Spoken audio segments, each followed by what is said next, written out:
Come on. Hey, we are live. The reason that I didn't go live earlier, guys, is because GTA was crashing everything and making everything really annoying, and I really don't care that much about it. Just letting y'all know, that's how I feel about that shit. Is like, I'm like, nah, brah, I don't give a shit. Welcome again to another episode of. It also was super disappointing. We'll get into it later. No news is news with your host, Alex R. Wagner. Here we go. And we are getting it moving, everybody. Getting the show on the road. Here we go.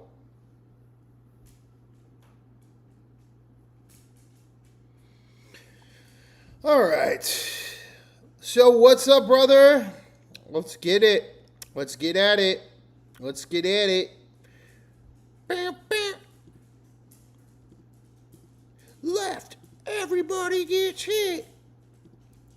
There's a lot of news today, guys. There was a lot going on. We will get into all the GTA reactions as well as all of the news from Trump's Lake America all the way down and everything in between. Here we go with the news again, guys. This is another episode of No News is News. Who will be, president in 2028? 804 days until election. And let's see what we got going on here. Oh, JD is back in the running. Let's get that Kelce poll up. Let's see what's going on. Who are our top four with JD back in the... Oh, no, JD is retired right now. Sorry, guys. AOC, Marco Rubio, John Ossoff, and Gavin Newsom. Here we go. AOC, Marco Rubio with 28 wins. We have John Ossoff with 2 wins. And we have Gavin Newsom with, I believe, 25 wins now, right? 25 wins. Get your vote in now. The show starts now. And let's pull it up. Let's see what's going on here in the news for the day, guys. Woo! All right, here we go. More emerging Nepal's Ruska-Notska district in the landslide. You know, a bunch of water falling on everybody. Everything's depressing. Trump, a Sharpie, a map. Here we go. Closing arguments in the Clancy trial. The tornado season has yet to finish, but in Illinois has experienced 209 tornadoes this year. It has already handily toppled the previous record of 142 funnel clouds set just 2 years ago. This is the third year in a row that Illinois has experienced a triple-digit tornado season. The state's historical average is closer to 50. The dramatic surge in Illinois and throughout the Midwest contrasts with a decreasing trend of twisters in the Great Plains. The region traditionally builds a tornado alley. Experts are still working through the data, trying to understand whether it has been inching eastward, and if so, whether climate change has anything to do with it. With that said, what the U.S. weather system creates more tornadoes than the rest of the world? The U.S. averages more than 1,150 tornadoes every year. That's more than any other country, more than Canada, Australia, and all of European countries combined. It is all about U.S. typography and geography. Tornadoes tend to form where cold, dry air clashes with warm, humid air. These contrasts are maximized over the mid-altitudes where the majority of Earth's tornadoes occur. A good-sized portion of the lower 48 sits smack dab in the center of the zone. You have warm weathers on the corridor side from the Gulf of Mexico, mid-level dry air sloping down from the north-south range and the Rockies, plus unfettered access to cold air from the north, and you bring together a nearly perfect set of otherwise harmless ingredients that can suddenly become a volatile mix of atmospheric terror. From the Washington Post. From Channel 9 Denver, the relatively flat American prairie land also helps sustain the routing thunderstorms known as supercells, which in the right conditions can create tornadoes that are more than a mile wide and stay on the ground for more than an hour. There are other places that have the environment necessary to create violent tornadoes, but they don't last as long as they do in the United States, and they are much less frequent. Back to the Lindsey Clancy trial, closing arguments. Defense says, blames damn medicine, lousy medical care, and closing arguments. More from the defense team. The defense acknowledges that she killed her 3 children, but argues she should not be held criminally responsible because she was suffering from postpartum psychosis. Prosecutors argued Clancy acted intentionally, rationally, and swiftly to kill her 3 children. In closings today, they said she had the means to access great medical care and said her health care providers are not at fault. The jury has now been handed the case. It is made up of 9 women and 3 men. The jury has considered 5 options: not guilty by lack of criminal responsibility, guilty of first-degree murder, or guilty of second-degree murder. They may also consider a lesser charge of manslaughter, which is I think it's going to go to manslaughter. More from prosecutor closing arguments. CNN and the New York Times. Helicopters rescue Nepal flood survivors with more than 1,400 still missing. More than 1,400 people are missing, including more than 700 foreigners from 24 countries, including the U.S., after catastrophic flash flooding hit China and Nepal on Wednesday. The death toll in Nepal has climbed to more than 350 people as search and rescue operations are hammered by a lack of connectivity, power, and resources. Scientists are still working to determine exactly what caused the disaster. The U.S. Geological Survey said a glacial collapse when a large section of ice breaks off a glacier and falls down a slope, and landslides was behind the disaster. Today was Karoline Leavitt's last day as a White House press secretary. We will get her words in a minute. As the jury deliberates Clancy's fate in her murder trial, we speculate on who actually did it. Okay, that's kind of crazy. Trump makes the renaming of Lake Ontario official, at least for Americans. There is no single international body that determines names of international bodies of water, and Trump has wide latitude over how the U.S. government specifically recognizes geographic places and landmarks. Most of the world still refers to the Gulf of Mexico after Trump renamed it the Gulf of America. Canada's reaction, Mark Carney.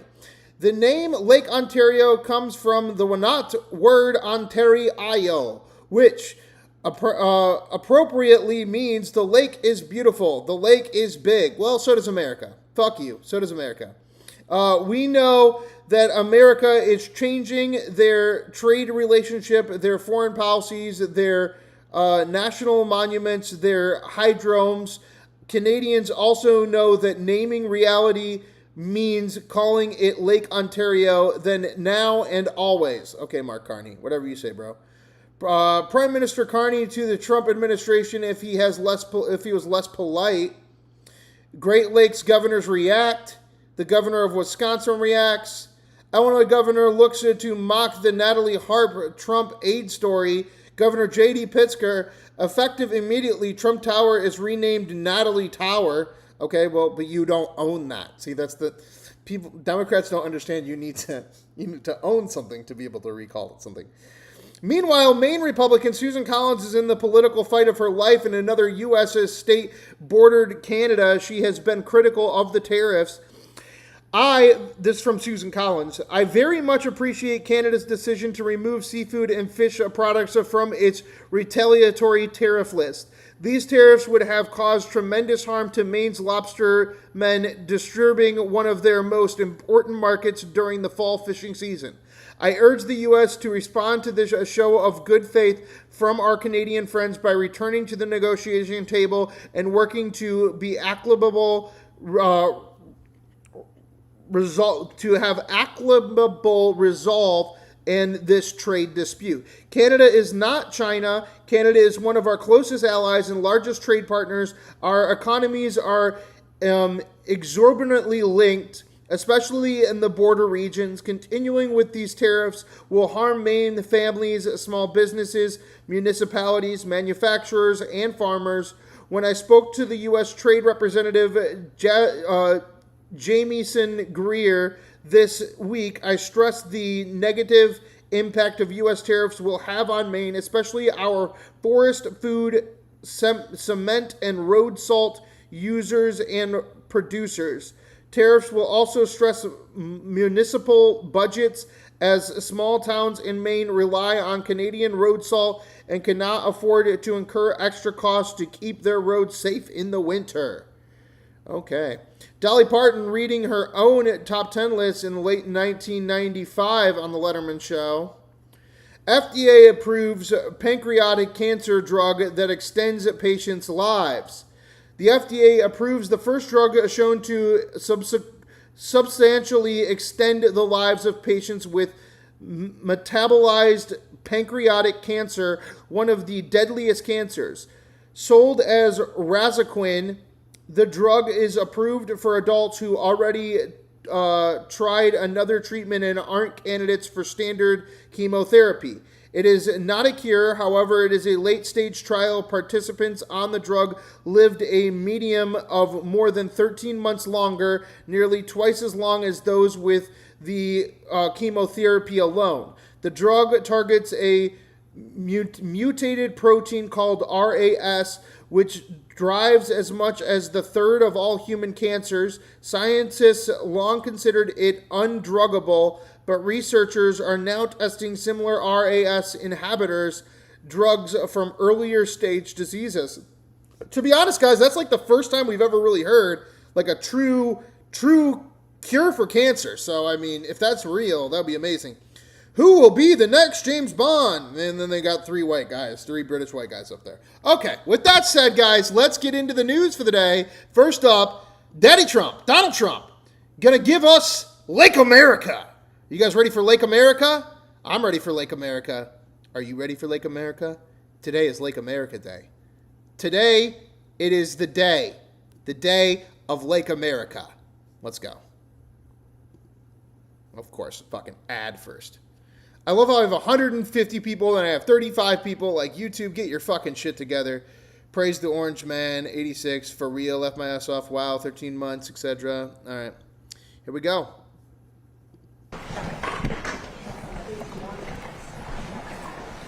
There's 100 people, there's 5 people, there's 100 people, there's 5 people. Okay, whatever. Thank you very much. Now there's one person in here. The stock market just now hit there's one person in here, guys. All-time high. That's the 81st time during a brief 1.5 years. And 401ks, likewise, they're at an all-time high. So millions and millions of people are benefiting from this incredible economy that we're creating. We're building right now a record number of plants, factories.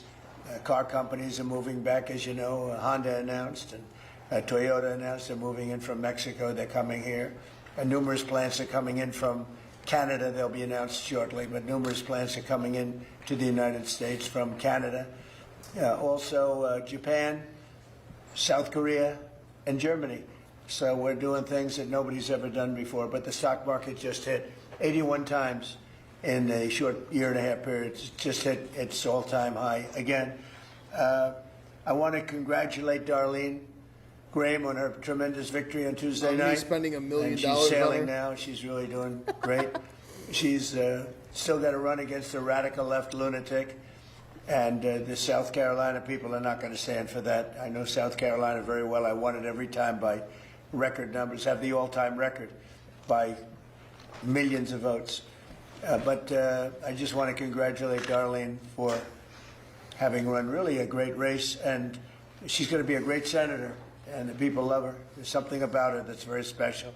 She's got a little Lindsay in there somewhere. Got good genetics. So Lindsay's looking down very, very happy and very proud of her sister. Good genetics. So congratulations. Got me to spend $1 million on her overnight. And finally, so I guess that you can call that good genetics, right? More than anything else, the beggar has a sister. Changing the name of Lake Ontario. Let's go. Immediately to Lake America. Let's go. That's going to take place right now as I sign the order. Do you have anything to say? They should have called it the United States of America Lakes. The United States of Lakes. The United Lakes of America. The United Lakes of America. That would have been better. The United Lakes of America. Rename all of them.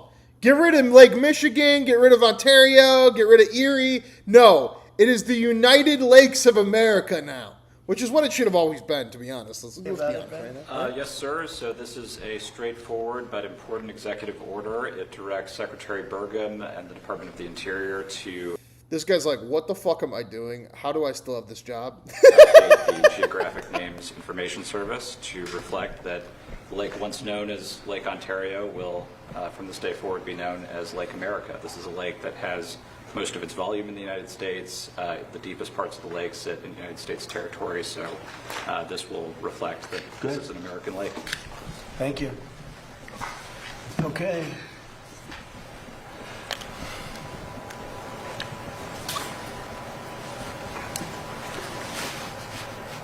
Oh my God, he did it! Why don't you pass a fucking bill, like, to give us $1 million, bro? Why don't you do that next, please? Thank you. Okay. Thank you very much. And we filed all the necessary papers, documents, everything else. We notified all of the various people that we have to notify. So we've done everything that you have to do. And this is official, effective immediately. Immediately. Questions, anybody? Lake of America. Not Lake of America, Lake America. Don't That get it video wrong. you put up yesterday of you crossing out Lake Ontario and writing Lake America, it's been seen by about 30 million people, maybe more, across all the social media platforms. What message are you sending to Canada with this move today, and why was it such an important thing for Well, you to do? it's an interesting question. No message. As you know, Canada's been ripping us off for a long time on trade, very sadly. Even the military, you know, we defend Canada for nothing. We don't get anything. They don't pay us to defend Canada, but we defend Canada. And they understand that. As an example, we bought icebreakers. They'd like to use them. We have 11 brand new icebreakers coming in. They'd like to use the icebreakers. They don't pay for anything. And they want to be treated like a state, but they're not a state. But they want to be treated like they're a state. And so we just can't do that anymore. We lose, on average, over the last 15 years, $60 billion a year carrying Canada. So we just can't do it anymore. We love the people of Canada.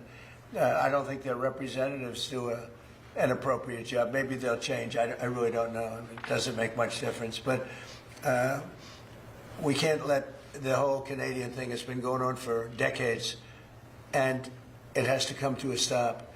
So we're going to be doing tariffs on their cars that are coming in at a substantial level, because we want to make the cars here.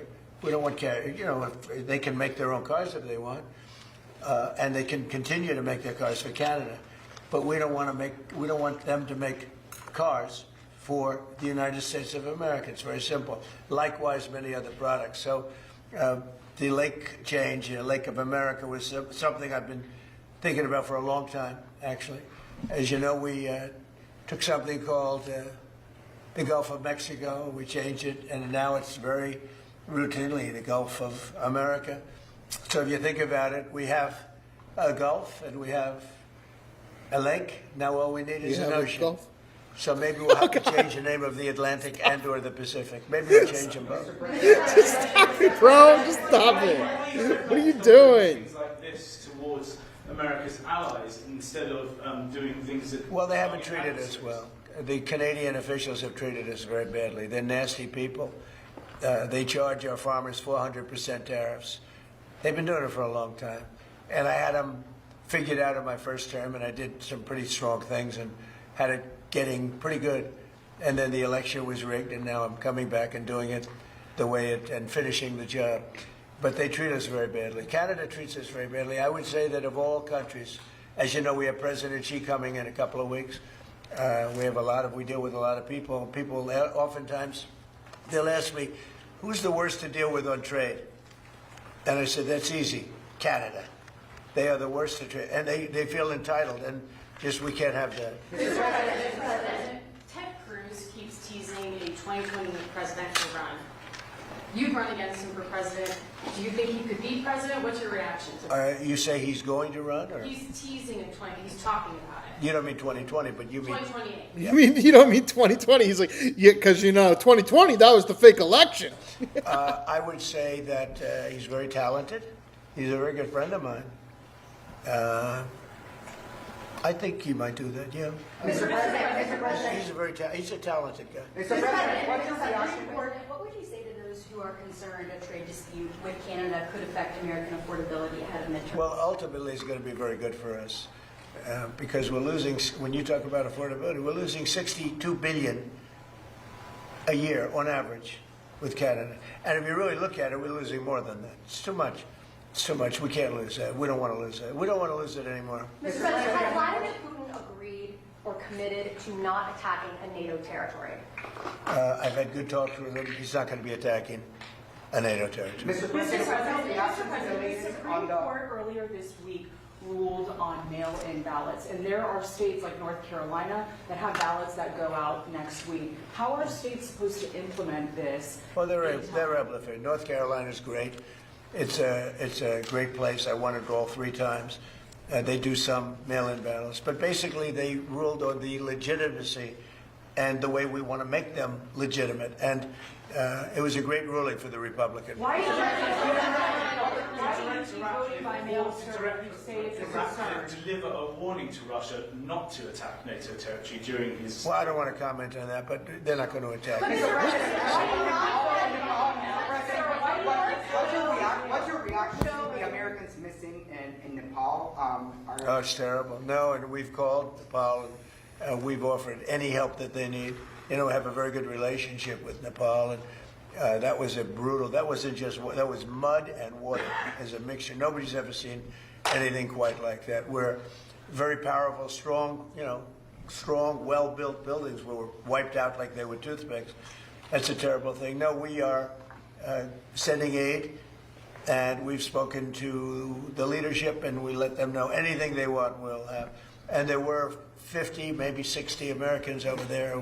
We haven't gotten the full list yet, but hopefully they're okay. But that that looks like something that people will not be.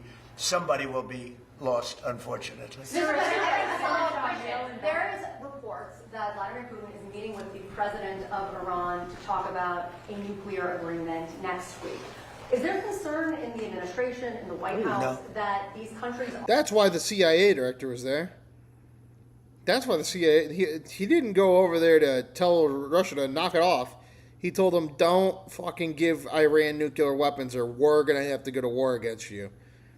And Russia probably said, screw off, America! Economic D-Day seriously, that they're going to continue doing business with Iran despite the warnings? No, Iran is right now, they're not paying their troops. They're in deep trouble. They have very little capacity. Last night we took 24 boats through the strait. We're taking them through all the time. I say it very openly. It doesn't mean we're finished with the military, but we are. The strait is open, as you know. The Strait of Hormuz is open. We have control, and we have the blockade. Iran's not getting anything. Nothing is going through. Not one ship has gotten through. Will you punish Putin or Russia if they continue Well, it to do depends. business It depends. with So Iran? far, I think Russia's behaved quite well, having to do with the Strait of Hormuz. And you have to understand, for everything they do, we do also. Somebody was saying about China, what about China? We hear they're spying. We spy on them too. That's the way it goes. Why not sanction Chinese banks, though, who are doing business? Well, who said I'm not? You said, why not? I mean, who said I'm not? You don't know if I'm doing it. Well, I don't have to announce everything, do I? That's true.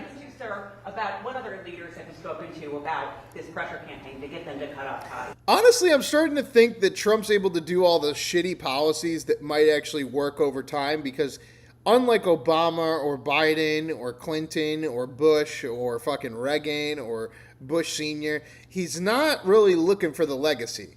He already has the attack model. They're always going to say he's the shittiest president ever. So if he takes a lot of risk taking, that it'll actually make him look even worse. But then in the long run, they'll turn around and they'll call him FDR. I think that's his plan. That's the only thing I can come up with as to why he's still doing what he's doing. Like, they're like, oh, $15 pound of meat? All right, Canada, fuck you. Like, it's just like, wait, my guy, wait, you're fighting Iran and fucking Canada? What are we doing here? The only thing I can think of is that he's just like, you're going to hate me anyway, and it doesn't really matter. With Iran. About Iran? And he's hoping that the overall plan will work out. We're not looking to meet or anything. The strait is open. We're taking a lot of boats. Millions and millions of barrels of oil are coming out of the strait every day. Other countries recognize that. Every once in a while they shoot some, they put some shots out. We totally cleared the strait we have the best minesweepers in the world, the underwater minesweepers. And we've totally cleared the strait of mines. And we're watching very closely through Space Force, which is one of my many things. But we're watching, we see every inch of the strait. And any boat goes in with a mine, we see it.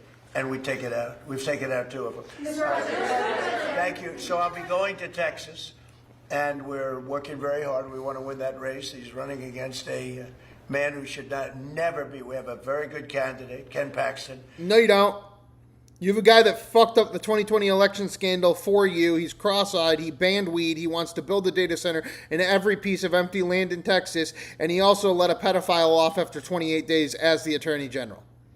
And he's going up against a guy who literally is like, Carmelo Anthony did nothing wrong. We need black people on the jury. But at the same time, I'm like, I'm probably going to have to vote for Tallarico. Like, I don't, and then you guys are now, we're going to bring the president of the United States down to Texas. First, he has to bail a woman, he has to bail the female equivalent of the Republican equivalent of Hillary Clinton to get her fucking back on track with Darlene Graham.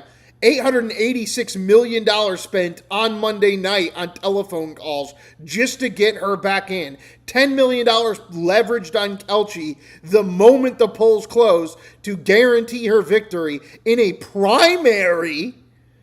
And now this guy is flying down in August to try to help the Texas Senate race? Because the gay dweeb, the cuck on Joe Rogan that doesn't know what a man is, the man who's defending the WNBA being crazy is going to win? Man, guys, you really suck. You really suck. But at the same time, if Donald Trump comes and touches you, I think that they think that means something now because Darlene Graham. I think it's more about the money. But also never bet against Trump, right? They call him. Because he is. We learned that night. Don't bet against Trump. That's not a man that represents the value of Texas. So I'm going to help Ken Paxton, and I'm going to spend a lot of time in Texas. I have the all-time highest vote in the history of Texas also. And I'm going to spend some time there. I'm going tonight. Some of you are going with me. Thank you very much, everybody. But that's not really the point. Like, that's not going to win. Like, Tallarico's still going to win because Ken Paxton is literally letting off pedophiles after 28 days. He's giving them sweetheart deals for a literal attorney that molested an 8-year-old boy. Tallarico did a press conference on that. We were more worried about Graham Plattner and canceling him for some crazy lady opening his door late at night 30 years ago. But anyway, like that was going on. And then Ken Paxton is also the guy that fucked up the 2020 election lawsuit in the Supreme Court, making it so that Donald Trump couldn't actually say that it was a rigged election, which a lot of us believe it is. But if you want to blame anybody for messing that up, it was Mr. Ken Paxton again. And Ken Paxton also, his last motion as Attorney General was to defend the actions of banning weed statewide in Texas. Meanwhile, I hold a frozen watermelon nicotine vape because I guess this is okay to feed our children, but me having the choice of smoking Delta 8, we gotta get that out of here, right? Okay. That's what's going to win him the election if he wins. But Donald Trump is going there to help defend him, so we'll see what happens with that. That's Donald Trump for the day. Let's get into it now. Karoline Leavitt on her way out saying goodbye. I see you later. Diamonds, says the perfect Karoline gift. Leavitt. The I Jewelry see you Exchange later, has 1 carat natural GIAs $15.90, 2 carat $49.90. Thousands of diamonds guaranteed the lowest price and got some new skip button or some shit. Oh, she's only out here for 3 minutes. 2 of which is going to take her getting there. She's going to come here and say, see you later. Oof. My God. Hottest mother ever. Oh, you're not going to win. You're not going to get it. I'll miss you guys. I know that's probably not something anyone would expect me to say, but obviously it's been great working with all of you. And I think people don't realize about this job, the briefings and what I just did on TV is 10%. 90% of it is taking all of your calls at 5 in the morning and 11 p.m. at night, and I won't really miss that, but I will miss working with you guys every day. So thanks for being colleagues, and I know the president will continue to take your calls and provide you with statements every day until he assumes a replacement for the role. So just thanks for being partners here at the White House, and good luck. Karoline, do you have Good advice luck. for the next White House press secretary? Good luck. I will give my advice to whomever assumes the job. You know, I think it's most important in this job to understand that President Trump is his own best spokesperson, and we joke, Stephen Chung and me, that he is the true communications director and press secretary here at the White House. And just understanding that, knowing that, and believing in the mission. I mean, I think you guys can all see I believe so much in my heart about what this president is doing every day, the policies he's enacting. You're not going to give one better than an her. honor to speak on behalf of him. And She literally left her infant child after 3 days because he got shot in Butler while they were on the campaign trail to go back and help him out. Like, you're not going to get anybody better than that. It's going to be real tough to replace her. and to understand his thinking and to relay it to all of you, but also to the country over the past 20 months, and then again before that on the campaign. And I'll still be around. I'm going to just go to the other side so I can spend some more time with my kids. But again, thanks for everything. Gabe? Caroline, you mentioned, well, you'll be working with MAGA Inc. And yesterday the president, he amplified a post on social media that said, I don't think the GOP fully grasped how badly they're effing up right now. He has previously said that some voters don't seem to like Republicans, but they do still like him.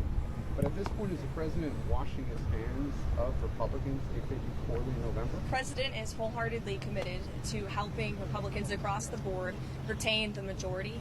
And I think voters across the country will be presented with a contrast between everything this president and Republicans have done. Largest middle-class tax cuts in history, no tax on tips, overtime, Social Security for our seniors. Democrats in this town want to talk a lot about affordability, but they voted against the largest tax cuts in American history. They voted against putting more money in people's pockets. So, you know, President's going to Texas tonight. He'll engage in a fundraiser to keep loading up Republicans' coffers. There's obviously a huge... Keep begging for these people to keep failing their elections. Deep blue South Carolina, or deep red South Carolina, deep red Texas, failing miserably at their elections. So Daddy Trump got to come in and fucking rub your belly. God damn, guys. Can we stand on our own 2 feet? Does Donald Trump have to do everything? Everyday Americans and push his message until the very last day. President Trump, there's no harder worker or greater fighter in politics than him. So you'll continue to see him stay out there. I do have a meeting in the Chief of Staff's office that I'm going to get to, so I'm not late for my last meeting. But thanks, guys, and I'll see you all soon. Take care. Thank you. All right, that was the last message from Karoline Leavitt. Remember, guys, you want to double tap, hit that like button, hit subscribe, the subscribe button up in the top right-hand corner up there on your cell phone. Hit that notification bell because we are doing the news live every single day, 365 days a year, 7 days a week, 3 hours a day. We are currently in hour 1, halfway through. Remember, you can throw out those super chats, $5 super chat. Add anybody's name to the poll of the day. A $10 super chat, remove anybody's name from the poll of the day. We are 29 minutes away from the runoff, and Marco Rubio and Gavin Newsom looking like they're going to make it there. Rubio at 47%, Gavin at 28%. Hit that join button. Become a comrade today. Help support the channel. Become like Two Gun Cohen. Help support the channel. Keep us independent and sponsor free, giving you the news 7 days a week. Back to more No News is News. Let's check in now with our next one. What is it? Mike Johnson campaigning for U.S.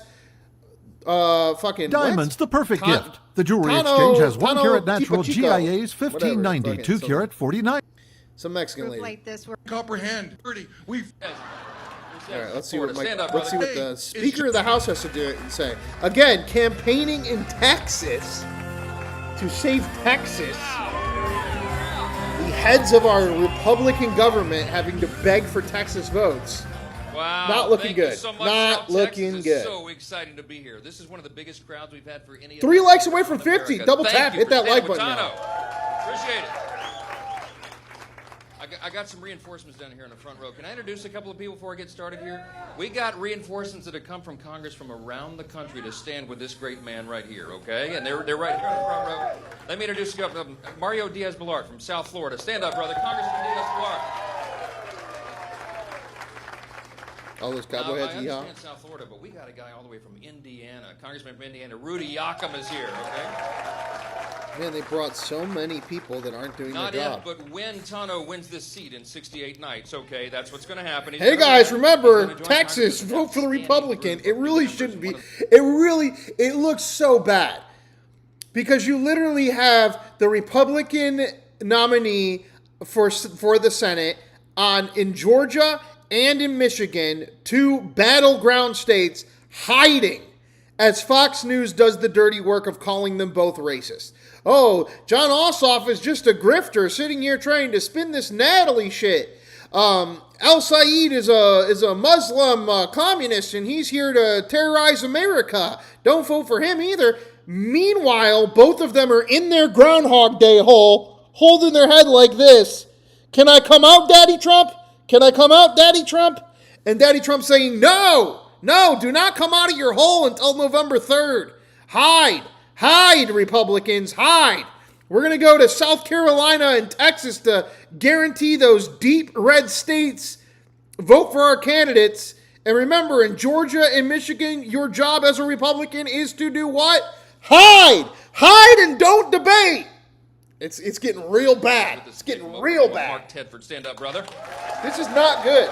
They got 2 months to figure this out, but right now they are not. Why did I bring all these guys from all over the country? Because they wanted to be here with this extraordinary candidate. I don't have to tell worse you and how worse great every day. Tano is for this district. Let me give you the words of the president himself. Mikey, straight out of Central Casting. Okay, that's what he says. He says. Oh, he's doing a Trump voice now too. How cute. Him and Pete Hegseth and everybody else in between. Look at him, Mike. He's so handsome. He's so strong. Mike, he's a lot bigger than you. Yes, sir. I know that. Big things come in small packages, sir, but also in big ones. Okay. Tano is the real deal, y'all. We have been recruiting all-star candidates around the country because you know this midterm election is unlike any other we've ever had in our lives. Maybe the most important midterm in the history of our great country, okay? Because we are in an all-out cataclysmic battle to save the republic, okay? You might have noticed... That's why we're ignoring Georgia and Michigan, and we're campaigning here in Texas. The communists. Because we need to save the republic. They're taking over the Democrat Party. I'm sad to tell you this is not our father's Democrat Party. It doesn't exist anymore. When I grew up in Louisiana, I scarcely knew a Republican. They were all Democrats, blue dog Democrats. But you know what? They love God and country and faith and family and the principles of the country. That party doesn't exist anymore, okay? Let me tell you, there's this guy called Hassan Piker, and he's very scary. Side of the insurgent left in the Democrat Party. Let me tell you. Do not stand. Do they think these optics work? Stands for, okay? That's why you got to have champions. You got to have proven leaders. You got to have guys who have been in the battle and have served, and they understand that public service is about serving the people and not yourself, okay? All right? You guys know what County Judge Tano Tiarena is about, right? He's a man of faith and principle and family. He stands for freedom, and he's going to fight every day for the people of this district. And this district and this battle matters more than almost any other around the country. I'm an ambassador of hope today, okay? I'm going to tell you all the reasons we're going to defy history, and we must do it. It's only happened twice in 90 years that a sitting president has picked up seats for his party in that first 2 years. And the way that we're going to do it is by being extremely silent in Georgia and Michigan, battleground states, and by having the President of the United States fly down to South Carolina and Texas.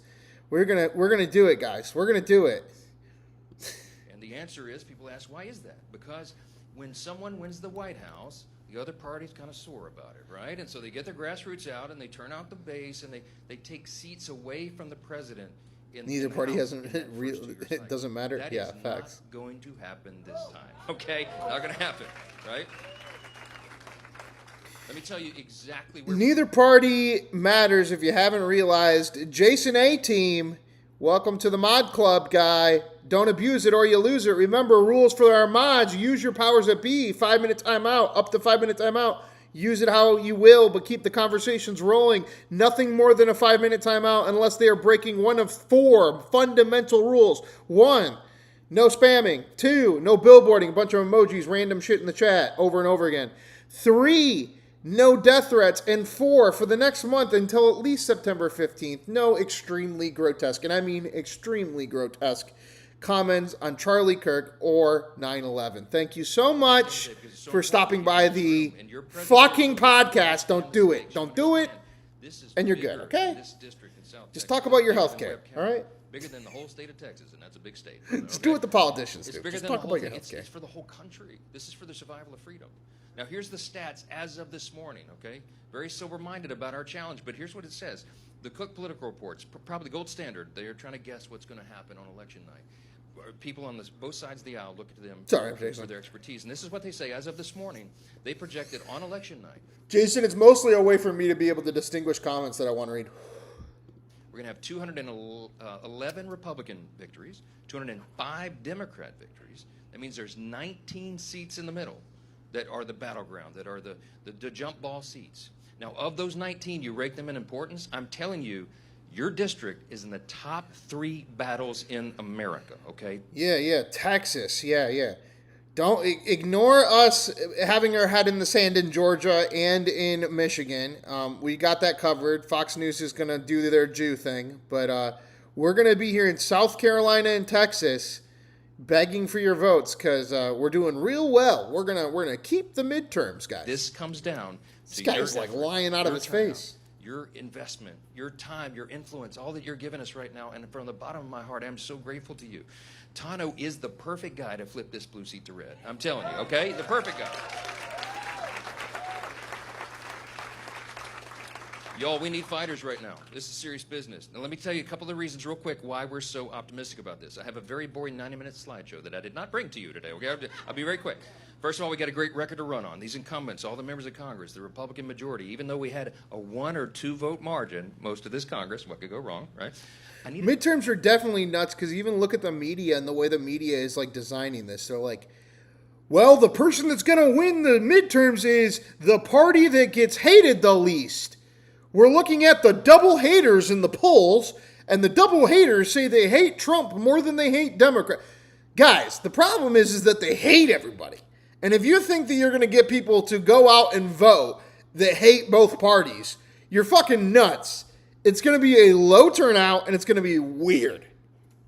An enforcer next to me to get this done, but he's coming. I got reinforcements. But look, we got the votes delivered anyway, and we have an extraordinary record to run on. We passed over 800 pieces of legislation. Beto O'Rourke, what happened to Beto O'Rourke? Beto O'Rourke, he did too much of that gun violence stuff.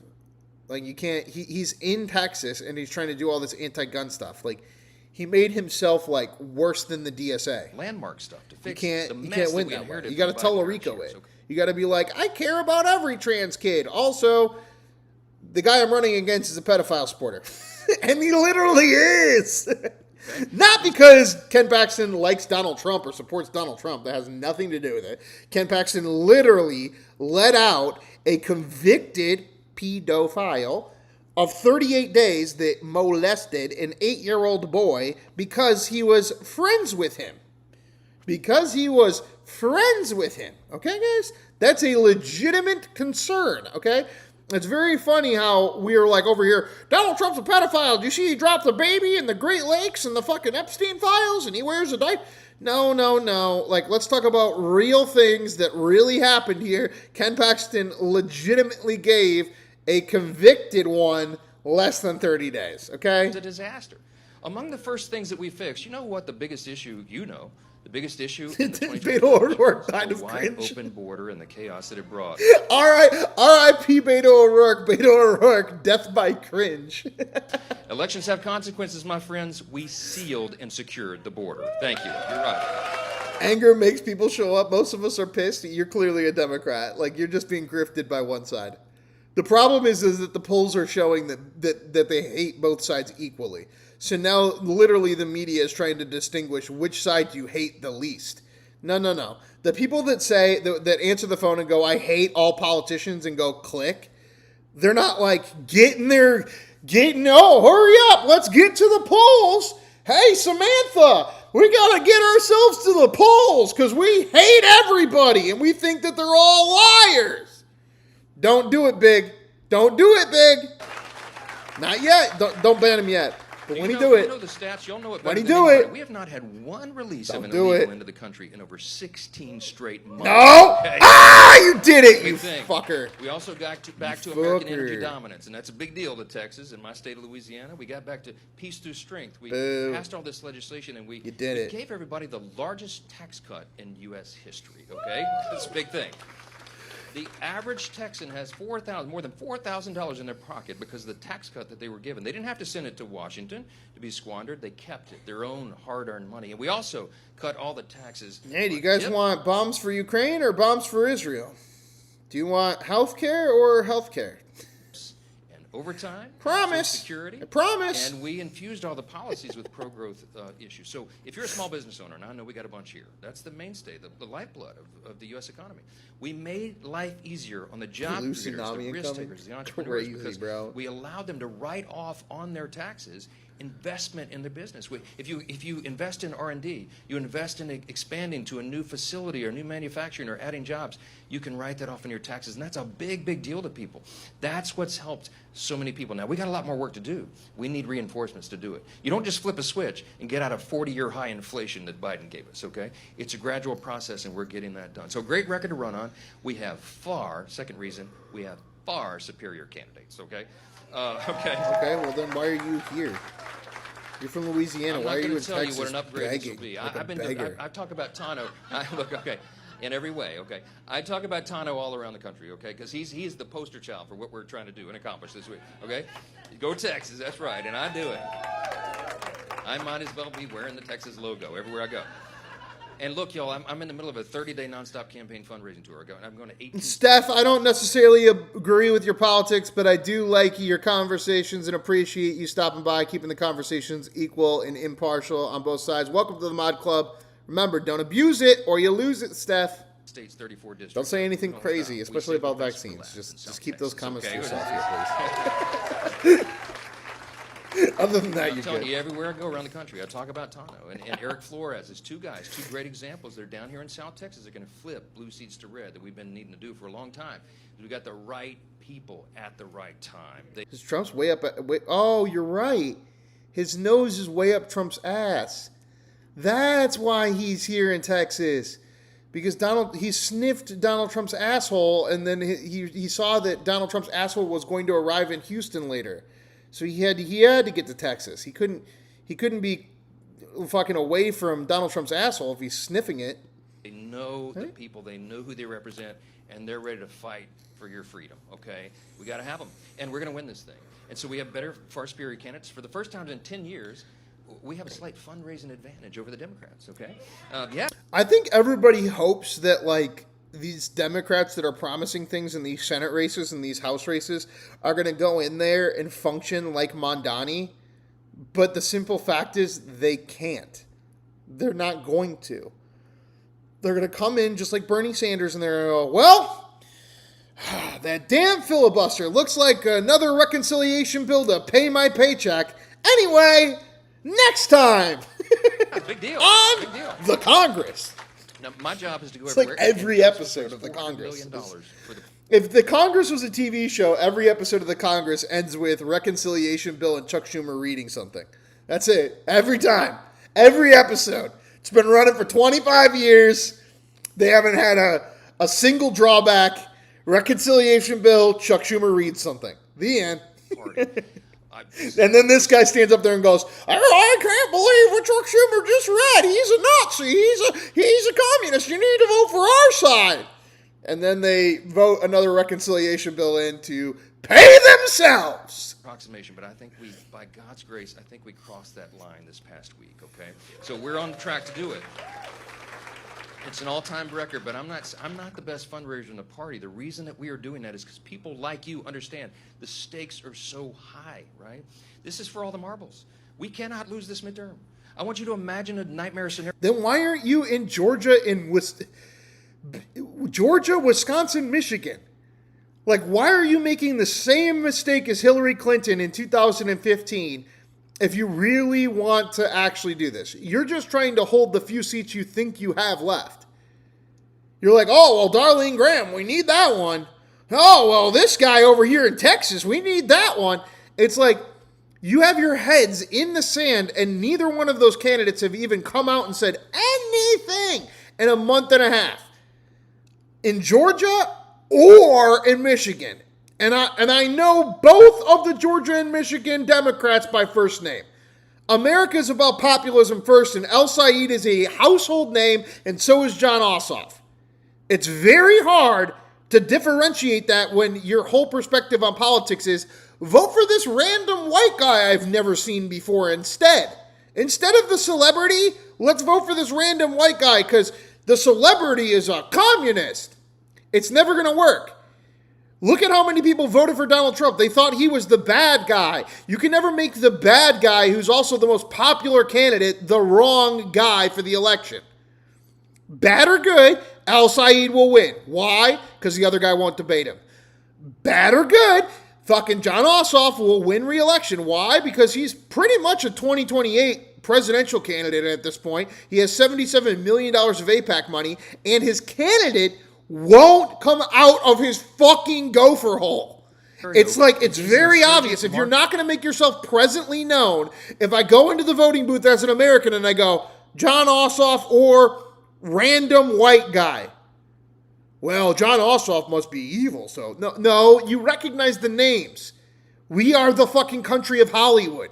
We are the country of Donald Trump as president. You have to let yourself be known. This is such bad optics by literally the Democratic Party as Donald Trump. I quote, Donald Trump, if you don't debate, you lose. I quote Donald Trump, if you don't debate, you lose. And they're sitting here in South Carolina and in Texas instead of Georgia, Wisconsin, and Michigan. What are we doing? The Congress. They would impeach the president on the first day. They've already said what they're going to do. They're locking down Southern seats and gathering money. Exactly, because they've given up on the actual contest. They've given up on the ability to actually win, and they're trying to reserve what they have left. Why spend a bunch of money in Michigan if you put all that money on Kelchi and our candidate doesn't win? We'll say El Said's a bad guy, and hopefully our guy doesn't have to even show up, and maybe we'll upset him. No, it's not how America works. That's not how Donald Trump became president. Every committee of Congress into an investigative body. They'll spend every waking hour investigating the president and his family and the cabinet and going on this lawfare exercise. It would. If the GOP legitimately did not care about just winning their jobs back in Congress, because this is a midterm, this is all just about people in Congress continuing to get their jobs. You want to know simply how the GOP could win? We're not promising health care. We're saying that every single individual that generates user-generated content on any website moving forward receives 70% of the revenue. Fuck you, Facebook. Fuck you, Google. Fuck you, Uber. Fuck you, DoorDash. Fuck you, Spark. Fuck you, Amazon. 70%. I don't give a shit about your cost. 70%. Because 70% of the work is being done by the person on the app or service. 70% of the generated content of Facebook, of Instagram, of TikTok, of Kick, of Rumble, of YouTube, of Uber, of DoorDash, of fucking Lyft, of a cleaning service is done by the human using the app. So if the GOP gave a fuck about trying to protect American values instead of going, ooh, communism, healthcare means communism, and then they just get to keep their jobs and clock in. If they actually wanted to win, it's as simple as that. Any user-generated content on any app or service is automatically 70%. The end. I don't no to your healthcare. No to your communism. No. Our solution is better. Data centers everywhere, and you get 70%. Not data centers everywhere, and they still take 70% of your Uber ride. No, that's not going to win. You can't just call communism, because at this point, what I have is, do I want healthcare and communism, or do I want bombs? I already know these guys are going to give me bombs too. They're just going to give them to Ukraine instead of Israel. I don't really give a fuck. We're getting bombs either way. But they're promising health care, and you're promising that that's bad. That's your response to it. Your response to it is, well, what they're offering is bad. That's not an offer. This is a midterm. Make your fucking offer, car salesman. It would roil the markets. And listen to this. Listen to his pitch as a used car salesman. His used car salesman pitch is, vote for us because the other people are scary. No promises at all. That's not how American elections work. American elections work when you say, I will give everyone a free bag of chips from the vending machine. And when the other guy says you can't do that, then you go, well, I'll give you a free cake and a free car too. You have to make empty promises to win elections. You can't just grift on, well, their empty promise is bad. Our empty promise is, well, just vote for us. Well, just vote for us. I know their empty promise is bad, but just, please just vote for us. It would undermine people's confidence in the U.S. and the economy. It would empower our enemies across the globe at the worst possible time. We cannot allow them to do that, okay? The problem that we have right now is that the people coming behind us don't understand how dangerous these ideas are. They don't See what I mean? See what I mean? He won't even just say, I will give you guys free school lunch. I will make sure we get double the bombs for Israel. I will make sure that Vladimir Putin doesn't exist in 4 years. No. It's just always the same bullshit.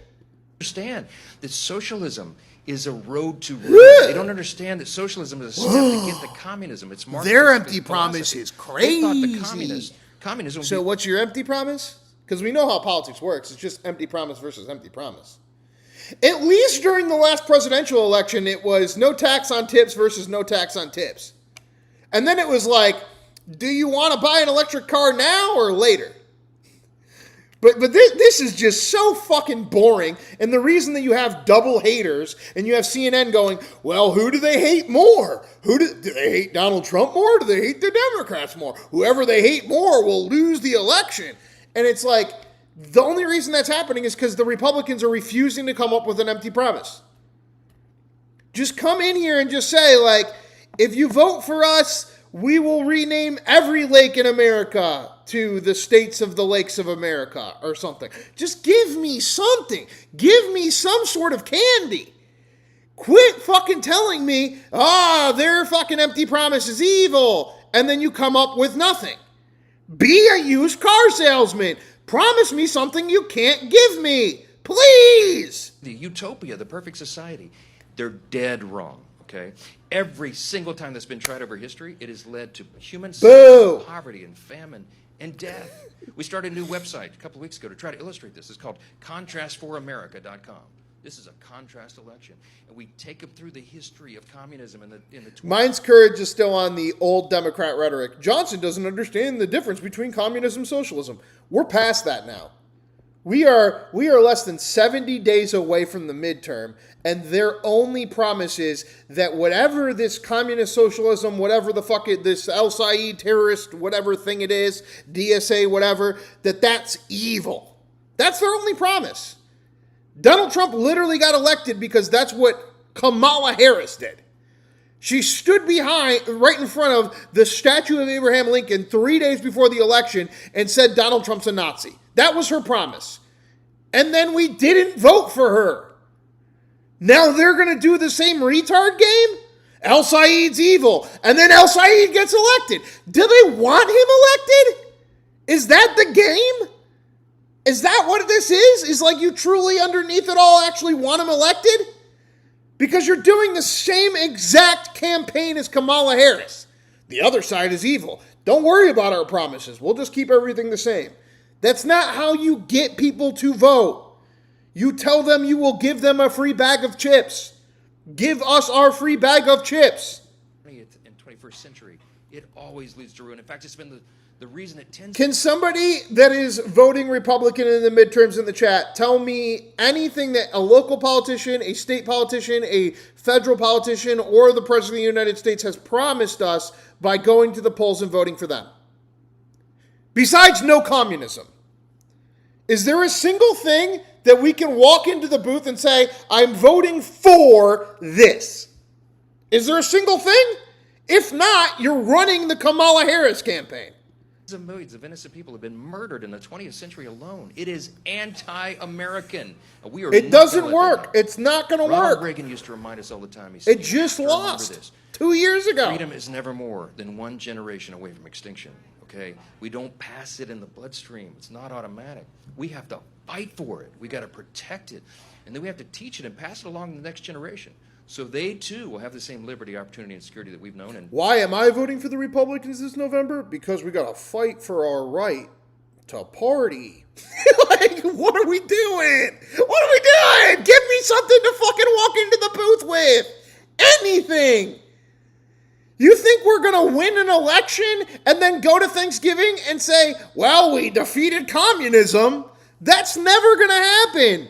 I really am starting to think you guys want these people elected. Sadly, too often take it for granted. We cannot take it for granted anymore, okay? This election is for all the marbles. Now, if somebody had told us, Tano, 10 years ago that on the 250th anniversary of the greatest nation in the history, one policy, we would be locked into this contest to determine if we're going to keep the republic or go down this one policy. That's it. I wouldn't have believed it. One thing to tell our fucking weird blue-haired aunt on Thanksgiving. I went into the booth and I voted for this. And your response is, to defeat communism. Stop. Just a fucking $5 check, please. Anything. Just something. What's happening right now? You don't even have to give it to us. You just got to keep lying like you've been doing. Now, we have to win this seat. We have to. Then give me something. I'm absolutely convinced we're going to, because he's going to be a big part of this. Okay?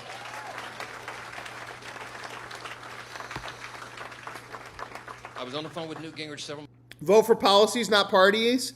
Independent Muslim. Oh man, that's a heavy name to have as a mod in my chat. But welcome to the mod game, my guy. That is the idea here. That is what I've been saying since day one. We started this podcast on the first day of the Iran war, and I said, go in November. It is a midterm. Nobody is going to tell you if you don't all vote one ticket, then the other side's going to win. Nobody's going to tell you that. So the game in the midterm here, because it's not a presidential election, there's no pick this side over that side, go in the booth and vote out all incumbents. Why? Because all of these motherfuckers went on vacation. All of these motherfuckers only work 70 days out of the year. All of these motherfuckers need to go because they went on vacation and left us all abandoned at the airport.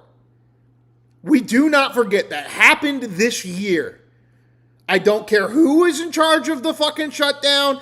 Every last one of you besides John Kennedy said, I'll take my paycheck and I'll go on vacation, please.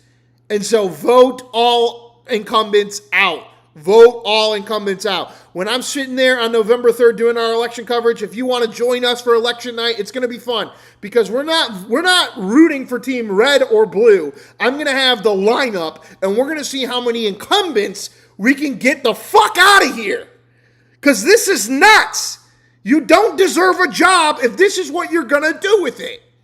Months back, I talked to him all the time. Still one of the great. The other side is scary. He's a way of crystallizing things because he's a good thought leader. You know, he said, Mike, you got to think about this. This midterm is different than any in history. You got to think of this as a contrast election. This isn't a contract with America year. Y'all did that in 2024. Kept your promises. Rick. Guys, we're going into hour 2 here. Make sure you stay with us now. Make sure you double tap. Hit that like button. We are only 19 likes away from 100. Double tap. Hit that like button right now. Hit that subscribe button up in the top right corner, guys. Hit that right now. Hit that notification bell so you know when we go live every single day with the news. Today is the day. All right, guys. No news is news. 3 hours a day, every single day with the news. 365, fucking 7 days a week, guys. Making fun of both the left and the right. Treating the reality show of our politics as it is a reality show. Pro wrestling. Here I am, Alex R. Wagner, your host. Hit that join button. Help support the channel like Two Gun Cohen and become a comrade. Start off as a North Korean, become a Venezuelan, eventually a Cuban, and pretty soon, before the election, Two Gun Cohen's going to become our first American citizen, guys. Help support the channel, keep us independent and sponsor free. We're going to go audio only for about 30 seconds here while I get the next poll set up. Remember, $5 super chats, add anybody's name to that poll of the day. $10 super chats, remove anybody's name from the poll of the day. And we have Marco Rubio going up against Gavin Newsom. All right, guys. This is a contrast. Keep the audio rolling for 1 second here. In short summary, it's a contrast between common sense and crazy. Common sense and crazy. He's common sense. That's why he's promising nothing. One of the reasons we're really I'm excited promising about this nothing. Too, is this Common is big sense. in Texas, okay? But we're going to Common sense says I'm just going to win. Midterm convention for any party in history before the midterm, okay? And I'm very excited to tell you the location of that. This national big party that we're going to do. It's going to happen September 9th and 10th, right before early voting begins nationwide. We're going to do it in Dallas, Texas, my friends. All right? All right? Everybody be coming in from around the country. Devs, I think you might be right. They might be hustling for money here, but still, you should be every day in Michigan, in my opinion. That we recruited to run and flip these if you really care about getting rid of Al Saeed, they should be there every day, showing that guy fully exposed. Debate him every night. What are we doing here? If he's really a danger. Priorities and principles are, his administration is, we got to get everybody to turn out. Now, here's another big bright spot, and I want to tell you this, and I know the cameras are rolling, and I don't care if they hear it. Let me tell you something. There are brighter days ahead of us. Okay? Oh, wow. That's the promise, guys. I don't care if the cameras hear it. I'm going to say something crazy. Brighter days are ahead of us. Okay, Gavin Newsom. What the fuck? Is this just a Keebler elf Gavin Newsom? Is he going to pull off his skin and he just turns into a Californian? What the fuck is this? Well, okay. This is what we call a bridge election. What do I mean by that? I think it's the most important bridge election in the history of America. Why? Because if we just defy history and we hold the line and we get Tano elected and Eric and Teixeira and Monica De La Cruz here with a little while ago. Devs, I think the problem is people are starting to give up on the empty promise because Donald Trump is literally renaming lakes and he's doing the most radical things he possibly can do. I don't think we're ever going to get a better executive branch than Donald Trump on a Republican side of this whole thing. But again, what has the Congress done for 2 years while Donald Trump is again reelected? Zero human things. I'm sorry, but at a certain point, we're done. We're done, and we're only voting for RFK, and everybody else gets to go home. Oh, incumbent, you're gone. Oh, incumbent, you're gone. Oh, incumbent, you're gone. RFK, all right, I'll vote for you. That's it. Get all these guys elected, and we hold the majority, no matter how. That's it. That's how I am right now. I'm like, fucking, fuck these guys. The next 2 cycles are much better days for us. Why? Do you know in 2028? That's the presidential cycle. My toughest one in Texas is this Ken Paxton one because I want to vote for Ken Paxton. I do. Because neither one of these people are actual senators. So it makes it harder because I don't have an incumbent that I can just vote against. If I had a Democrat senator, I'd vote for the Republican. If I had a Republican senator, I'd vote for the Democrat. But that guy got kicked out in the primary. So now it's the cross-eyed AG who lets off pedophiles with 28 days and bans weed statewide versus the guy who doesn't know what a fucking woman is. I guess I'll pick the guy that doesn't know what a woman is. Are you really going to make me do this? No, but he's a danger. Okay. The Democrats do. Give me something. This is not a punchline. They're talking about running Kamala, Gavin Newsom, Pete Buttigieg, or AOC for president, okay? I can't wait, Tano. I cannot wait for this, okay? Now, 2028 is going to be a big year. Right. Okay, so just take 2 seconds, Speaker of the House. Take 2 seconds, my guy. Why are those 4 names so crazy? They're so crazy because they never make a promise. They just grift and say the other side is evil. What are you currently doing? You are AOC. You are Gavin Newsom. You are John Ossoff. You are the thing that you're saying that you hate.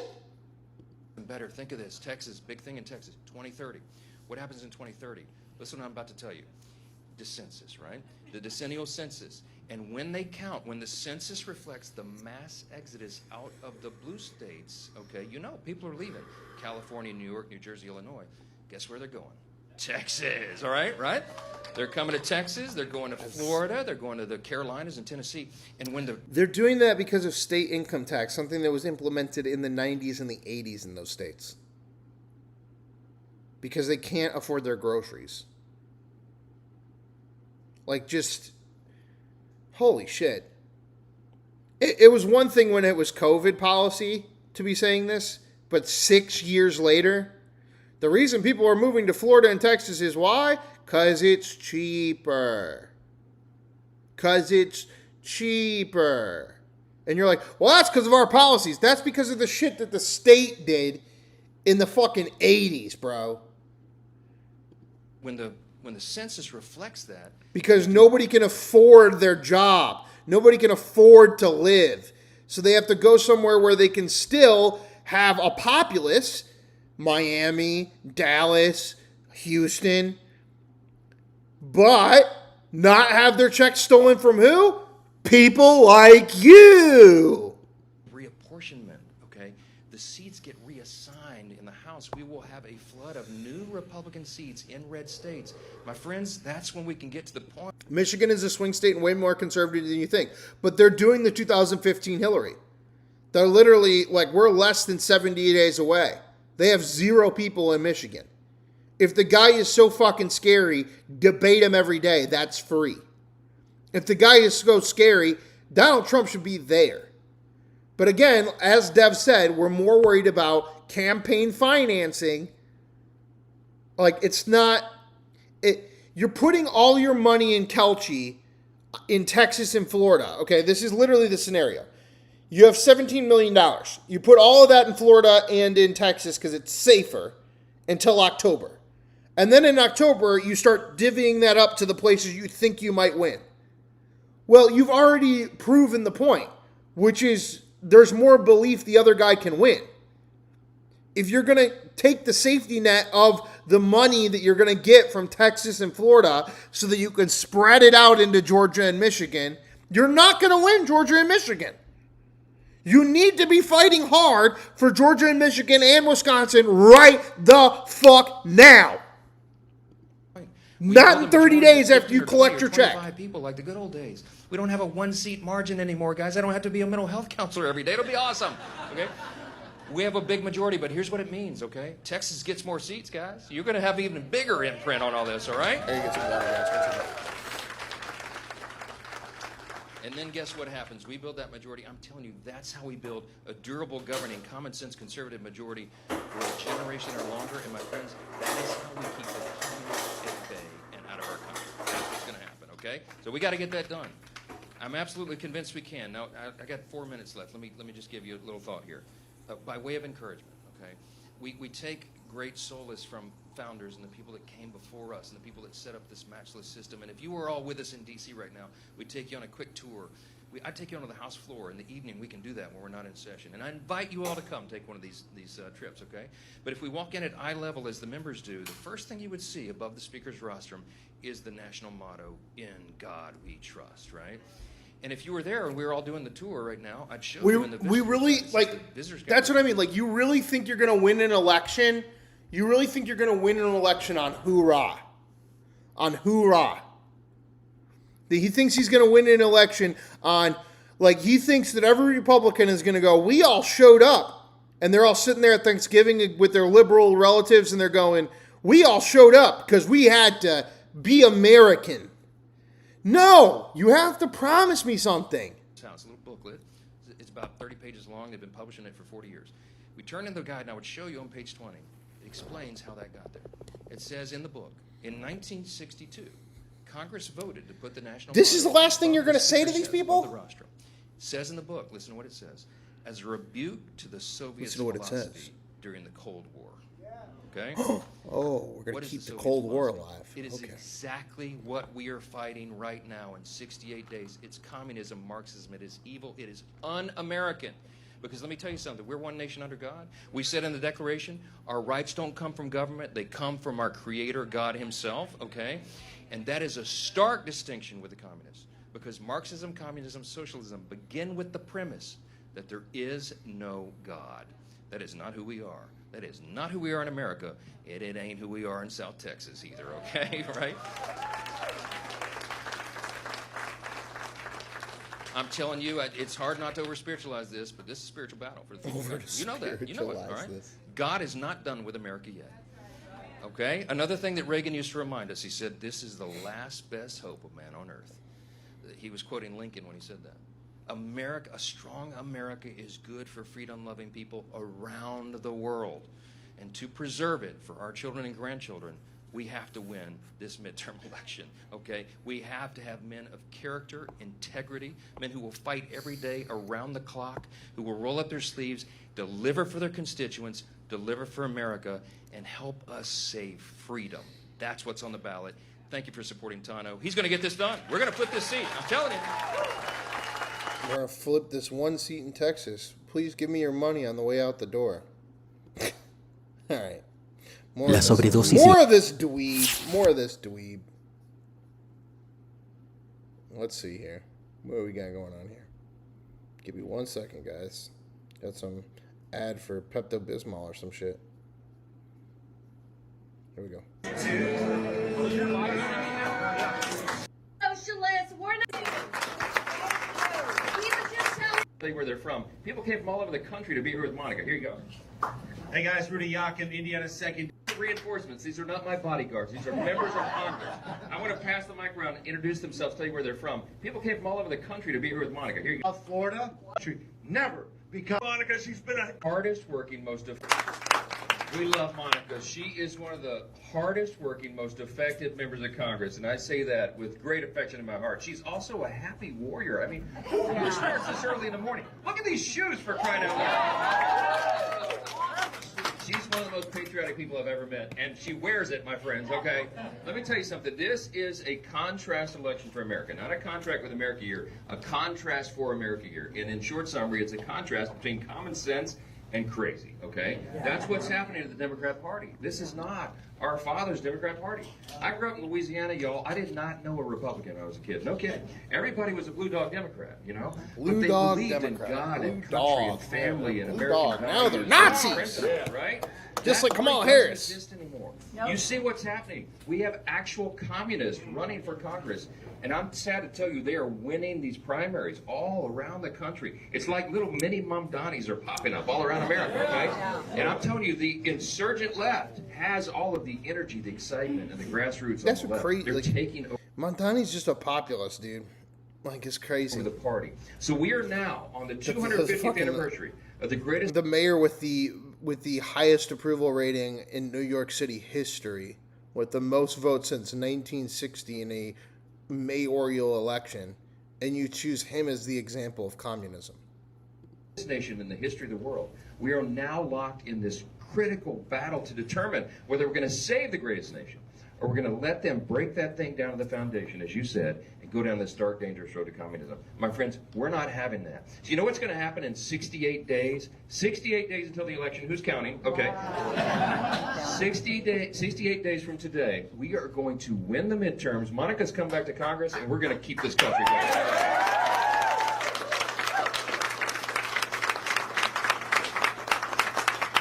Another thing about this election is its record over rhetoric, okay? You judge somebody not by what they say, but what they do. Okay? Right, and you do. And you do. What do you do?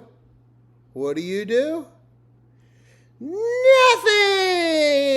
Okay, and Monica delivers for South Texas. You know that. I mean, she every single day, from sunup to sundown and way before and after, she works around the clock for the people, and she cares so deeply. It is who she is, and that translates to her work. She's brought over $12 million back to the district already, over $280 million to South Texas.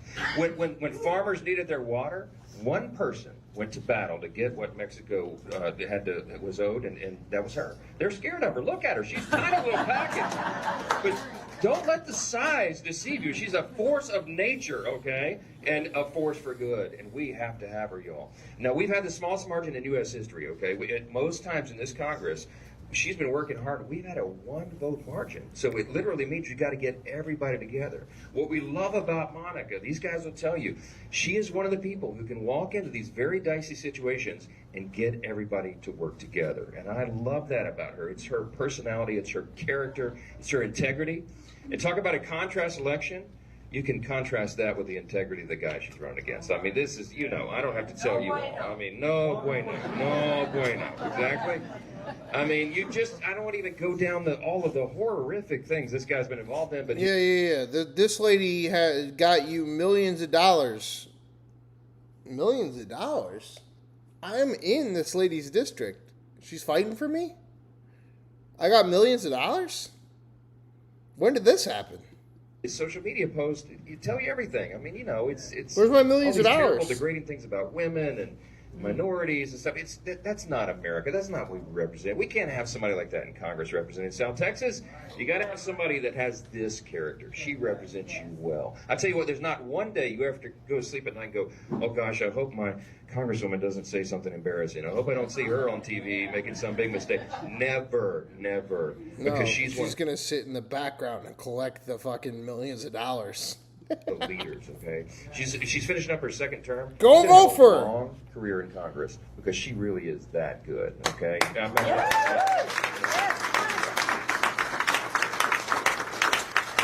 Now, real quick, I don't want to give you a long speech. I want to tell you we have lots of reason to believe that we're going to win. This isn't groundless optimism. This isn't campaign rhetoric. We are doing very well around the country. I've been in all these districts across. I mean, I've been from Alaska to South Florida, California to Maine. There is an... I've been in Alaska, Florida, Maine. So nowhere blue, nowhere where we're actually trying to fight an election. Energy, there's an excitement. What we're doing this morning is happening all around the country. People are not down with this communism stuff, and they know we have to fight. We have to win the midterm. Now, we have to defy history to do it. It's only happened twice in 90 years that a sitting president has picked up seats for his party in that first 2-year cycle. And the president asks me all the time, Mike, why is that? Well, the reason is... he did a Trump voice. Because everybody's video. Do Lake America. Do it. You're really funny. Yeah, it's so funny. I said, sir, imitation. Oh my God, it's so funny. And, he's a warrior for America. And he won this district, and we're going to win again, okay? So funny. So funny. The president, yeah. The president's been working very hard, of course, and he understands that angry people vote, satisfied people do not, right? There's two primary things that motivate people in a midterm. Anger is usually the party out of power. You think about it, when somebody wins the White House, the other team's upset about it, so they get all their grassroots out and they go take House seats from them in that first 2-year cycle. That's not going to happen this time around. There's another motivating factor, anger, party out of power, but also fear. Now, Scripture is very clear. We do not operate in a spirit of fear, but we do walk very clearly, understanding the times in which we live. That's another biblical admonition. And we understand that this is a serious concern. And this is not a little flash in the pan. These communists, these Marxists are coming for us. And they have published their platform, okay? The DSA, the Democrat Socialists of America, all right? You know what their platform begins with? Abolish the border. How's that going to go in South Texas, okay? They want to give mass amnesty to anybody who can claw their way. It just won't happen. That's what's so ridiculous about promising that the other side is evil. Is like, even if you vote for all of those people, yes, those people are giving you empty promises, but you're not giving me any empty promises to show up with. I'm supposed to go and vote for you because we'll stop their empty promises? That's not good enough. You need to give me an empty promise. Across the border, without exception, for known terrorists on the watch list, dangerous murderers and rapists, and they don't care. They want no border. They want to abolish the border. They want to abolish prisons. They want to defund the police. Dude, the infighting of the Democrats, if they get it, yeah, it's going to be crazy. No, we're not the biggest fans of the Senate right now, but I don't want to abolish the Senate, okay? No. Seriously, they want to remove the president, okay? They want one unicameral body, the House, to run everything. You have to ask yourself why. Because they have calculated that over the next couple of cycles, they can elect enough Marxist communists to take over the whole thing. And when that happens, you know what they're going to do? They want to take over the means of production. They don't want small business owners anymore. We got a lot of small business owners in South Texas. That's who provides the jobs. That's who keeps this thing going. Yeah. They don't want you to be in business. It's not Uber, DoorDash, YouTube, Google, Facebook, Meta, Microsoft. No. Alphabet and Uber don't supply any jobs. You don't take any money from them to keep us getting only 30% of those jobs. No, it's all the small business owners, guys. All those small business owners are what really supply the jobs in America. Okay. They want the government to own and control everything. It's a disaster. We're not doing that. So this contrast election. Hey guys, are we all getting our paychecks from a small business? Is everybody in the entire chat, all 88 of you right now, all 101 of you right now, is every single one of you working for a local small business that's giving you at least 70% of the, actual labor that you're putting in? Is that how America's operating, or is it that you're going and working for some sort of corporation, or even the small business that you work for is tied to another corporation, and you're actually only getting 30% of what you're actually making? Or do we just all live in a fantasy land where we're all fucking selling honey on the side of the street? Important, and people have to be motivated. It comes down to turnout.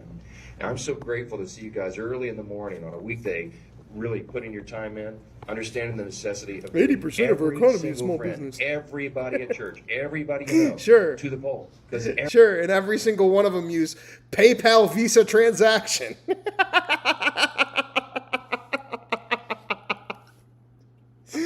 Hey, 80% of you small businesses, why don't you get yourself a Square for your payments? All right?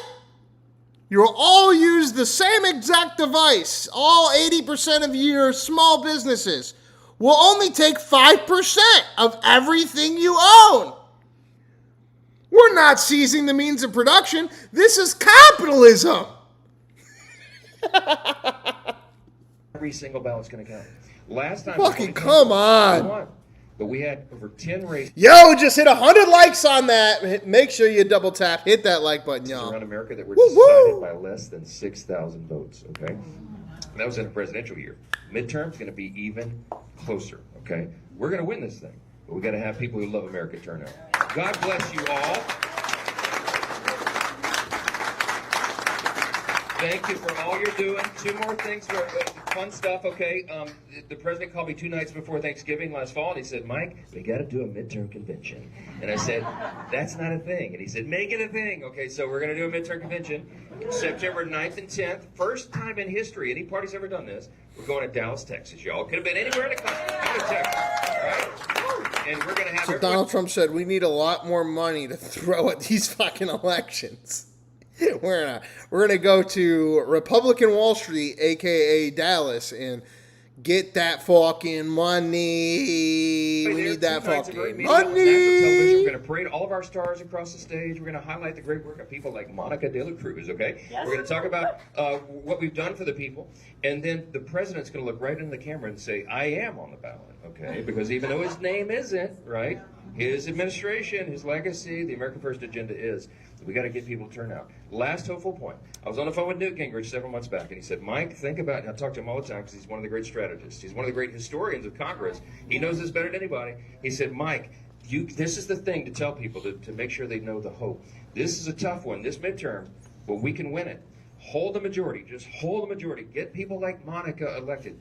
This is one of the toughest races in America. Y'all know. We got to fight hard. We cannot take this for granted. As good as she is, they are fighting to take her down. You understand that? They're spending, they're outspending you 4-1 right now, okay? So it's going to come down to you. Oh, okay. She's the underdog. She's the underdog now. Not that the GOP that has triple the amount of money could give her more money at any time. But she's a huge underdog. It's like that Francesca Hong thing. Like this lady's going to come out of the woodwork in Texas and win as a Republican. All of us, right? But Newt says, hold the majority. And the next 2 cycles are so much brighter days ahead, because in 2028, think of it. How many of you know we have a much deeper bench than the Democrats do for the presidential race, okay? Right?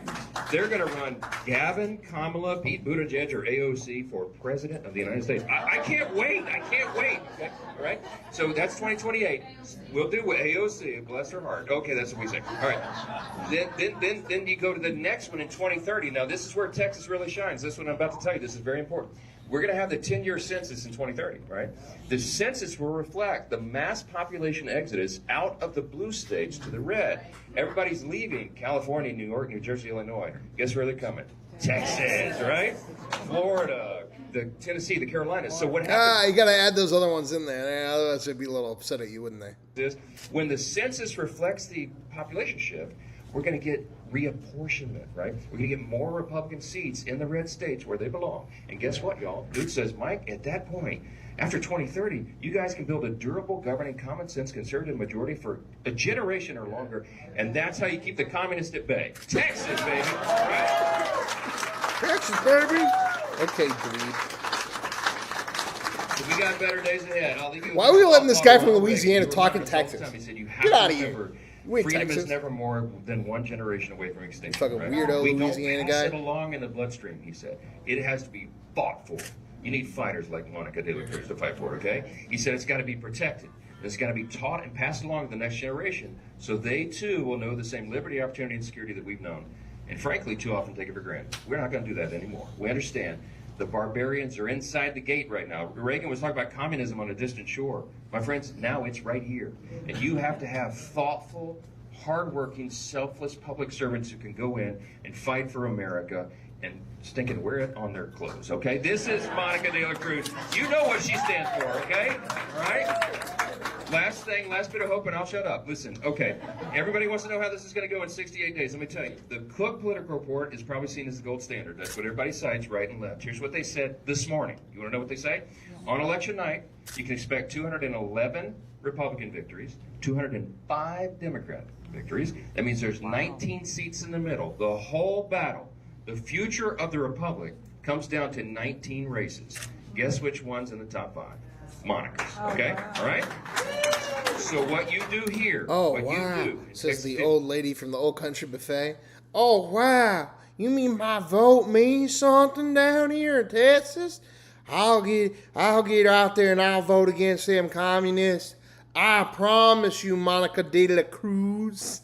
It's not just about this district. Her fucking name is De La Cruz. It's about the survival of freedom. Either way, it sucks as a Republican. De La Cruz, you're a foreigner.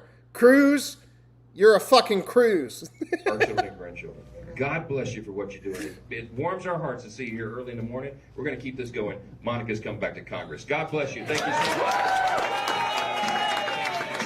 All right, so there's that on Mike Johnson here. Okay, now we got HHS Secretary speaking about schools again. Just a little bit of common sense for a minute. Stand toes on the nail. Hi, I'm RFK. I'm here for a little bit of common sense. Everybody freak the fuck out. Common sense has went into the chat. Ah! Feed the kids? What do you mean? What do you mean feed the kids? What do you mean school dies out of school lunches? Square pizza? No way! Gotta keep it. More bombs for Israel. You kind of touched on it in your speeches, Travis Fox 15. Why is now such an important time to get young people? We have now, we have a child health crisis in this country. 77% of American kids can't qualify for military service. Approximately 60 to 70% of American kids have some kind of chronic disease, autoimmune disease, neurological disease. I love RFK. And Bro's the only one fighting both sides right now. Food, which is causing a lot of that, but also we need. Mondani and Trump are the only two politicians doing anything. RFK is the only person fighting both sides still. Physical activity. If we're going to have a strong nation, we need strong individuals, and we need to bring back physical fitness and activity and get kids off of the screens. Children today, 16-year-olds, these kids, this age group is spending 8.5 hours a day on average on the streets. And that's not good for anybody. They have the number one... Well, that's good for Mark Zuckerberg. Cause of death. American teenagers today is suicide. That's a good for the big tech. That's a good for the AI. Have you talked to Mike Johnson and Donald Trump about you talking about how the kids are on the screen too much? Because I think the AI race is going to be stalled. We need to fight the Chinese. isolation from that fixation. How dare you say kids should get off the screen? For their mental health and for their physical health, they need to get outside, they need to get active, and we need to rebuild our country from the ground up. Yeah, free breakfast was an idea that started under Bush, like in 2007, and actually was implemented under Obama's first administration. And it's probably the best thing that has happened to schools in a long time, is the ability to accept those grants. And a lot of states have accepted those grants to the ability of having every school in their state have the school breakfast. But yeah, school breakfast is a fucking solid one. Because one, if you don't have school breakfast and you're poor, you're going to scrounge for change and eat your Pop-Tart and still stay a fatty. And if you're really poor and you don't eat breakfast, and I think that you should eat breakfast. I think everybody should be fed protein before you go into the classroom. Wow. Before we bomb Iran again, guys, just a quick thing before we bomb Iran again, before we give more drones to Ukraine and more nuclear missiles to Israel. Just real quick, can we give the children protein before they go in to the knowledge center? No? Oh, okay. Well, fuck me. I'm sorry. Joseph News Channel 8 here in Tampa. What is it when you look around and you see these kids that were out here today? Talk about what they mean in terms of what you hope the youth will turn out to be. Yeah, I mean, we're at Gaithers High School today, which I was so impressed by just the look of these kids. You know, they look like kids when, I was growing up. They're all... Okay, all right. Just watch your words here. A lot of pedophile talk in the chat. You don't want to... Like great shape. They all look athletic. The level of enthusiasm that we saw. This is what we want to instill in children all over America. And this school's done an incredible, great job at it. Does Linda McMahon think so? Linda McMahon's job is simply to not have a job. She even said that when she got nominated. She goes, if I did my job correctly, I won't have a job in 4 years, because it's just to give the money back to the schools. They literally put the worst person they could in charge. Well, honestly, not the worst person. The worst person that's ever in charge of the Department of Education was that last Trump one. God, I can't remember what her name is. But she was so awful. She was doing such dumb shit. Linda McMahon's whole thing is to try to force everybody into voucher system, which honestly would help everyone. It would literally just help everyone. Because then it would be easier to be able to do the things that RFK is trying to do without spending a bunch of money. But at the same time, we shouldn't really have to, that's what's so crazy. This should be the easiest thing ever to give the most money to. Hey, we don't want food dyes in the lunch and we would like to give them more protein. All right, we'll figure that out, but we're not going to change the budget for you. Go fuck yourself. What is this? This is such bullshit. This should be the number one easiest thing to get the most money humanly possible for. And instead, this guy's going out here having to do it on his own while both sides are like, do you want more bombs or more bombs? Do you want health care or health care? God, Jesus.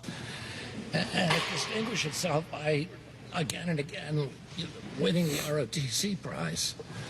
You can see the spirit in these kids, and you can see it's reflected.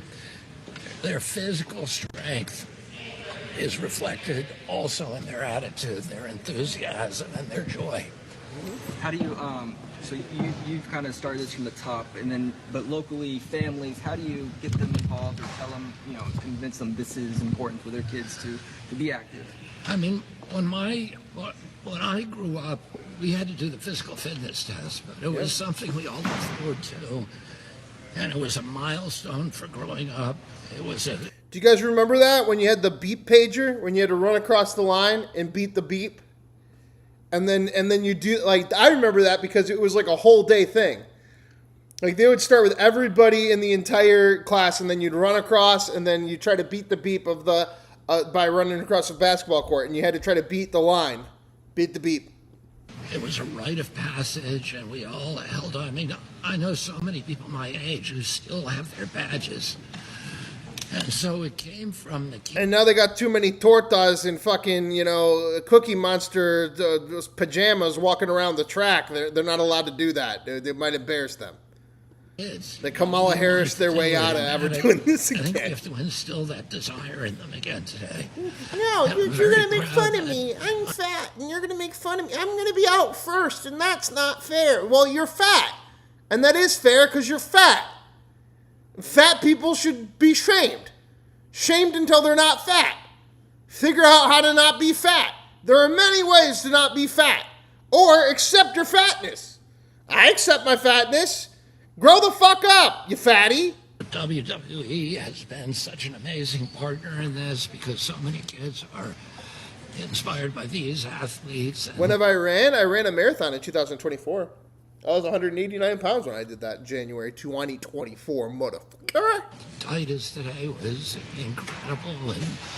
And Do I have to do it? motivating them and For those that are new to the chat, do I have to do it? I guess I will. I'll just do it just so that everybody can go, oh, fuck. Let me see here. Real quick. Don't wanna mess up the stream too much, but this is me.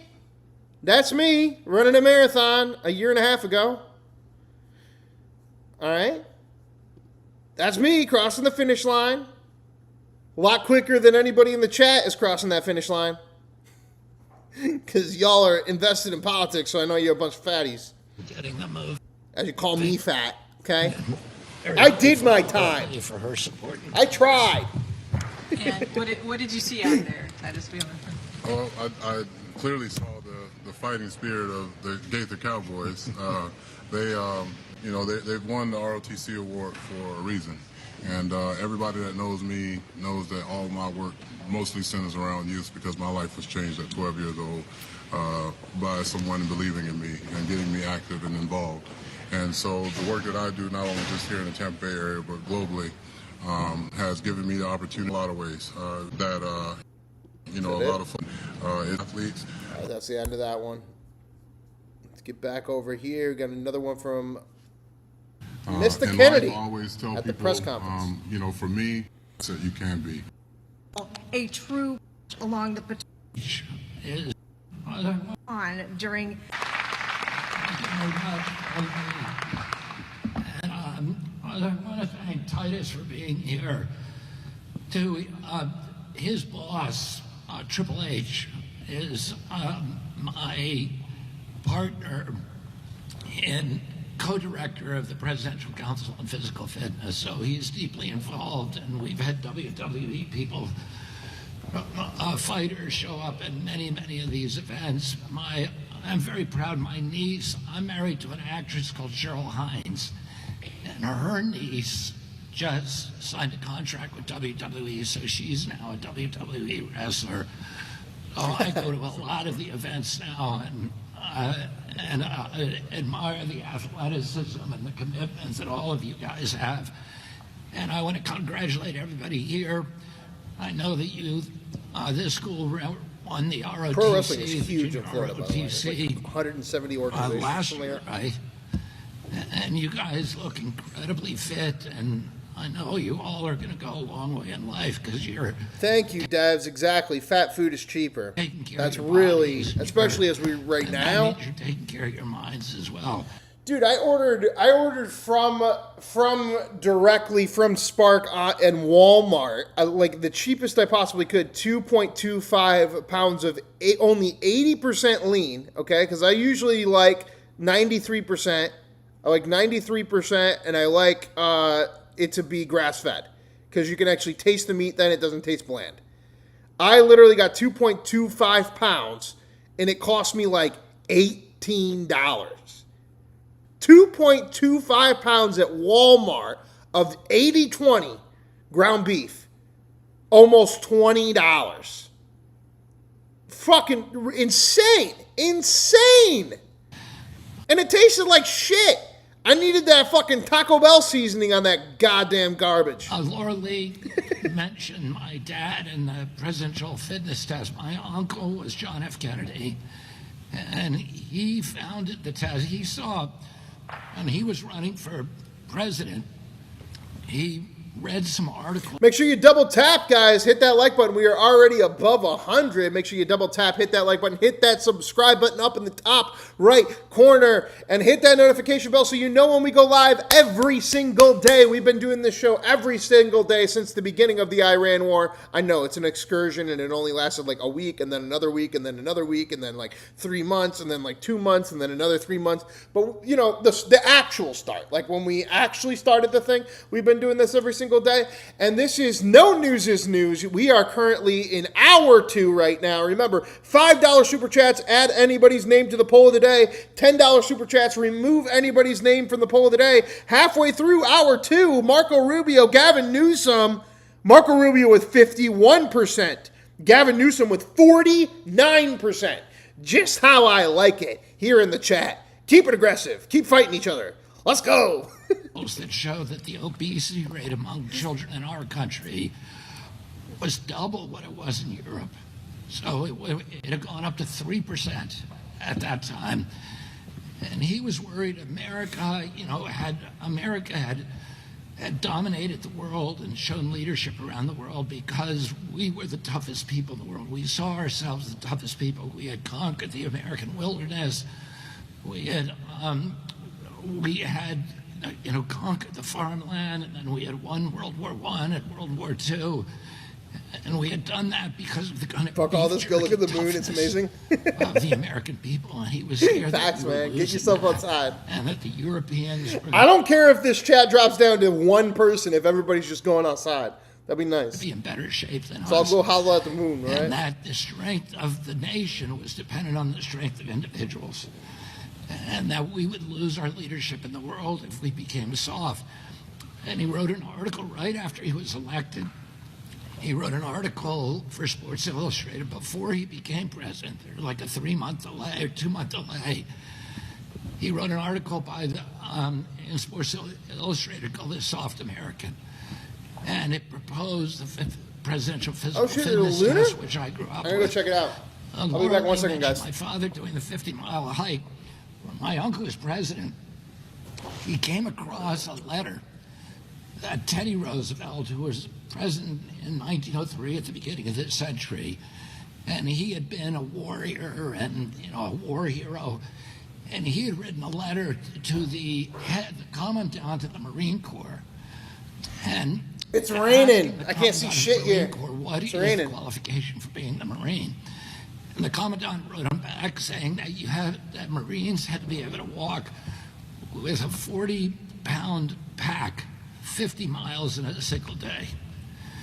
And my uncle took that letter and he sent it to his commandant of the Marine Corps. And he said, "Are Marines today able to do that?" And then he challenged the American people to do a 50-mile hike. He said, "Everybody, challenge anybody who could do it to do it." And he came into his cabinet meeting at Friday afternoon, and he said to the cabinet, "At least one of you has to take a 50-mile hike this weekend to show the country." And my father was the youngest guy in the cabinet. So everybody looked at him and said, "It's got to be you." My father went back to the Justice Department. He was Attorney General at that time. And the people in the Justice Department, most of the high-level people, had been on the Harvard football team with him. And they were VA students, so they had taken advantage of the VA bill after World War II. So they had fought in World War II and then come back to college, and they'd gone to Harvard, gotten on the football team. My father hired them all to work with him in the Justice Department. And so he went there, and they were a bunch of athletes and tough guys who fought in the war. And he said to them, "I need a bunch of you to do the 50-mile hike with me tomorrow morning. We're going to start at 4 a.m. The and JFK they were going to walk 50 on the towpath, on a path along the Potomac River. It's sold out right now. Washington, D.C., all the way to Camp David. November 21st. It was the 64th anniversary. The towpath was frozen. It was sub-zero temperature. My father was wearing sneakers. And they went at 4 o'clock in the morning, and they started walking, and one by one, all the guys dropped out. Because they were in good shape, but walking is a different set of muscles. And their knees began to swell up, and they started getting injuries, and one by one they had to drop out, and they were freezing. And the last guy to drop out, my father said to him, "You're lucky your brother's not the president of the United States." Because there were press following him, and he could not drop out. It would have been too humiliating. He walked all the way to Camp David, and I was there. I was a 10-year-old boy when he arrived. And his feet were bleeding. They were covered with blisters. Whoa! And I've never seen him in that bad a shape. And he came in and just collapsed at Camp David. As it turns out, President Trump, I'm a member of this cabinet. And President Trump has invited all of his cabinet members to spend one weekend this summer at Camp David. And my weekend starts tomorrow. So I'm bringing my whole family to Camp David. And it's the first time they've ever been there. I went there a lot when I was a kid. Why are you still calling it Camp David, bro? It's Shangri-La. Nobody's offended. We can call it Shangri-La now. If he's changing it to Lake America, we can call it Shangri-La, all right? You're going to get to see it's it. Okay. I'm going to tell them that JFK's story. dream. When I got out of college, I was on a rugby team. And I got the whole rugby team to do a 50-mile walk from Boston to Cape Cod. It took us about 17 and a half hours, and I was almost crying when I got to the end of it. It was very painful. But I grew up with the physical fitness test. I won the physical fitness test in my school for pull-ups. And the badge that I got, I still have. All of the kids who won that badge were very, very proud of it. It was a milestone for our generation. And it really succeeded in making our kids in this country healthier again. And I'm going to say this for everybody that hates RFK in the chat. I'm going to do the fucking America 50 miler. I don't know if I'll do it this November and do it myself because it's sold out, or if I'll do it next November. But I'm going to put myself on track to do a 50 miler now because I know that every single person that's calling RFK a stupid drug-brained retard is way fatter, way out of shape, way more unhealthy than I am, way closer to, suicidal tendency, continuing to eat all their food dyes and Doritos in the fucking chat. But I'm saying it for all of you, anybody that's understanding. I will let you guys know in my post on YouTube when I am officially going to do this. I'll probably do it with the meta glasses, honestly. But hopefully you guys either join me. It might be this November 21st, depending. I'm going to start training tomorrow on it. But if not November 21st this year somewhere in Texas, then November 21st next year at Camp David, I will do it. But I'm doing the 50 miler. Fuck this. This is ridiculous. You guys sitting there bashing human beings that are doing things that you can't even fathom or be capable of yourself. And I'm about to show you that you can do things that other people can't. And when you do things that other people can't, they get really upset and they eat their fucking Doritos and they shut the fuck up. Okay? So we'll see. During the early Obama it will never happen. Follow along. Today we don't have a 3% obesity Follow along. rate. We have a 20% obesity rate, our kids. And we have the 6th generation of kids of any in the world. 77% of American kids can't qualify for military service. And that's something that shows that this is very dangerous for our country. And if we're going to if we're going to walk away from the chronic disease epidemic, if we're going to have a strong country, a strong military, and a strong economy, we need strong individuals. And that's what this is about. And I want to thank all of you for participating, and Titus and Admiral Christine and Laura Lee, who's been an incredible supporter of this program in Congress. And I want to thank each of you for the commitment that you've made to keep yourselves healthy. So God bless all of you, and I'm looking forward to seeing you. That message is never wrong. That message is never wrong, and saying that message is stupid makes you fat and stupid. Like, you're mostly fat, and then you're stupid. All right, here we go. The guy that murdered everybody in Wall Street decided to bring his kid to school on 9/11 for the first time, and then brought those children to Jeffrey Epstein's island. Woohoo! Here we go. Hello. I say it right now. I said it again. I'll say it again, guys. remove Howard Lutnick, remove Mr. Cross-Eyed Kash Patel, and we're fucking going 100 on this fucking administration. We got 2 left. We got rid of the stupid blonde Pam Bondi. We got rid of the stupid lady shooting all the dogs. Now we just need to get rid of the bald man that murdered all of his colleagues on Wall Street and then drove his kid to school and then went to Jeffrey Epstein's island. And then we also need to get rid of Kash Patel because he's fucking weird. Kash Patel's very weird. Lately he's been doing, but he still does all that, like, he's just so cringe. Like, I'm more okay with Todd Blanche, even though Todd Blanche did like the 8.5 hour Ghislaine fucking interview.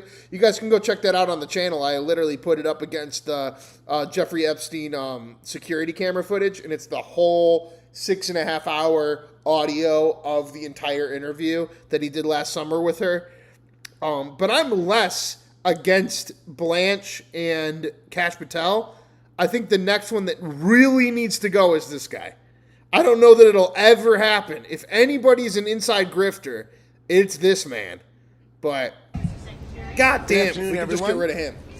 So I want to talk about the Kennedy Center. So we all know the Kennedy Center, the John F. Kennedy Memorial Center for the Performing Arts, should be the greatest cultural institution in the United States. Why are you calling that? I thought it was called the Trump Center. Oh, wait, they sued you and told you couldn't do that anymore, right? America and possibly the world. Captain of Jeffrey Epstein's island. To do that, right? But it's not there now. It's had decades of financial neglect. Can I marry that lady across the street? I know she's a crazy leftist and probably a pig, but God, I love that. Just screaming shame over and over again as this fucking weirdo. And the reason that happened is because Congress is good at a lot of things, but what they're not good at is shame on you, you fucking weirdo. Go back to the island. Restore a building. They're just not good at that. Murder some more of your coworkers. Take your kids to school for the first time ever on 9/11. And so what happened is decade after decade. What happened was this building was neglected. It feels good, guys. Do it with so shame. If you walk into it now, it feels like you're going back in time. See, it does a lot, right? It's just not beautiful. It's just not extraordinary. And the president set out to solve that. Seamus!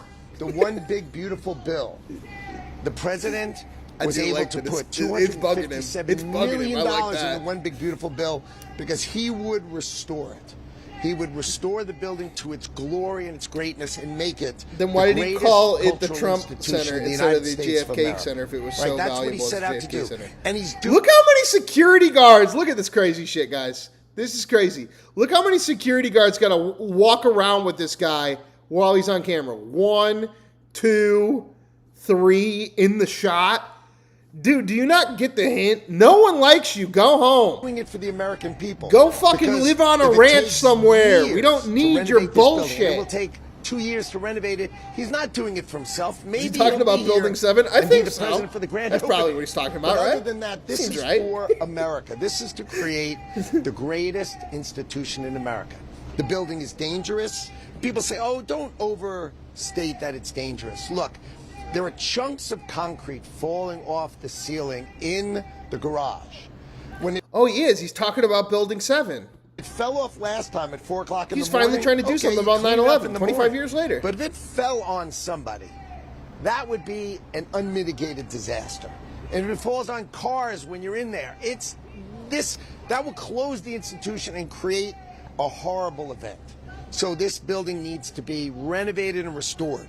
Now, the board did the right thing. What they did is they hired experts. They hired JLL and the Delta Group, 2 experts to spend time and effort to analyze these buildings. And what they came back with is there's $257 million would be enough money to completely renovate and restore the building if President Trump was the construction manager.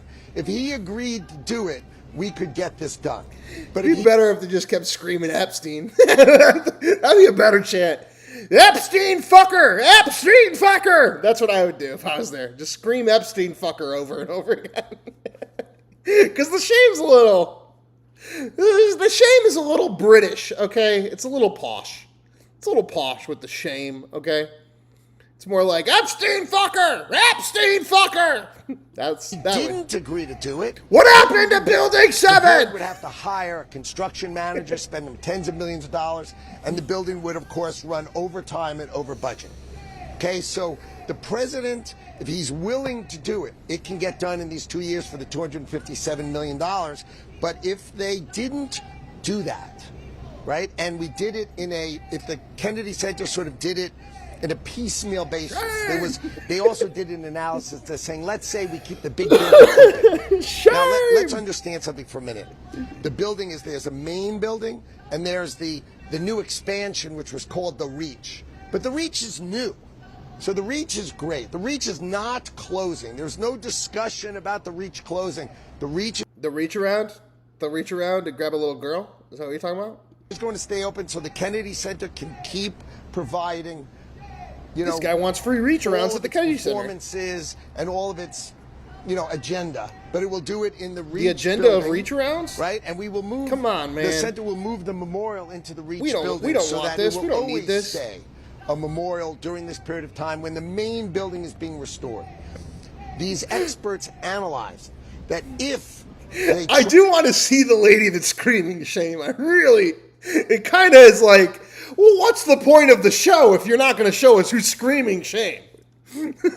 Like, if you guys were watching the show the other night, Mike Pence was doing an interview on CNN, and he was in Ukraine, and there was just like church bells the whole time in the background, like ding dong, ding dong, ding dong, the whole fucking time for like 12 minutes. And it's like, yeah, well, show me the church bell and show me the shame lady. I want to see the shame lady. Building. Piecemeal. Show me the shame first, lady. And this section second, and this section third. It would They take sent 4 him or off 5 to years, fix a building. cost $400 or $500 million, which the board does not have, right? And then why would the president agree to work on a restoration where he's going to be the president for the next 2.5 years, and then he's leaving? So what's he going to do? Do half of it? I mean, it's ridiculous. So he wouldn't be involved. So either the board agreed to close it, right, and let him do it, or do it another way without him. And the board decided in a very reasonable way. The board came up and said, look, let's vote to close it after we've had these expert reports that were filed, by the way, with this court last week. Multi-hundred-page reports analyzing every detail of the center, saying basically it will cost $400 or $500 million if you do it over time, or it'll cost $257 million if President Trump is the construction manager. And look, he has the power and he has the expertise to get this done. He is the greatest builder in the world. He's the and he will get it done on Bro, time. he's the president. How he got time for this? This is ridiculous. On budget. And there will be if Donald Trump gets to decide everything. Of the greatest building of performing arts, but it will be called the John F. Kennedy Memorial Center for the Performing Arts. So that's yesterday. Oh, that's yesterday? We finally let that one go? Guys, me being on Epstein's Island, me taking my kids to school for the first time on 9/11, Donald Trump calling it the Donald Trump Center, that's yesterday. Today, we are here as normal human beings that have done none of those things. Okay? What the board also decided is the board decided it wanted to acknowledge President Trump by saying underneath the name of the building, which will remain the John F. Kennedy Memorial Center for the Performing Arts, renovated and restored by President Donald J. Trump, right? Renovated and restored. An acknowledgement, the same way every university, every hospital, every cultural center in the world likes to acknowledge the people who raise it the money. Because President Trump has also said, I will work to endow this institution. And this institution, the other day he was chatting with me about... Then again, do this once you're out of office.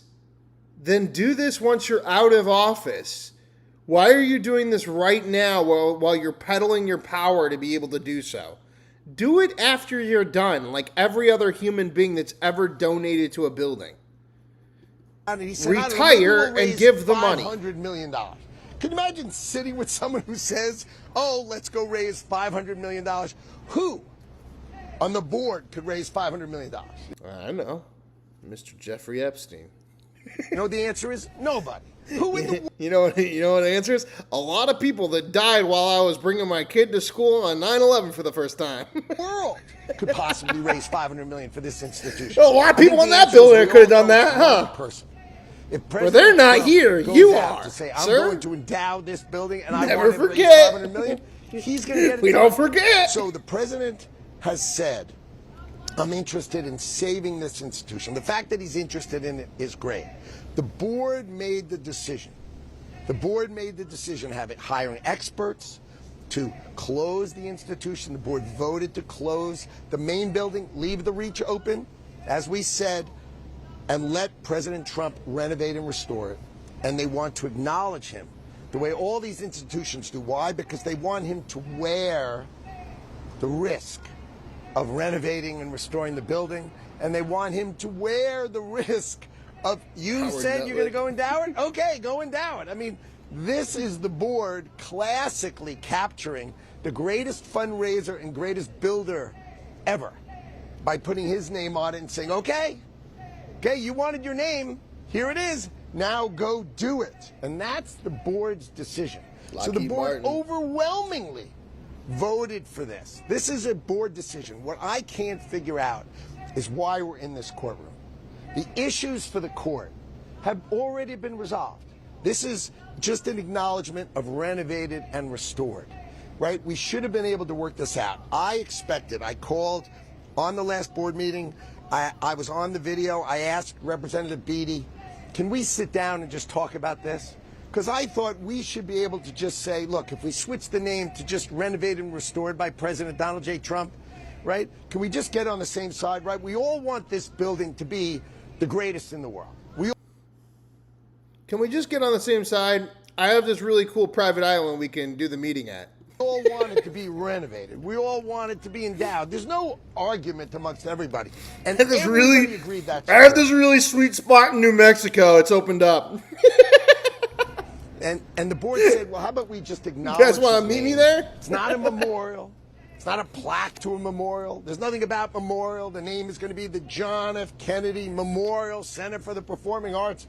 That's not the topic. Today's topic is why wouldn't we just say renovated and restored by President Donald J. Trump? That's what the board said.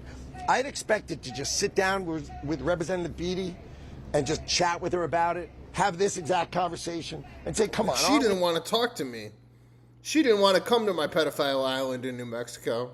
We're all on the same page now. Let's put this behind us, right? And let's just make this building great. We're all on the same page. Let's just go do it. We need it endowed. We need it renovated. They've hired the experts who they were independent experts who wrote hundreds and hundreds of pages and have pictures and analysis of what these things cost. Come on, let's just be on the same page and get this done. And she said at the board meeting, okay, we'll sit down and get it done, right? Representative Larson said he'd sit down with me. He did, right? We had a really first-class conversation, grown up about these topics. But you would say, well, this doesn't sound very controversial, right? What about this is controversial? And I expected to meet Representative Beatty.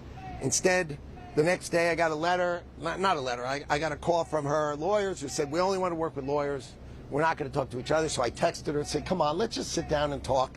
We can do it with your lawyers, without your lawyers. Come on, we can just work this out. And she came back, I'm more comfortable if you just do it with lawyers. And there's no such thing as just doing it with lawyers, or you end up in the courtroom where the lawyers get paid.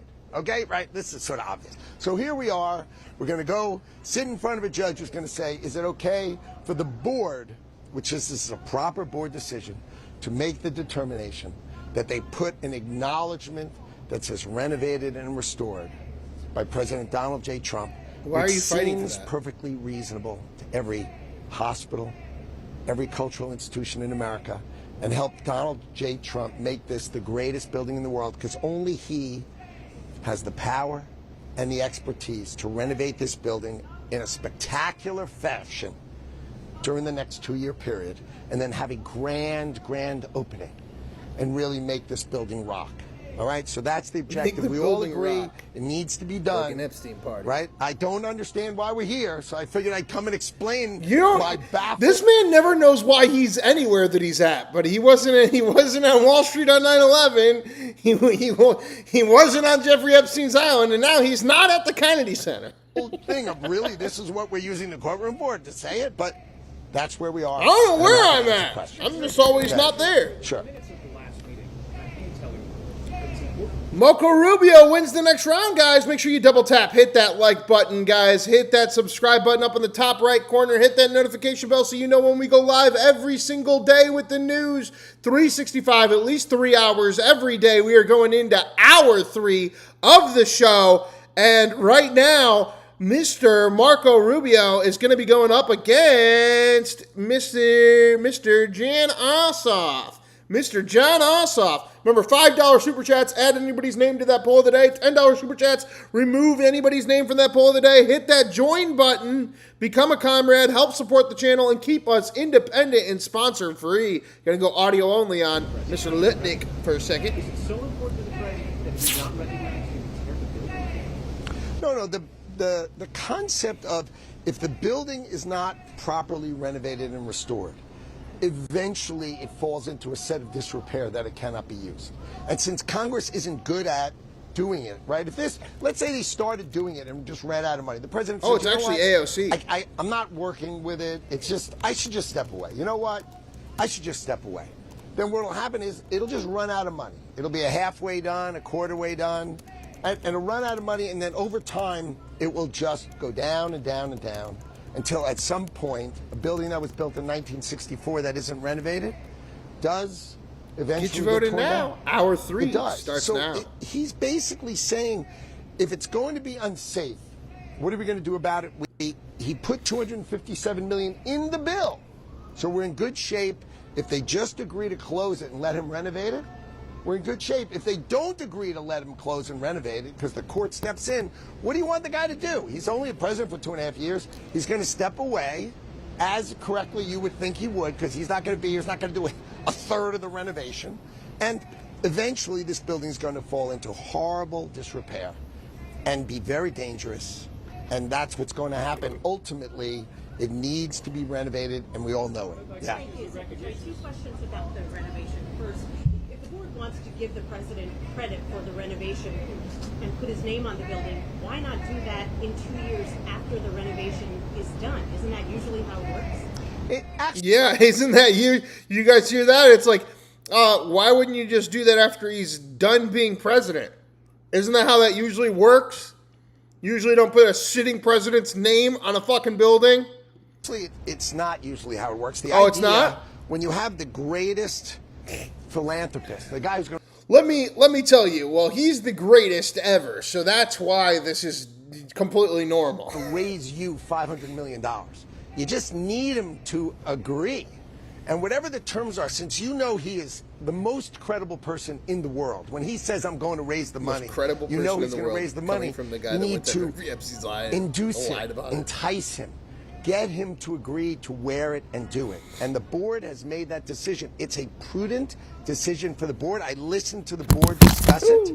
It is very, very prudent. If they said, well, maybe I'll do it later. Very prudent. Right? Well, maybe he'll raise the money later. That's not the way it works. You make an agreement. If you could shake hands with President Donald J. Trump to raise you $500 million, and your inducement to him, the board's inducing him, saying, I'll acknowledge you if you raise me the money, commit to raise me the money, and I'll acknowledge you. If he commits to raise the money, I'd acknowledge him. I'd do it in a minute. How much do letters cost? Right? And if he didn't do it, you could always take the letters down. He's going to do it. He's the President of the United States. He delivers every time he says it. It's just the right thing to do. It's smart for the board to do it. Yes. Wait, sorry, can I follow up on that? Does the administration have the authority to tear down the Kennedy Center if that's what it decides needs to be done? I have no idea. That is not, these are board decisions, right? How the building does from a safety standard will be up to the building. Right now, we expect, the board has voted overwhelmingly to... Props to that lady. She's been going for 14 minutes with that shame. keep the research Driving him nuts. building and let Donald Trump restore Props it. to that So lady. that has been done by this board. So That lady doing the real work of Americans. Shame! Shame! Shame! I wish she was screaming Epstein's Island or some shit. But unless this Epstein judge fucker! blocks it, Epstein and so it fucker! creates That's what I would a have been doing. harrowing decision for the Kennedy Center, right? That's what's going to happen. This building is going to close, and President Trump's going to renovate it. And if you want Or just scream out, Building 7! Building 7! to renovate it, and you want him to endow it, and the endowment is the key, because the Congress can't give money for its operating losses. And this building has lost $100 million a year. This business has lost $100 million. No one thinks the Kennedy Center is like a profit-making enterprise, right? You have the unbelievable asset of the National Symphony Orchestra, right? The NSO is amazing, but it loses money every year, okay? Because you can't have like the world's great, right, symphony orchestra and expect it that it's making money. So who's going to put up that money? Congress does not write operating checks. So President Trump has said, I will endow this center. So it is extraordinary forever. And we made a deal, by the way, to keep, if we close the main building, to help the NSO travel this country and have the world see how amazing this orchestra is. So we made a deal with them. They were in my office when we made the deal, and the leadership started crying because they didn't know how much the president loves them and respects them. And when we told them how much he loves and respects them, they were so happy because he said, we're going to endow And this they were like, institution, please, and you Daddy never Trump, go- please. They started begging, Daddy Trump, please bring us to the island. Daddy Trump, please. And then we go, wait, Howard Lutnick, that's your thing, bro. Bring anywhere. And that matters. Yes. Secretary Gary Grimback from NBC News here. Question for you. What exactly is your role as it relates to the Kennedy Center?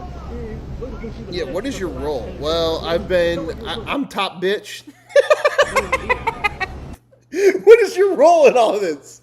Well, I'm bottom bitch. So, two things. So, I'm bottom bitch right now, and I'm about to get fired for being on Epstein's Island, for bringing my kids to school on 9/11. Everything's kind of folded over for me and my fucking Zionist crew. So I'm bottom bitch right now. That's why I'm over here, because I'm bottom bitch right now. Has in it the International Because Daddy don't Trade like me right now. Administration. And under the International Trade Administration is the National Travel and Tourism Office. So tourism is under commerce. And you guys saw us in FIFA. I mean, we had massive commitment for tourism for FIFA, and it was rocking, right? We brought the world here. The world loved it. We made sure that visas and travel and all these things sort of went flawlessly. You never heard anything because you saw the greatest set of tourism ever. So I care about tourism.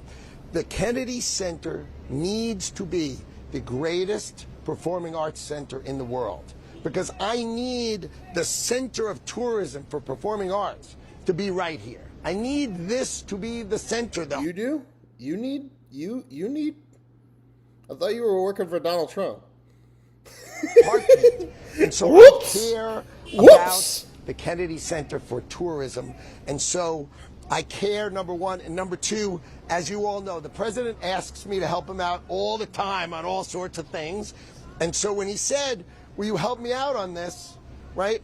The answer was, I sat with him and said, what can we accomplish? I sat with the board to say, what can we accomplish? I tried to sit with all the people who were against it and try to sort it out so we can go positively to, number one, we want the Kennedy Center to be the greatest performing arts center in the country, and we want it to be glorious and gorgeous and amazing, right? Number two, the name should be the John F. Kennedy Memorial Center for the Performing Arts. And number three, we should acknowledge President Trump if he's going to be the reason that this institution gets $750 million. Acknowledging him sounds like a good idea. The board has agreed, right? And I just wanted to do just like I'm doing now, have a reasonable discussion, a reasonable explanation. Doesn't sound like you're not. There's nothing reasonable about you being here.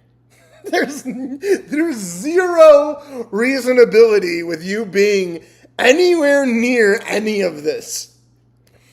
Reasonability is when out the fucking window of the 44th fucking story 25th anniversary of your friends. I was just driving my kid to school that walk day. out of here and say, wow, For that the was first really time ever. controversial. Imagine what the secretary said. He basically said things that were basically right down the middle. Let's renovate the heck out of this building. Let's make it glorious and make President Trump, if he's willing to run this as the construction manager, thank the Lord. And number two, if we acknowledge him and he raises us $500 million, wow, is that the greatest deal ever? Yes. President Trump hosting an event in the Oval Office right now and signing an order on renaming Lake Ontario. This is after the collapse. You were involved in those talks pretty heavily. Yes. There's been some reporting of what role you played, didn't play. What do you think came of those talks last Friday? All right, I met with their trade minister LeBlanc at least 10 times in the last month. I spoke to Mark Carney twice in the 24 hours before this ended. Twice. Right, this is what's the problem. Like, why are you anywhere near any of this shit? You should be the guy fucking peddling the shit on the doorframe. What are we doing? Why is he the guy doing the conversation still? This is what makes people think, like, you're a shill for Israel. Because this guy's still around. Why is this guy still around? Texts back and forth with Mark Carney. I have a long-standing relationship with him from when he worked at Goldman Sachs way back when, let alone when he was at the Bank of England. So I've known him a long time. So it's easy for me to communicate with him. Yeah, right? me and him used to hang out on this island. I mean, at this place. I mean, at this, we drove our children to school on the same, Canada has the best trade deal in the world before we started. We negotiated, and Canada was going to have the best trade deal in the world. And what happened... Oh, wait. He out-talked her. 19 minutes later, she finally gave up. No more shame. Was that Canada walked away. We had a deal. We shook hands. The president announced it, right? Everybody was positive. Canada made the decision for political... Oh, there she is. Never mind. She's still there. To walk away. Sure. This is politics only. If you think I ever said the words French, do I care about how the Quebecois speak? I mean, what could matter less to America? We don't care.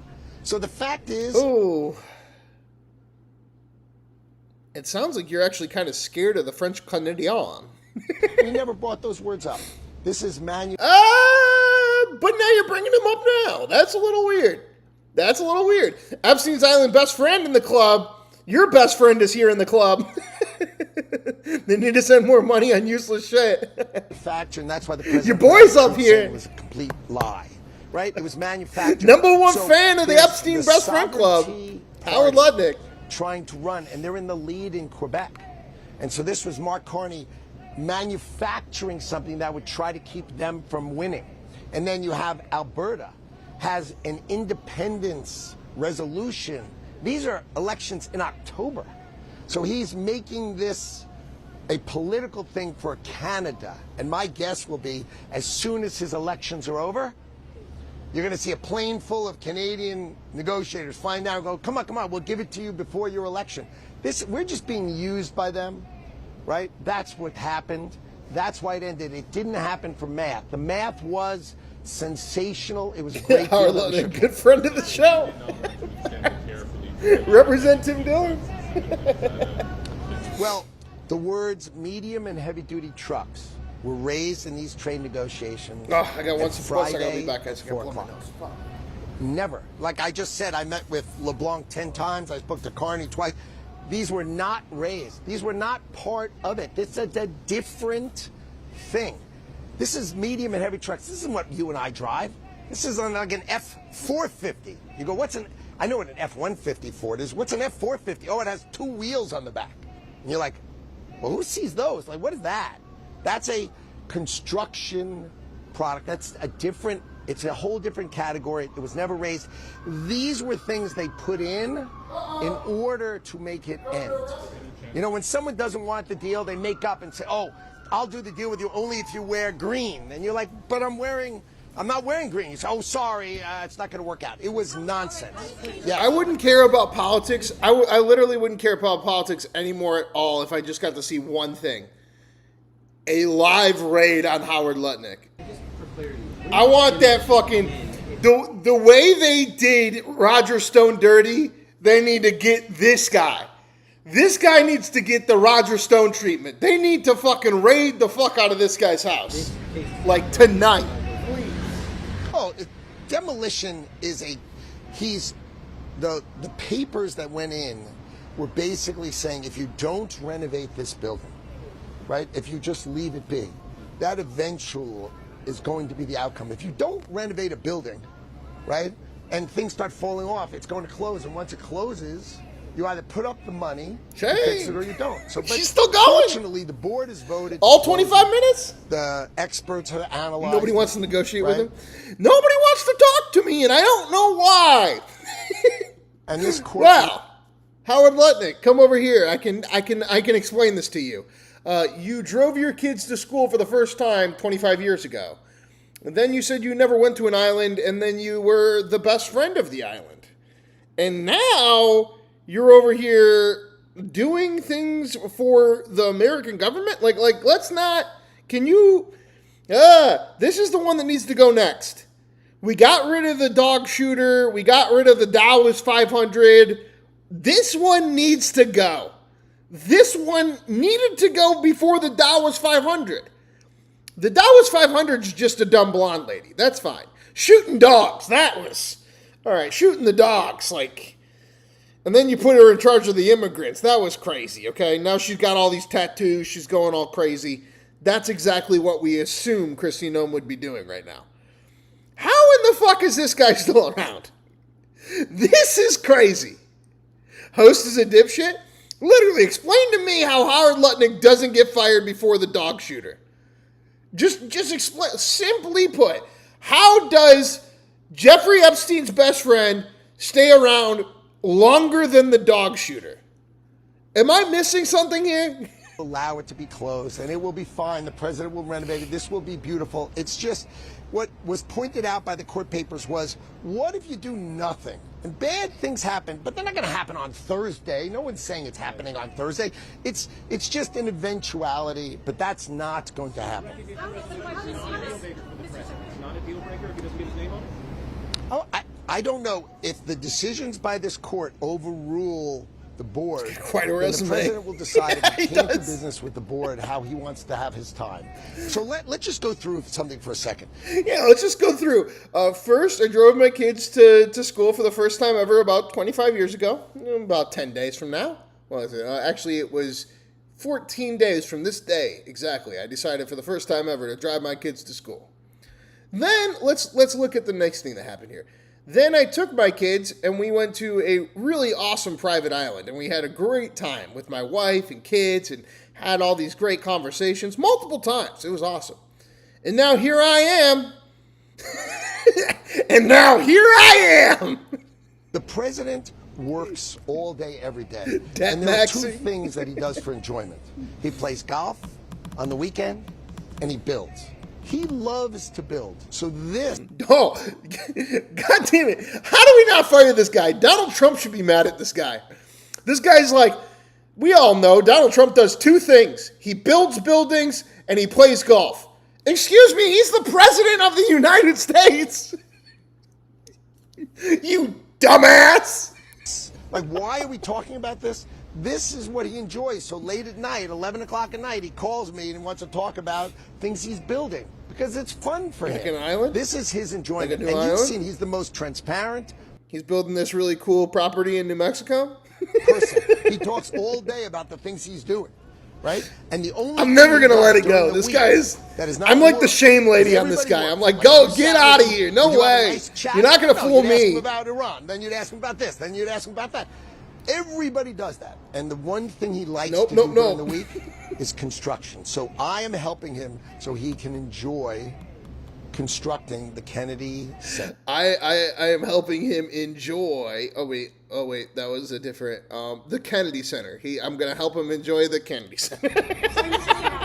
All right, sorry guys, we got to go inside. I almost slipped up there. I'm sorry, guys. We got to go in. Enough shaming. Shame, shame, shame. All right, guys. We got one more Epstein Islander. Here comes the Ghislaine Maxwell interview. Fucking McGee. They're our standard. He's going to tell you about crime and stuff. as he let off the most notorious pedophile in America. Heyo, let's go. Well, at least he's not screaming the Dallas 500, right? At least he's not a blonde lady from Florida. To be here visiting Puerto Rico. Oh, is it going to be really quiet here? Let's see what this goes. For some of these defendants, this prosecution does not represent a first encounter with the criminal justice system. The repeated disregard for the law confirms. Okay, so basically all that's going on there is that Todd Blanche is like prosecuting people in Puerto Rico. They're saying they're smuggling drugs into America. He's trying to arrest every Puerto Rican. That's what. Okay, if you read the Washington Post, the Attorney General is trying to arrest every single Puerto Rican. If you read Fox News, he's trying to stop the drugs in Puerto Rico. And if you're an American, well, fuck off. All right, here comes Mr. $77 million of AIPAC money. Condemn. I condemn the neo-Nazi Nick Fuentes. I condemn that. Wait, is Nick Fuentes live? Hold on. Let's see if you talk about the neo-Nazi enough. All I want to see is the neo-Nazi. Let's see. Is the neo-Nazi live yet? There he is, radical. Neo-Nazi himself. But his program is all about, like I said, it's a return to material conditions. They say that at least on the face, we're going to dispense with the race, gender, sexual stuff, and we're going to revert to material conditions. Occupy Wall Street, a more ecumenical social... Okay. While John Ossoff, we have one last thing before we get into the real news. So while John Ossoff is talking, we're going to give Nick Fuentes minute-for-minute power on this, because remember, John Ossoff is literally paid for by AIPAC $77 million, and his entire campaign is just condemning neo-Nazi Nick Fuentes. So we're going to listen to 1 minute to 2 minutes of the neo-Nazi, and then we will listen to the AIPAC-controlled senator that has $77 million into a Senate race in Georgia that wants to condemn the neo-Nazi. And then you decide, at the end of both speeches, which one is actually the neo-Nazi, which one's actually the bad guy. Okay? It's a fun little contest we play here every time that John Ossoff appears. Have taken over government. Start with Nick Fuentes, 2 minutes. You're on the clock, my guy. Billionaires, the bourgeoisie, the moneyed power have taken over politics. They've bought politics. Everyone can sympathize with this. How do we separate a Nazi from Fauci? Pepper Grand, that's a solid one. Pepper Grand, welcome to the Mod Club. Remember, don't abuse it or you lose it. Remember, mods, the rules of Mod Clubbing. 5-minute timeout. Use your powers that be how you like. Keep those conversations going, though. Anything other than a 5-minute timeout, though, anything more than a 5-minute timeout, only if they're doing one of 3 fundamental rule breaking: spamming, billboarding, or death threats. And for the next month until at least September 15th, no extremely grotesque comments about Charlie Kirk's death or the anniversary of 9/11. Thank you very much for playing the game. Back to No News is News. This is a populist message. This is a rich to pay for the stuff. These things are connected. And then let's have Medicare for all. Hey, bro, we just want health care. This is how they're fashioning the message in 26 and in 28. They're finding their footing here. Because I think what they realized is that in 2024, what they ran on was Trump is Hitler and abortion. That was the Democrat convention in 2024. It was. And what are the Republicans now? Abortion, legalize abortion. Communism, the communism, Republicans are the communism, Handmaid's America. Tale. They're going to take away abortion. And it was Trump is Hitler. And that lost them the popular vote, the Electoral College, the House, the Senate, with pretty severe consequences. So they went back to the drawing board, and they've been gathering steam ever since. There is a grassroots uprising against the establishment of the party, which they believe has failed them. The rank-and-file Democrats believe that the Democratic Party is not effectively fighting Trump and his government overreach, his executive branch consolidation of power. So they're going for a flavor that they believe is not only more radical, but also more efficacious. More populist, more left-wing, but also more efficacious at fighting Trump. And this is their message. Money out of politics in your pocket, and then, hey, bro, we just want health care. And a lot of people, I think, are falling for this. This is where you enter in somebody like Tucker Carlson. Yep. Tucker laid out his 10-point plan, and within his 10-point plan, he's saying the premise of it If you remember the preamble to his 10-point vision, which is a trial balloon for J.D. Vance's rhetoric in 28, Tucker says the premise is we as Americans have more in common with each other than we do with the elites. We have more in common than we think. And while the elites are dividing us and the rich are dividing us, and they're playing one of us against another one of us, and we're all just a bunch of broke losers, we should find common ground to stick it to the elite. And we're going to bridge the gap between right and left. And Tucker says our shared vision is going to be based on fairness, prosecute Jeffrey Epstein, and it's going to be based on equity. I don't know if that's one of the words, but he's saying we need to have an economy where we're growing food instead of doing finance, insurance, and real estate all the time. And we need to tax investments more than we tax labor. And we need to unite the country and have decency and all this kind of stuff. Democrat? And you see there are these whispers of a third party, of a right-left alliance on the basis of, hey, we're all against Israel and the oligarchy. If Nick is a Fed, then what is Hassan Piker? That is the question of the day for you, my friend. And let's get 2 minutes of the AIPAC-bought $77 million senator who's condemning the neo-Nazi, which is the reason that we're showing the neo-Nazi anytime that he speaks. Let's get it. Here's 2 minutes of Mr. AIPAC $77 million senator against the neo-Nazi. Good morning. Good morning. Good morning. Thank you all so much for coming. I'm going to give members of the press a moment to get their shots set Nick's up and already test their audio and make sure everything's in order. So if you'll just give me a thumbs up when you're ready to roll, we can begin. They both Feds? Yeah, I'll play that. Thank you for coming this morning. It is a pleasure to be back in Macon. And I had intended at this event to address the ongoing scandal of Congressman Mike Collins and his refusal to cooperate with the federal investigation into the illegal misuse of tax dollars. Of him supporting Nick Fuentes because this man has $77 million of AIPAC money, dark money, placed into a Senate campaign. It had been my intention to come and... If this man is elected, he will be the first ever actual Jewish president. Isn't that what's hilarious, guys? You guys are all like, I'm against the Israel. John Ossoff's a nice guy. He says that Natalie is fucking Donald Trump, and I really like that. Votes for literal Jew for president. Address that scandal. Let the fooling begin. The congressman to commit to testifying in that matter. But then I saw the stunning news this morning what is it? in the Washington Post that should shock the conscience of every Georgian. What is that? Confirming yet more extensive ties between Congressman Mike Collins and white nationalism. Oh my God, no way! He said it! He didn't even get a minute. That's another rule of our game, guys. If John Ossoff says neo-Nazi or white supremacist, which refers to Mr. Nick Fuentes here, then we just go right back to 2 more minutes of Nick Fuentes. Here we go. Back to the neo-Nazi, the bad guy, the evil guy, the guy not paid for by AIPAC.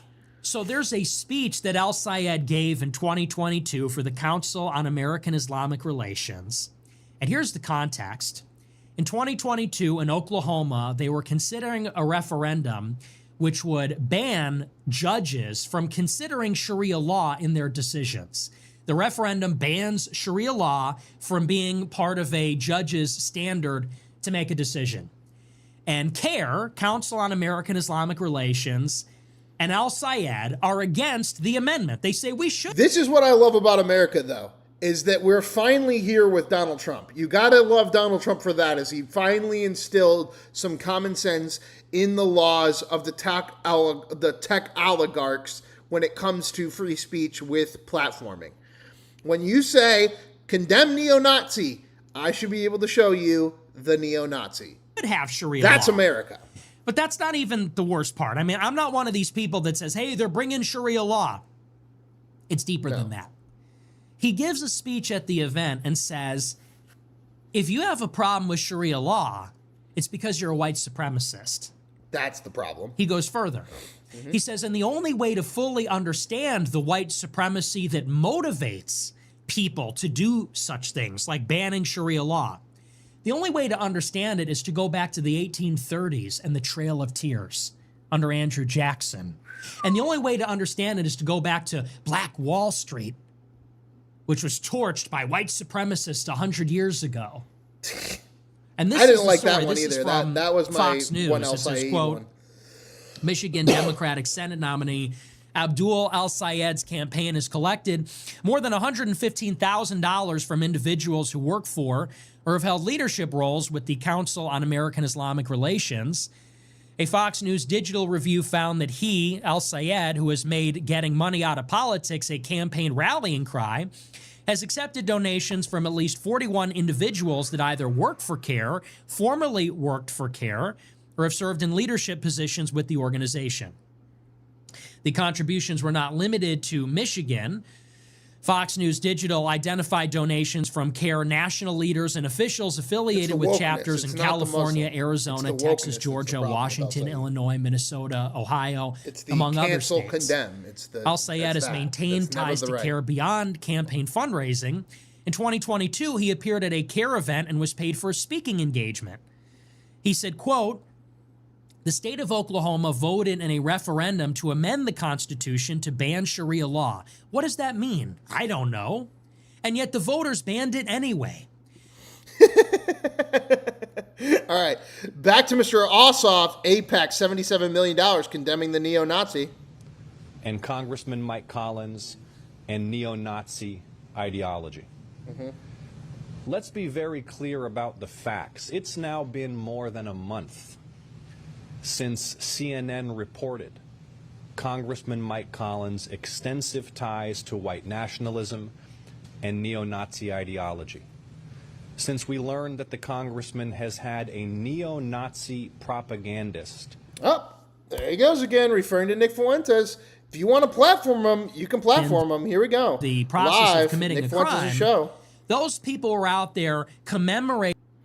Guys, make sure you double tap, hit that like button, hit subscribe up in the top right corner there. Hit that notification bell so you know when we go live with the news every single night, covering the news for at least 3 hours, making fun of both the left, the right, treating it like the pro wrestling that it is. You are watching No News is News. I am your host, Alex R. Wagner. Remember, $5 super chats, add anybody's name to that poll of the day. $10 super chats, remove anybody's name from the poll of the day. Hit that join button, become a comrade, help support the channel, start as a North Korean, become a Venezuelan, eventually a Cuban, and then an American citizen. Here we are with 100 votes in. Marco Rubio coming away with it in hour 3, 53% to AOC's 47%. Back to the neo-Nazi live with the show. And they didn't change. They didn't have an epiphany. They didn't have to come on, Rumble. To Muhammad moment, a come to Allah moment. They're the same people. They just learn to hide it and conceal it. And what exactly is it that they're concealing? Do you know what you read into that message?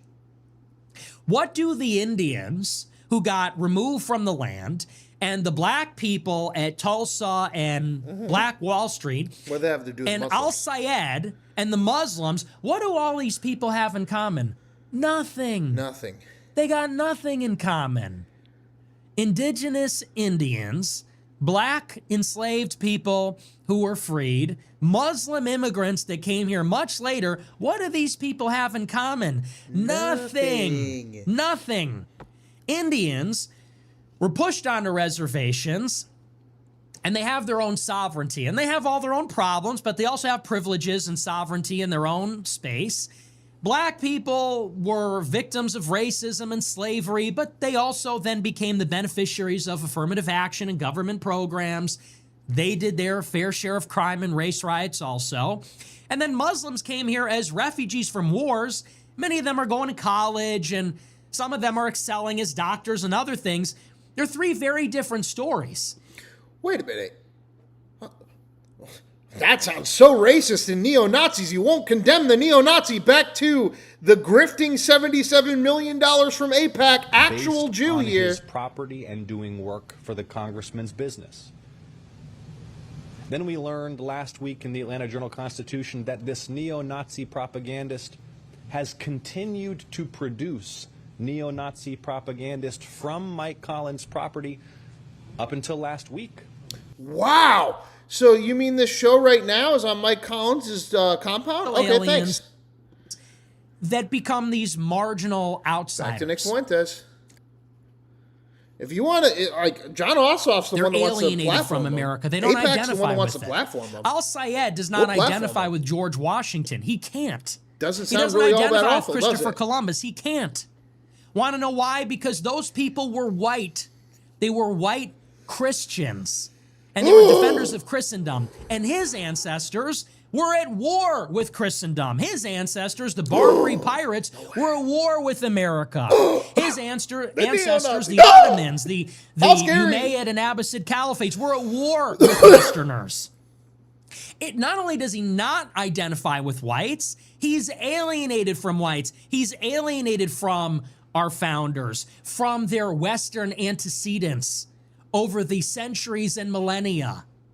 That's his problem. And so what the Democrat Party is about, what the left is about, is uniting all the disparate, marginalized groups, the Mexicans, the Indians, the blacks, the Muslims, all the different groups, the women on some level, against the white men. It's a politics of grievance. And he's telling on himself. He's telling us exactly what he's about. He says the only reason people don't want Sharia law in Oklahoma is because they're white supremacists. Can the Republicans just hire Nick Fuentes to do the op? Because Nick Fuentes in 3 minutes has done way more than Mike Johnson did in 25 minutes?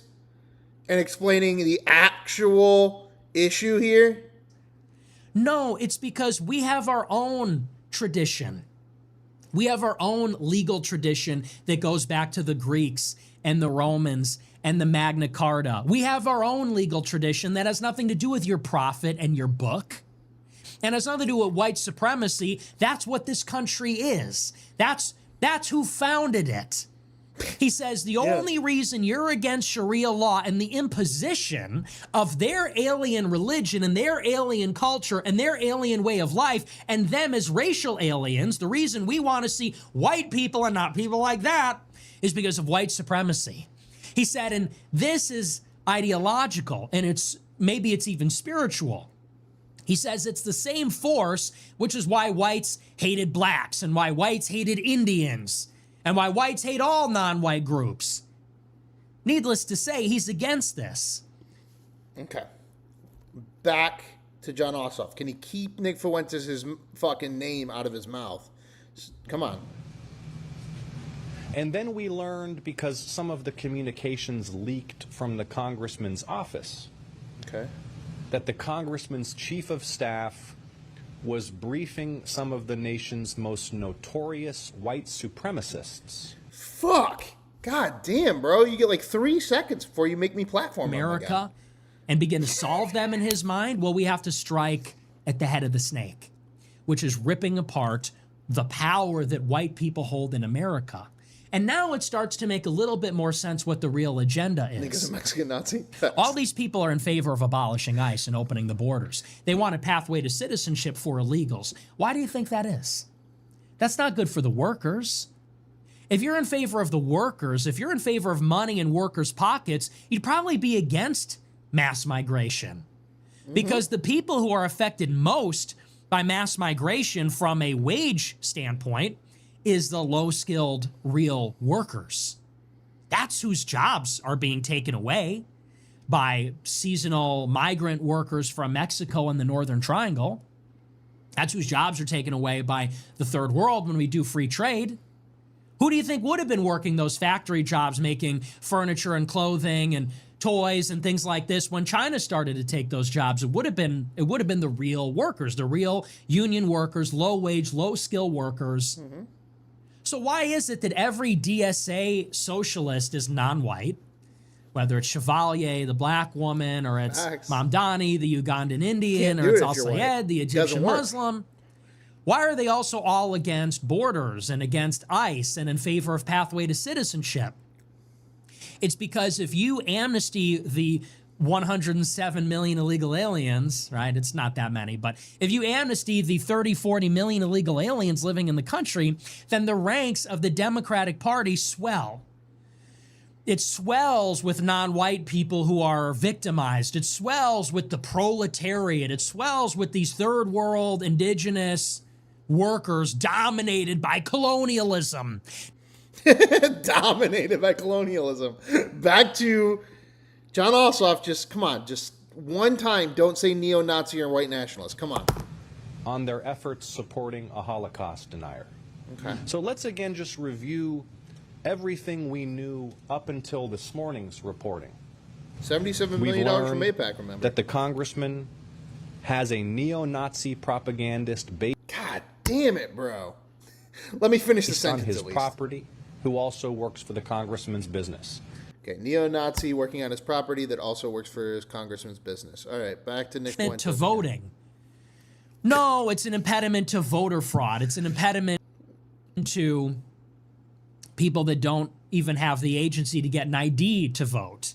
Well, what's that really about? When they want to gerrymander, when they want to get rid of voter ID, do these things, it is about securing the political ascendancy of these third worlders, of the most radical, populist left-wingers. And then, once the most radical socialists get elected, like you get a Stacey Abrams in Georgia, you get an Al-Sayed in Michigan, you get a Mamdani in New York City, you get a John Ossoff as the president of the United States. Hey, said his name. All right, we'll give him 3 minutes fully. Nick Fuentes says John Ossoff's name. All right, we'll give him 3 full minutes. Go ahead. Leaked communications Go from the on, my guy. office that his staff was briefing some of the country's most notorious white supremacists on their efforts supporting a Holocaust denier. And now, what did we learn this morning in the Washington Post? Yet another connection between Congressman Mike Collins and white nationalism, between Congressman Mike Collins and neo-Nazi ideology. One of the congressman's staffers. Hey, who gave you that $77 million? Well, I'm a Jew. Posting swastikas online. Why? I'm just a himself Jew. I'm just in the over costume here. of the Ku Klux Klan. Disgraceful. Disgraceful and disqualified. I got these black men and white women behind me. Yet another week. He's a yet veteran. another scandal for the bigot Congressman Mike Collins and his collapsing Senate campaign. Mike Collins Poor needs Alex to keeps hold a switching back and press forth. conference. Well, now we get to hear at least 3 full minutes of condemnation because Nick Fuentes said John Ossoff's name. That was a woo! Didn't see that one coming. This afternoon. And resign. And he needs to release all of the communications that he continues to hide. They're right between there on his Rumble, office my guy. And these white supremacists. They're right there. Let me repeat that. Oh, okay. Congressman Mike Collins needs to hold. So he came out here, told us something, then said he needed to repeat it. Now he's repeating it for a 3rd time. He's only 4 minutes and 54 seconds into this press conference, and he has now repeated 3 times the same fucking thing. Hold a press conference this afternoon, and he needs to release all of the communications between his office and these white supremacists. John Ossoff needs to do a press conference right now, and he needs to release all of the internal communications of his campaign with anyone Jewish. Is that allowed on YouTube? Can I say that? Can I say that out loud? I know you can condemn the neo-Nazi white supremacist thing and say you must give your internal communications to us, but are you allowed to do it the same way with the guy that has $77 million in his back pocket for a Senate race? Are you allowed to do that? John Ossoff needs to do a press conference right now and show us all the times he talked to a Jew. You need to show us. Or wait, is that too close to saying show us the papers? You can only show the papers if you're a nationalist, right? If you're a white nationalist, we need to see your papers. If you're a Jew, that would be racist for me to ask for his papers. It is the year 2026. Yes, and I want to know every time you talk to a Jew. In the state of Georgia. It's not 1935. It's not 1958. Yeah, it's 2026, my guy. Wake the fuck up. We live in 2026, not 2020. You can't condemn somebody and silence them. Instead, we just platform them because you tried to condemn them. Welcome to Trump's America. Start off ahead. Woo, boy. Finish ahead. If there's an even playing field. It's a tough one, Devs. But these other people believe that it's different. They think the reason these other countries are poor and the people are poor is because of power. The white people have all the power, basically due to an historic accident that we discovered gunpowder and our diseases killed the natives, right? Gun germs and steel. It was an historical accident. I mean, that is true. That is true. Quinn says Ossoff seems so boring. It's like ass off. I like that. He should have went with that one. Ass off. Fuck, man. And he looks such like a dweeb. Ass off would have looked so much better. But to be honest, let's be honest. Do you want to hang out with Nick Fuentes or John Ossoff? Think about the fucking dinner you're having if you're sitting there with John Ossoff. Rather than the Arabs or the Chinese or anybody else, there you go. Got all the guns and got all the colonies and got all the stuff. And this was not fair. And it's not fair that non-white people are poor. They were enslaved by this capitalist imperialist system. The European countries and America subjugated the globe. This is what capitalism is, by the way. No way, don't they say it. That capitalism always needs more markets and more raw materials. A neo-Nazi against capitalism? What? So eventually the capitalist countries... That must mean that the Jew guy is for the capitalism, right? He's here to save the capitalism for us? To build up militaries, go outward, and enslave more people to enrich themselves. Heyo. And they say that we came up with these narratives about white supremacy to justify what is happening to us in the power dynamic between European countries and other countries. And they say something similar is happening in America. And so they say the just desserts is for all of these colonial populations to come into Europe and come into America, take what's theirs from us, and then finally everyone's going to be happy. No. They're not going to be happy until we see every time that this congressman talked to Nick Fuentes. And I also want to see every time you talk to a Jew. It's the year 2026, and we have a sitting member of Congress and a candidate for the United States Senate with extensive ties to white nationalism and neo-Nazi ideology. New ties released even this morning. Jew cancellation doesn't work in 2026. I don't think anybody told them. I don't think anybody told them we don't give a fuck about Israel. We don't give a fuck about AIPAC. We don't give a fuck about your media cancellations. And literally you can platform anybody that you want as long as they're not causing actual physical harm to people and they're not saying the N-word or the F-word. That's it. That's it. That's the rules. And you know what? I'll live by them. But I'm sorry, you're living in a different planet where you could sit in Georgia and you think that you can just the fucking KKK, the neo-Nazi. Can you believe this guy's running for president? Okay, $77 million AIPAC, okay. Office's communications with some of the nation's most notorious white supremacists. And for the defender of the Jews today, he's Abraham himself. Please remember that this is not mere allegation. Staff. Can somebody do a John Ossoff with a fucking staff on? Hold on, guys. Can we just play this game for 1 second? Stick with me for 1 second here. We're gonna go over to Grok. Okay, John Ossoff as Moses, with the staff and in the water. Making sure the Democrats and AIPAC win the election. Let's see what they do here. Come on. Give me it. Come on, Elon. We're praying on you. A lot of the time they don't show the faces right, though, and that's what really sucks. But come on. This would be really funny. John Ossoff as Moses with the staff in the water, winning it for the Democrats. Come on now. There it is. See, the face is always wrong, though. The face is always wrong. But there he is. Oh, actually, it is. It's pretty good. There you go. There we go. Look at that. Look at that. Look at that one, guys. Solid win. Elon Musk. All right, back to Nick Fuentes because, neo-Nazis. Condemn. Why would you want to impoverish the middle class? Those people work. And why does it have... What? No, don't say things that make sense. It have to be the white middle class. If you think the middle class are like the modern-day kulaks, why don't you want to impoverish all of the middle class? Why would you say that's a cool thing to say? Why would you say that's awesome? Why would someone like Zohran Mamdani hire someone like that? It's because they hate white people. They see white people as the bourgeoisie. And so when you hear all this anti-elite talk, and when you hear all this talk about money out of politics and millionaires and billionaires, make no mistake about it, they're talking about total race communism. That's inevitably where this is going to You know lead. what? And by the way, that's where better it works message in than every Mike major Johnson. city. In LA, in Chicago, in New York City, we're already getting a taste of that. Race communism. I LA like is that. like 20% Fox white. News got to go with that one. And look at how that city is run.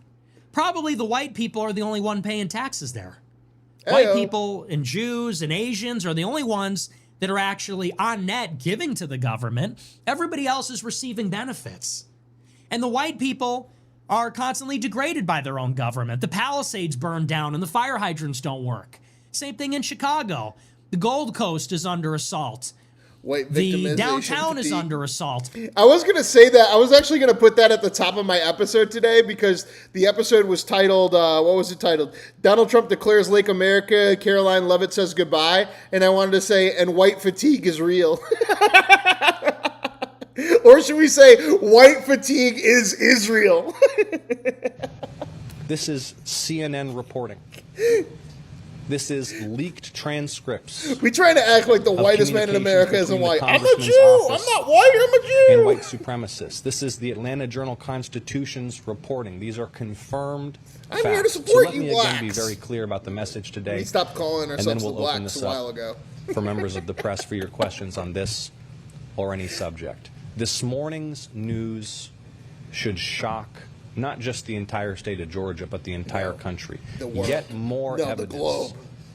of a sitting congressman's extensive ties to white nationalism and neo-Nazi ideology. This time it's swastikas and the costume of the Ku Klux Klan.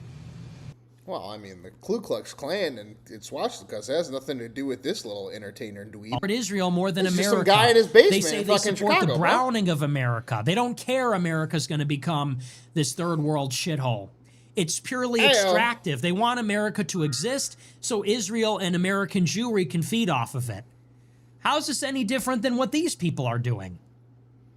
They're another alien civilization. They're doing a Zerg rush strategy. It's World War Z. Hordes of orcs pouring across the border to literally outnumber us, achieve mob rule, and then engage in this extractive enterprise. In the same way that Israel is siphoning out money, American Jewry is siphoning out money, extracting from America, not really caring about America or about our culture, our way of life. It is really crazy how, like, the Hollywood Reporter put in their top 30 most influential influencers today, and Hassan Piker was number 3, but Asmongold and Nick Fuentes weren't even on the list. I'm like, Asmongold gets fucking 170,000 live stream views every day, 7 days a week. Nick Fuentes does 4 to 5 shows a day on Rumble exclusively at 50,000 people per episode. And they're like, well, you know, Hassan Piker, who literally averages 27,000 on Twitch, is the number 3 influencer in all of America. Like, just get the fuck out of here. I'm so happy that we stopped deplatforming people and we can start just saying what the reality is. It's fucking ridiculous. I want to vote for the Democrats in 26. Cover the fucking news. This is the entertainer. I'm sorry if you don't like what he's saying. It's funny. The end. Because taking over the House, he's entertaining. And maybe Senate will create a divided government. Maybe be entertaining. Neither Republicans nor Democrats will have the upper hand. Neither the Israel-controlled Trump administration nor the Third World as Democrat Party will have the upper hand. It will be a divided government. There will be gridlock. Trump will be thwarted by Democrats and their oversight power, their subpoenas, their impeachments. Piker got me. Democrats will be. Piker got me yesterday. I think it was yesterday. A lot of people in my chat were upset about that one, but I was on Piker's side when they were doing the El Said Jesse Waters interview. We were watching the Hassan Piker coverage of that. We got some Piker videos a little bit later in the fourth hour of our show here in about 10 minutes. But yeah, it was like Hassan Piker was roasting the fuck out of Fox News, and it was fucking hilarious. We can vote for. But again, I don't say, oh, he's a communist, deplatform him. He's a shill for China, deplatform him. I can't believe that we're allowing people that are in Congress to talk to Hassan Piker. Shut the fuck up. It's the same shit with Nick Fuentes. Shut the fuck up. Shut up with your fucking Jew mainstream media cancellation bullshit. It doesn't work. It's over. We're done with that. New era. Prove your points through saying things of substance, please. Let's go back to Mr. Jew himself. Mr. APAC, 77 million. Let's go. Oh my God, it's so scary. Unacceptable Nick Fuentes is so scary. And disqualifying. Yeah, Nick Fuentes scares me. And today, not tomorrow, not this weekend, but today, Congressman Mike Collins needs to address the press and the public, and he needs to release every single communication between his office and some of the nation's most notorious white supremacists. Thank you again for joining me and looking forward to your questions. I can, if anyone has any questions, they can call on you. So you raise your hand, Donnell? Donnell. Good morning. Does this, well, will this, I know it should, but will this affect voters, the fact that he's got connections or potential connections or alleged connections to white nationalists? I mean, this is not new. But it probably won't affect voters. A month ago, 2 months ago, and yet I'm not sure No. it's affecting voters as far as being alleged, Will you, the Jew, in 2026, with $77 million of AIPAC money in a Senate race, being pro-Israel and being potentially the first Jewish president because you said, Natalie, fuck Donald Trump, and you stand behind a bunch of black people, will that actually get people to vote for you? Reporter, the answer is no. The answer is no. Nick Fuentes, Hassan Piker for 2028. Let's fucking go. Well, what's new today is yet more documented new. evidence of the Okay, well, do you want to read those? No, we can't read them. They're neo-Nazi comments. Ties to white nationalism and neo-Nazi ideology. We already knew about the neo-Nazi it's America, not propagandist Jew based America. at his house who produces content for his business. We already knew that his office was briefing some of the nation's most notorious white supremacists on their efforts supporting a Holocaust denier. Now this morning, thanks to the reporting in the Washington Post, we've seen yet another member of the congressman's staff, this time with swastikas. Do you notice this? That they say well, this person and this person and this person and this person and this person and this person and this person and I've got 9 different people now that have swastikas tattooed on their forehead that work for my opponent, Mike Collins. Can you say any of their names? No! Voldemort! No! Can't say the names! No! We're canceling them! We should condemn them! These black slaves behind me? I didn't pay for them for no reason! The costume of the Klan. And absolutely, Georgia voters reject this, and not just You're Democrats, bringing the but Klan Democrats, up. You're making the independents, Klan and like Republicans. you make me think the Klan was always you. Hatred. The state of Georgia rejects bigotry. The state of Georgia rejects neo-Nazism. The state of Georgia rejects the Klan. Okay. Right, okay. But again, the response, though, which is he needs to do a press conference and show all of his text messages. All right, then you need to do a press conference where you show us all the text messages between you and any Jew. We're not playing this game. It is 2026, and it's time for you to wake the fuck up. It's not going to work. He thinks he's going to get every single black vote in all Georgia so that he can stay inside. Your campaign has been focused on kitchen table issues like cost and health care? How are you able to address this and voters' day-to-day concerns like cost? But what's funny is, does anybody that is under the age of 40, anyone in the chat under the age of 40, legitimately think that Nick Fuentes is against American black people? I think the gig is up, APAC. I think the gig is up, APAC. We don't think that Nick Fuentes on his show is trying to get rid of this guy. I think Nick Fuentes is trying to get rid of this guy. And that's the debate that Georgians deserve. See, they deserve to have a debate where we would ask Congressman Mike Collins why he voted for this disastrous war in Iran, why he voted to double health insurance premiums for more than 1 million Georgians. And I have a question for you. Why is it that you're 9 minutes into a 12-minute press conference and this is the first time you've brought up these actual issues while you stand right behind an inflated amount of black people?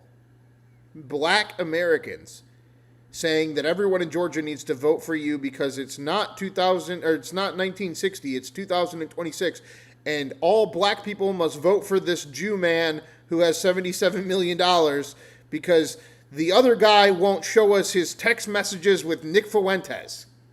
What the fuck are you talking about? Why he voted for the Trump tariffs that are making everything more expensive. There you go. Instead,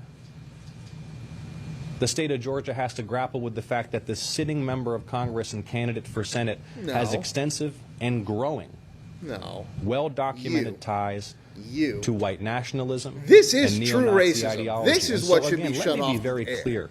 This is that what the shouldn't be allowed Congressman on needs the to air. hold This this press grifting conference for today. secular No more division hiding. in America. No more running away. It's disgusting. No more refusing to answer questions. No more hiding his office's. I'm under 40 and I think Nick Fuentes is a joke and gay and won't stay in his lane. True. But do you think that he is trying to lynch black Georgians? We're living in 2026. This man is standing here with a bunch of black Georgians behind him saying, we need to get rid of the KKK. Like, what the fuck are we doing Communications. Will he release in full his office's communications? Will you release in full every time you've ever talked to a Jew? Well, that's not what's in the question here. All right, guys, next hour is going to be Mr. John Ossoff up against Macarupios. Remember, $5 super chat. Add anybody in the name of the poll of the day. $10 super chat. Remove anybody's name from the poll of the day. We are going into overtime. Hour 4. No news is news. Audio only for a minute here. But wait, before we do that, though, let me grab that image so we can change the image here because that needs to happen. Where's the image? Where's it at? There it is. It was this one. I liked that one. Hold on. Let me download this real quick. All right, cool. Let me change it. Our new image, guys. Boom. There it is. Up at you. All right. We're going to listen to more John Ossoff for a second here, and then we will get back to the news. With these white supremacists. He needs to answer that question today. Any other questions? All right. No other questions. Who will be... Are you and Senator Warnock planning to file a companion bill for the multinational housing? Could you repeat the question? I couldn't hear you clearly. Do you and Senator Warnock plan on filing a companion bill to designate the mounds, multinational mounds, as a national park? Oh, I have introduced that legislation in the Senate, and in fact, we've made historic progress toward establishing Georgia's first ever national park and preserve right here in Middle Georgia. And I want to thank Seth and everybody here who's been a part of that. Back to John Ossoff. Hour 4 starts now. Double tap. Hit that like button, y'all. All right. Thank you all for coming. Thank you so much. Thank you, guys. Right, so that's it. He just needed to 3 times repeat himself that we need to see all the text messages from Nick Fuentes. All right, back to Nick Fuentes they don't even. here. It's not even about Israel for them, bro. And then we'll go to YouTube. Oh, it's about Israel. That's why they called us Nazis for the past 20 years. That's why they called everybody a Nazi that has something to say about Jews for the past 20 years. Now they care about Israel? Great. Max Blumenthal was trying to get David Irving destroyed for the SPLC. Now he's the #1 militant against Israel. Okay, sure thing. Right. Fuck them. Facts. So no, I'm not doing. We're not rolling over for the left and these fucking shit-eating communists. I'm not rolling over for that. And it doesn't mean, by the way, then I'm on the Israel side. I obviously haven't changed my position on that either. This is called taking your own side. Why are white people so allergic to this? Take your own side. Right. You're white, you're Christian, you're American. Take your own side. We don't belong to the Jews in Israel. We don't belong to these Muslims. We don't need to apologize to them or earn their approval. And we don't need to go along supporting them while we wait for them to go and redistribute our stuff. Mm-hmm. So... no, I'm not with that at all. If you're a patriot, and listen, even if you're non-white, even if you're non-Christian, it's not even, on some level, it's not even about that necessarily. It's about propriety. Do you love America? Do you value America? Right. Well, guess what? Guess how America got... This is what I was getting at with, like, do you really believe that he's trying to lynch the black people behind John Ossoff? He's saying that he's a KKK, Nazi-supporting white supremacist, and that all new communication with the senator needs to be given up now. It's ridiculous. No one in their right mind, no one with a little bit of sanity, no one with a little bit of brainworm in them would be on the side right now of, this is fucking David Duke right here with the podcast. Not here. It's just the not. Genes It's and just the blood not. And the sacrifice and the ingenuity of European-born people. Okay, of European-descended people. That's how we got here. Christianity is what made the culture, combined with the heritage of Greece and Rome in the Renaissance, and it was also the talents and the blood of the European people. If you value and love America, then you have to recognize that's a secret ingredient. Yep. Who would you rather be ruled over by? Would you rather be ruled over by George Washington, benevolent John Adams, people like this, or would you rather be ruled over by resentful, jealous, small people like Al Sayed and Zohran Mamdani? That's the only question. Yeah, Zohran. You don't even need to be white necessarily or Christian. You just need to recognize what's right is right. That's what this country is. That's what made this country. If you value this country, you ought to want to defend that, even if you're not necessarily a part of it. That's just what it is. So anyway, that's all I have to say. That's all. That's all I have to say. All right, sounds good, my guy. Let's get into the YouTubes now, guys. Remember that GTA 6 preview came out. I was so disappointed with the GTA 6 preview that I decided not to go live with it. That's how sad I was when that came out, just so you know. And our first GTA, let's see, who's our first GTA? Because we got Hassan, we have Critical Moist, and we have Asmongold with the GTA launch. Our first up is going to be Critical Moist, about 8 videos in. But first, national security alert from Fox News. They're Morgan fucking Wright with is our a water. cybersecurity expert, CEO They're of the fucking with National our Center for water, Open y'all. And unsolved cases. Morgan, great to be with you. I just want to put this up on the screen just so that everybody at home can really get the impact of it. Hundreds water systems targeted in 7 states during the month of July. And I'm sure that that's in addition to attacks on other critical infrastructure. How extensive, though, were these hacks? You know, John, when you get to the point of what they call these PLCs, these programmable logic controllers, that's kind of your last line of defense between releasing chemicals, shutting off pumps, doing things that could cause physical damage. So, you know, when you think about attacking things, you know, if I lose access to my phone or data for a while, that's one thing.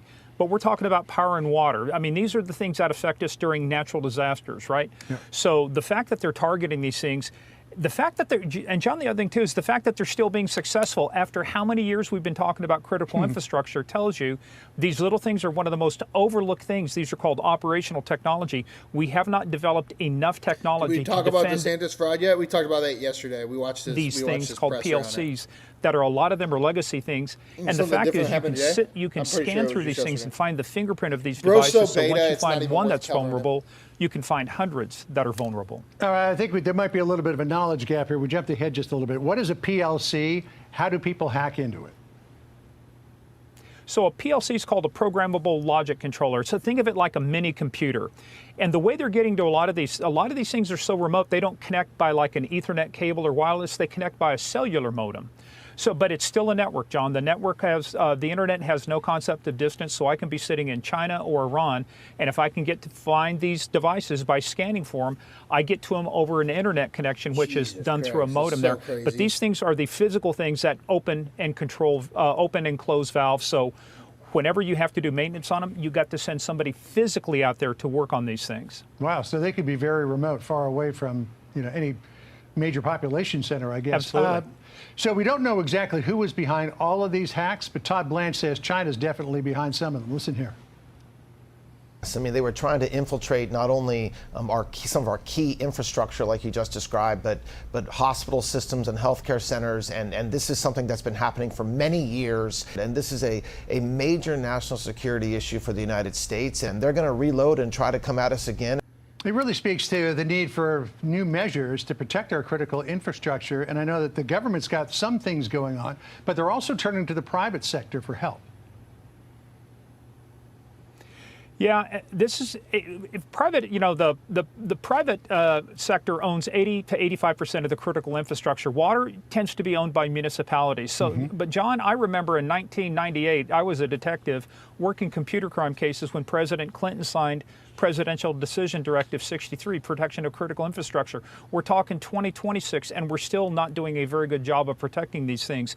What the Attorney General was talking about, I think China tends to do things that are more about collection of intelligence and information and pre-positioning vulnerabilities, intelligence preparation of the battlefield. Iran is about destroying things. I don't think China gets to that level yet to where they want to destroy like water supplies, but they do want to have visibility.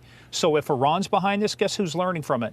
China. And should there ever be hostilities, China's going to use what Iran has done to their advantage. And of course, all of this is being accelerated by AI as well. Here's what Axios reported about it. Quote, AI isn't fundamentally changing how hackers break into these systems. It's reducing the time and the expertise needed to understand specialized equipment and exploit. Yep. All right, guys, we're going to go. There's a breaking from Hannity. He's got a special news clip of President Trump that's going to air on Sunday. So let's check this out. They're going to show us a clip of this. I got to fix my Democrats fucking take back majorities in the House and Senate in the fall, impeaching Donald Trump. That this will is be a preview our future. of the again and interview again on and Sunday. again. That will be their top agenda item. Then implementing their radical agenda as laid out on the DSA website. That's why in an exclusive interview with our friend Trey Gowdy, the president urged Americans to vote like he is on the ballot. And by the way, let me explain this. He is on the ballot because if we don't get Republicans in the House and Senate, all progress in this country will come to a screeching halt. You, we, all of us, we will get the government we deserve. 69 days matter. I hope you will commit in your heart, mind, and soul that this is important and we need to stop this right dead in its tracks. 250 of those DSA lunatics elected in 40 states, 40 plus more on the ballot this November. Take a look. There's a theory that I get the vote. I see it all the time, that when Trump's on the ballot, they win. When he's not on the ballot, the people don't go to vote. And I'm asking the people through your brilliant show, #1 show, I'm asking the people to get out and vote, pretend I'm on the ballot. If they go out and vote, we're going to win. And if we don't, our country's going to be in sad shape because we're going to go through a lot of things. President's correct. And the president also had a very important warning about the democratic socialists of America. And by the way, Mamdani, Zoran Marxist Kami Mamdani, actually said he's praying, he's hoping the SA takes over Washington in this midterm. The SA? We have not calling them the DSA anymore. They're the SA. A party that's been infiltrated by bad thought, by bad policy. I used to talk about socialism, but this isn't socialism. This is largely communism. This is very dangerous. And what is different? What is different about this campaign from Republicans versus 2024 Democrats saying every Republican is a Nazi and abort all babies? They're saying keep bombing Israel and everyone that's a Democrat is a communist. They're going to lose. They're playing the same game Kamala Harris played. This isn't how you win elections. You can't win elections in America by condemning the other side. Country. I'm not saying good guy, bad guy. I'm just saying this is big, big trouble for our country. Likewise, many others. You notice how he's saying, I'm not saying good guy, bad guy? Because again, at the end of the day, Mondani and Donald Trump are essentially the same human being. They're both populists. I want to make the fucking t-shirt now, guys. That's going to probably be the first t-shirt. It'd be like, end all readers. Or, what you say? We have a reader here, and it'll be Chuck Schumer on the back, and he's just reading into his fucking book. And then on the front is just non-readers, and it's Donald Trump and Mondani. Like, I know nobody will buy the shirt, but it's reality. Same Democrats, of which there are fewer and fewer, are forced to vote in a way that they would not vote. And they don't even believe in their vote. But if they don't vote that way, they lose power. And their silence is deafening. They are scared to death, and they bow at the altar and kiss the feet of the radicals that control the party. Anyway, with more on his big interview. All right, so that's the end of that one. Let's get into the rest of the news. Okay, up first, Asmongold. A news website has shown this how made accurately... my day. All right, let's check out what's going on here. This made my day.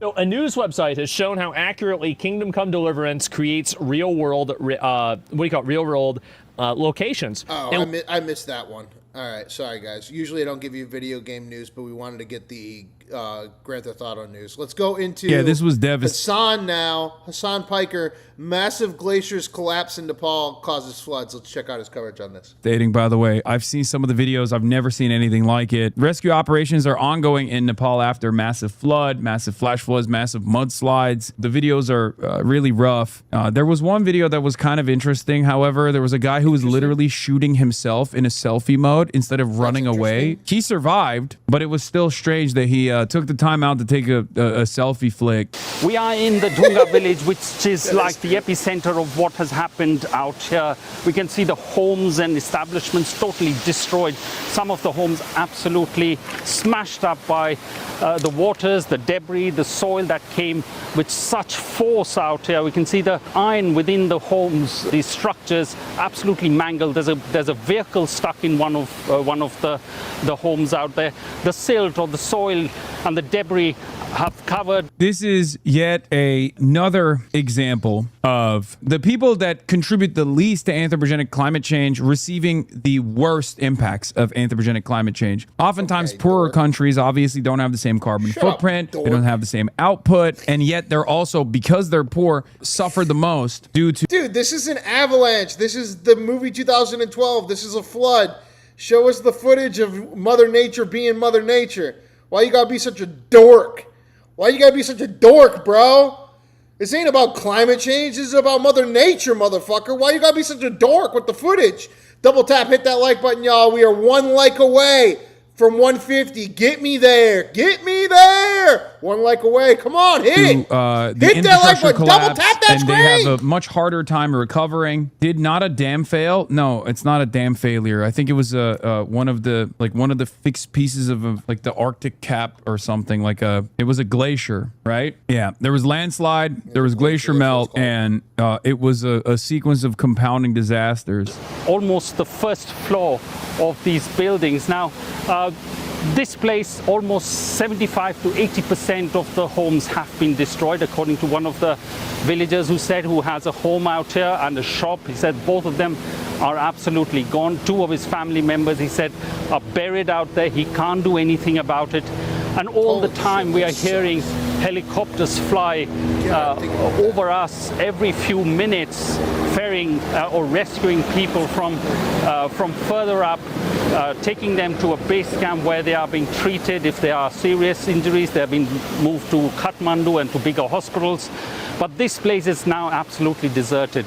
There's no one staying here. We just did see some earth movers, but at the moment there is also a lot of panic in this place because we are hearing someone calls out that the waters are rising. People just panic and run. People are very anxious. A glacier caused a huge water displacement, which released a ton of water, which also happened to destroy a dam further down the valley. Right about here, and again, along this riverbed, this is what it looked like before, and I can show you what happened after the water swept through. See how much of that area is now just covered in mud. Look at all this area, and just remember where all these houses and structures were before. They're just gone now. So Hanako, again, I just gave people a sense from a kind of a bird's eye view of that. Bro, glacier collapse is quite unprecedented even in the Himalayas, which is prone to disaster. Last year saw Swiss glaciers collapse in largely unpopulated areas of first in decades. Glacier collapse are happening decades earlier than anticipated. We are going to see massive glacier collapses becoming a pattern now. This type of catastrophe is unprecedented. Yeah, and I'm not exactly certain as to how even in developed nations you're going to overcome this kind of natural disaster because it is such a powerful force. Like, the reason why people were suspecting it of being an earthquake, I think, is because of the impact, right? And what do you do in that situation? Like, there's literally nothing you can do. It's just this immense, all-encompassing... Lanterns episode 2 doing all that, like,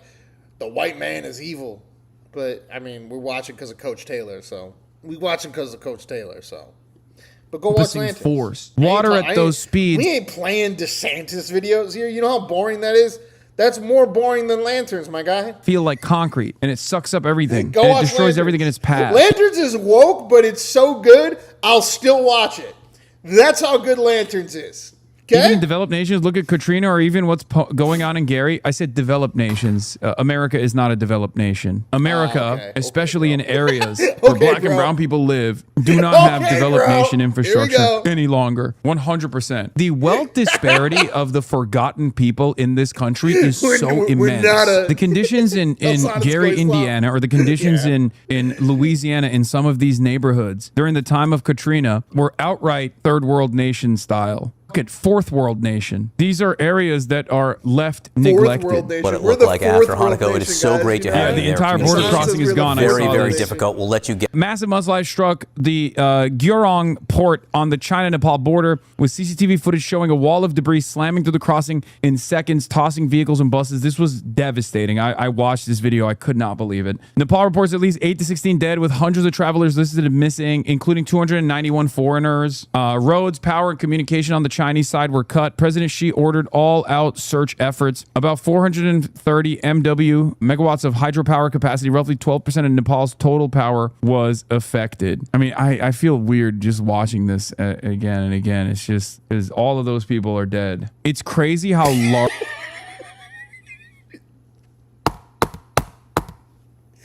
The art and substance of Hassan Piker. I feel bad watching that video because all them people are dead. Okay, bro. Fox News. All right, just in, all 90 Americans missing in Nepal. Search and rescue teams are racing against time after a catastrophic flash flood 90 tore through towns and valleys along the Nepal-China border. At least 390 people are dead. More than 1,400 people are still unaccounted for, and at least 90 of them are Americans. You might have seen the images on social media, and they are disturbing. People covered head to toe in mud being carried to safety. Entire homes, cars swept away. Bridges collapsing under the force of water. So how did this happen? Let's take a look over at the wall. Experts say it was triggered by a massive glacier collapse. It started around 8:37 a.m. yesterday morning. That's when a mass of ice and rock broke loose near the Nepal-China border. China, Nepal.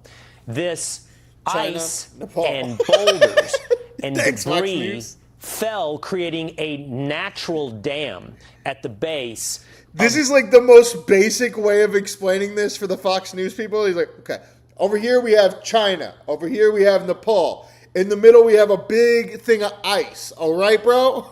See these lines? These lines are where the water goes. The Lind-Kola River. That natural dam eventually gives way after having, for a period of time, built up pressure. Then suddenly a wall of water and debris goes racing downstream, tearing through communities in its path. It leads to the question, and left me wondering, how often does this happen? Well, glacier failures in general are rare, but not unheard of. Between 1900 and 2025, at least 502 glacier failure events have been documented worldwide. That's 228 different glaciers. We did see one just in the last year, the Blatten Glacier collapse in Switzerland. One person... And this is why we watch both sides of the news, guys, because when we were watching Hassan Piker, if you take that for reality, they said this is super uncommon and it's only done because of the underprivileged people. And in America, this would have been worse because we're a fourth world nation. come over to Fox News and they're like, China here, Nepal here, ISIS here. How many times this happened? 500? It's like, was killed. You got to get both. You got to get both, but okay? Now, with dozens of Americans still missing in Nepal, the White House says finding them is the top priority. Professor of Earth Sciences at the University of Southern California, Dr. Josh West, joins me now. Dr. West, thanks for being with us here next today. One up. Here we go. Let's go. What we got down here? New details in catastrophic flood in Nepal from Fox News. Good evening, I'm Bill Malugin, and this is your Fox News report. The prosecution and the defense both laying... Dumb streamers meet karma trying to go viral. They tried to go viral, and they got arrested instead from Asmongold. Let's check this out now. Here we go. I want to pull that back. God damn it. Give me the poll. Give me the poll. What is this, episode 50 fucking million? There's been too many of these. Dumb streamers meet karma trying to go viral. What is this, episode 50 fucking million? There's been too many of these. Been way too many of these. SUPD and I are aware that things might go overboard, and we will be taking the proper precautions if things get too escalated. So if things get too out of hand, if I catch anybody doing anything unusual, that's your ass. Streamer University is a popular multi-day live streaming event organized by Kai Cenat, widely regarded as the most popular streamer in the world. Isn't it crazy that Kai always just tries to do a good thing and people just fuck it up? He's actually been insane that like somehow somebody's fucked up one of his events, like whether it was like he's trying to give out the PS5s, people are fucking up cars. He does Streamer University, people are fucking up. He does the subathon, people are saying shit they shouldn't be saying, getting in fights. Like, god damn. Its first event being held in... You are currently watching our 7th largest live stream of all time, guys. Thank you all for stopping by. Make sure you double tap, hit that like button, hit subscribe. You are watching No News is News live with the news at least 3 hours a day, every single day. In May of 2025, Streamer University is designed to bring together hand-picked aspiring content creators to live on a rented college campus and inspire content collaboration. However, in July 2026, during its second installment in Conway, Arkansas, things got out of hand. Stalkers from around the world who were not chosen to participate in the event showed up anyways. Some suspects involved assaulted and battered police officers. Officers from the Conway Police Department were notified of the event beforehand and assigned a special event detail to keep things under control. We've gathered exclusive body cam footage from these officers. See, Kai's smart now. So I'm glad that he did that too, because like that was what. See, like he fucked up big time with that New York riot thing. Like that could have been the end of his career. Like it actually could have been like because things got broken. Like if somebody gotten like really hurt or something like that, like he would have got banned on Twitch. Like they would have had to ban him for like a liability reason. So like I'm glad that he's like way smarter with this now. Of multiple arrests during Streamer University 2026, and it details their experiences. I'm compliant. Is he a streamer or what is this? Not here. Get him out of here. Get him out of here. My boss, Cody, he told me he's not supposed to be in here, kick him out. So when I got him, he was resisting. Then that's when you guys are 10-15 arrested him. Get his bitch ass out. Listen though, you just ruined your whole case ever. Can you hold him? Can you hold him? Do you have another set of guns? Do you have another set of guns? Honestly, like if he does it again, like my advice would be never talk to these people, never interact with them, never even let them see, like never have a situation where you are on camera with them, because they're gonna use that. Yep. They're gonna try to push that like that. Now it'll encourage it, right? Well, like you have to like any attention that you give them is oxygen. They're not part of this event. They stuck in. Hey, we're upstairs by the cafeteria. They're not part of the event. No, I get it. His phone. He said he has his ID in his phone. Okay. Do I have to? Well, you're gonna have to give us your names. I know. I appreciate y'all so much. Thank you guys so much. Listen, all I'm saying is, look, you gotta ruin your chances of any future event. So you gotta think, bro. Like, come on. Fucking A, right? Yeah. Right? Yeah. You gotta think, bro. Just think for 3 seconds. You gotta think, just a little bit. Put him at risk, y'all put each other at risk. They gotta This is just a trespassing deal? Yeah, all right, perfect. All right, let's go. We're compliant, man. Okay, that's fine. He told you on his little post ahead of time, if you come on this thing, you go to jail. Is y'all's thing recording? No, they turned it off. Not even They turned it off? Okay. That's what Kai said. You ain't supposed to be here. But that's the problem, though, too, is that, like, the streamer culture encourages people to do goofy shit like this. Could have been a streamer. You ain't supposed to be here. Yeah, true. One day. But again, like if you send out a text message that's like, do not come here and blow up this fucking streamer university thing or you will be arrested, then you're really stupid to think that you're going to get somewhere by going and blowing up that event. What's finished, my boy? Lock his ass up. Send him to jail. Lock his ass up, send him to jail. That's right. I mean, 100%. Bro, I think it's better if we remain quiet. I mean, you guys can do whatever you want. So, what are we looking at? It's a ticket. You guys from Conway or from Arkansas? We're from Ontario. Canada? Ontario. Oh no, you idiots! How can you be in the wrong country? How could these are Canadians doing this? You're in a different country breaking the law on purpose? How dumb do you gotta be? They drove 20. So we have a Canadian terrorist. This is a Canadian.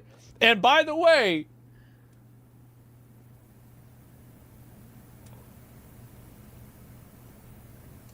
drove 27 hours. You drove 27 hours to get arrested? We're going to have to... You drove 27 hours to get arrested? No, the it's a embassy. ticket though, no? Yeah, but you guys are arrested in the United States. Oh, no. You guys aren't citizens. Oh, no. Yeah. Exactly, yeah. Like, are you that dumb? Bro, you got arrested in the United States when you're not a citizen? Oh, no. Yeah, that's the problem. Like, it would have just been a ticket for you if you were in your own country. Why the fuck are you... what are you doing? No. Me? Canada. Chill. Listen. Chill. I want to take a deep breath, okay? Yeah, listen. Drake has to bail you out. Let me see. Listen, let us see what we can figure out. Give y'all a ticket and see what we can do since y'all aren't from the country. You get to go in the special bus. Yeah, I was explaining to these guys. What have you done? I was explaining to them.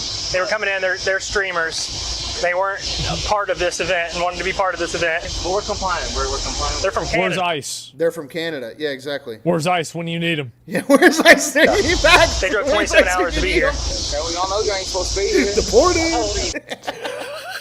Fucking, you gotta be the dumbest person to go into a different country. You see, society is held together with people like him. Well, you know you ain't supposed to be. What the hell are you doing here? You ain't supposed to be here. Be here. Yeah. What the fuck are you doing? Canada. They drove 27 hours to be here. Okay, we all know you ain't supposed to be here. How old are you guys? We're 2007, 2008. How old are you? 2007, 2008. Holy. Oh my God. So they're 17 and 18 17. Okay. Why are you lying?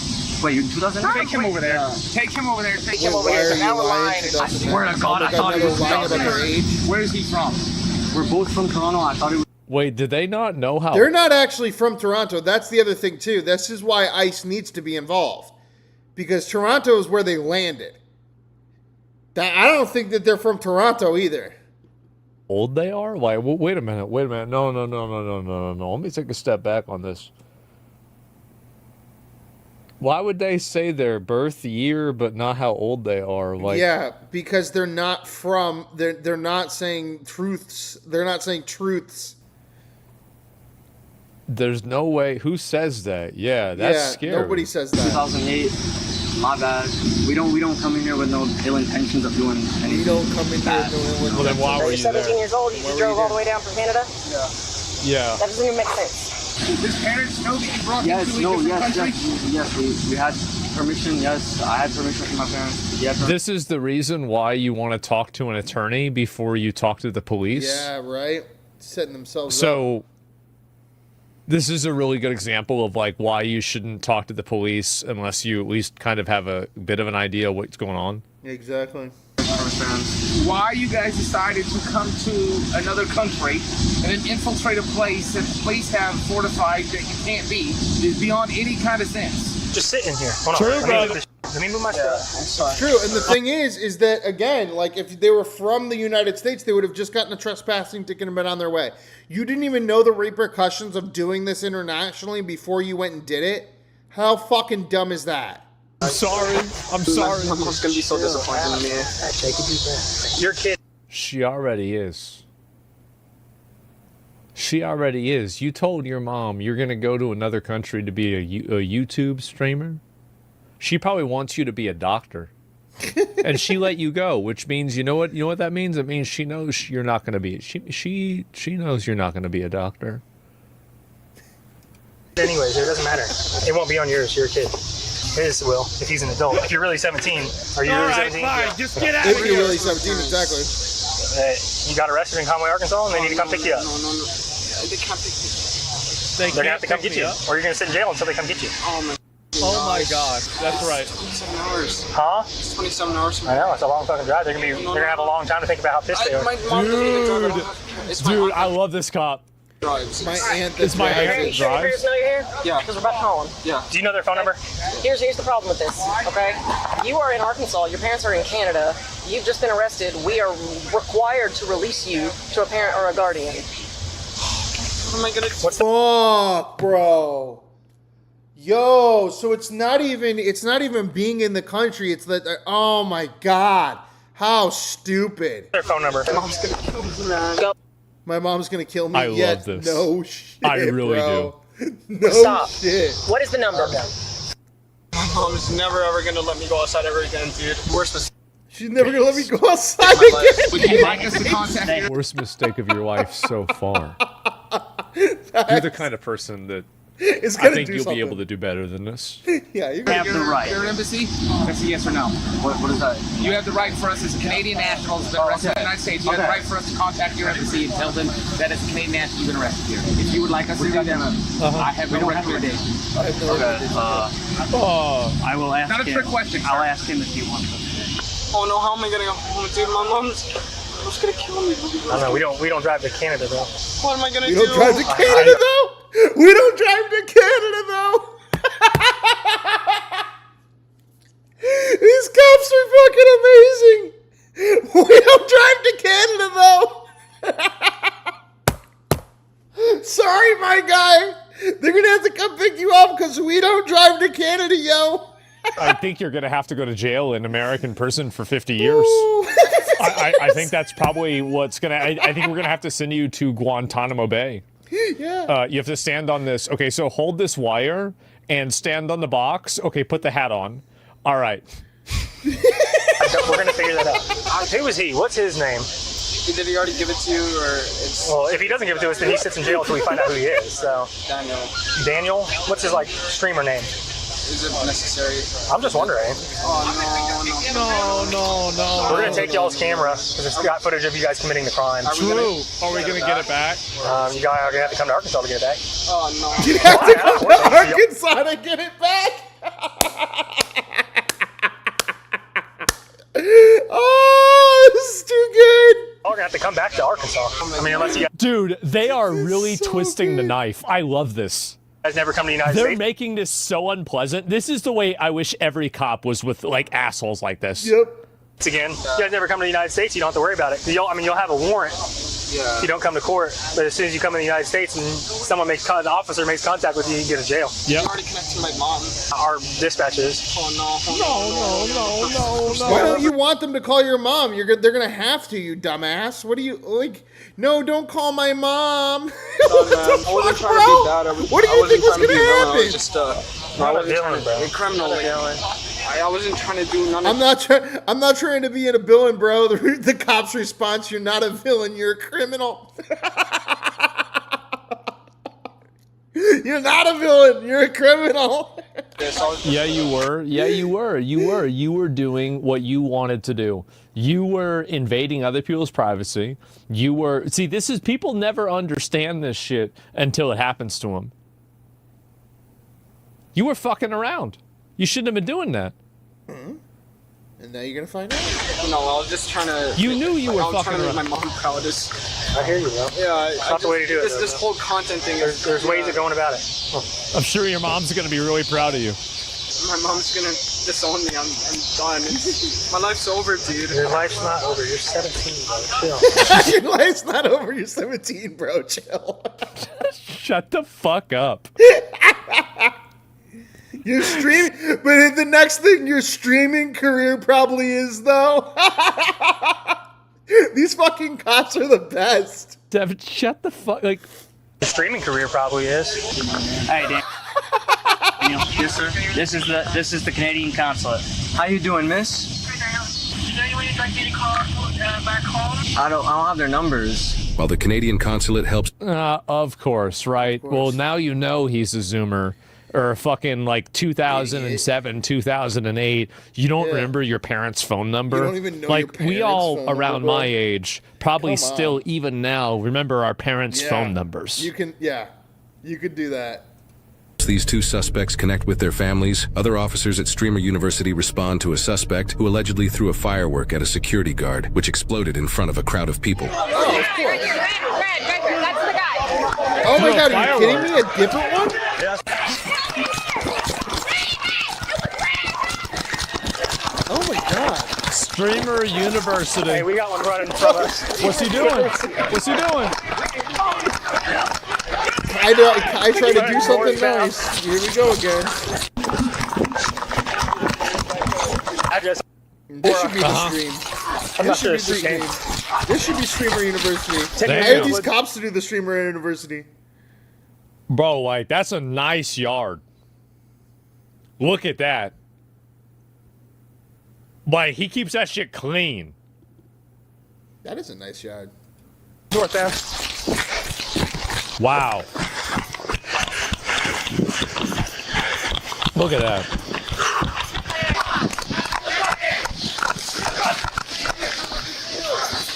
You gotta go over the, oh my God, go over the fence. Old head admiring the yard. Listen, hey. That's some nice lawn. See, if I was ever in a situation, like, I would just try to get under a bush, bro. I would get under a bush, and I would just be like, I'm gonna stay here for like 4 hours. I would just get in a bush. I did that in fucking PUBG. That shit works so well. They have dogs. They're not gonna bring out the dogs. They're not gonna bring out the dogs for this, bro. Like, it's some bullshit. Yeah, they're just trying to find the guy that did the firework.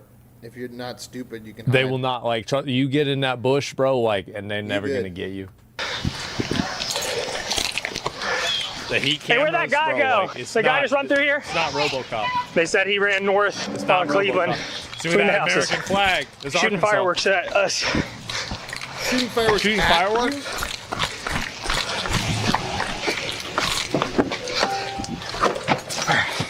What about security cameras from the houses? Check. He's somewhere between Cleveland and 10 Fitness.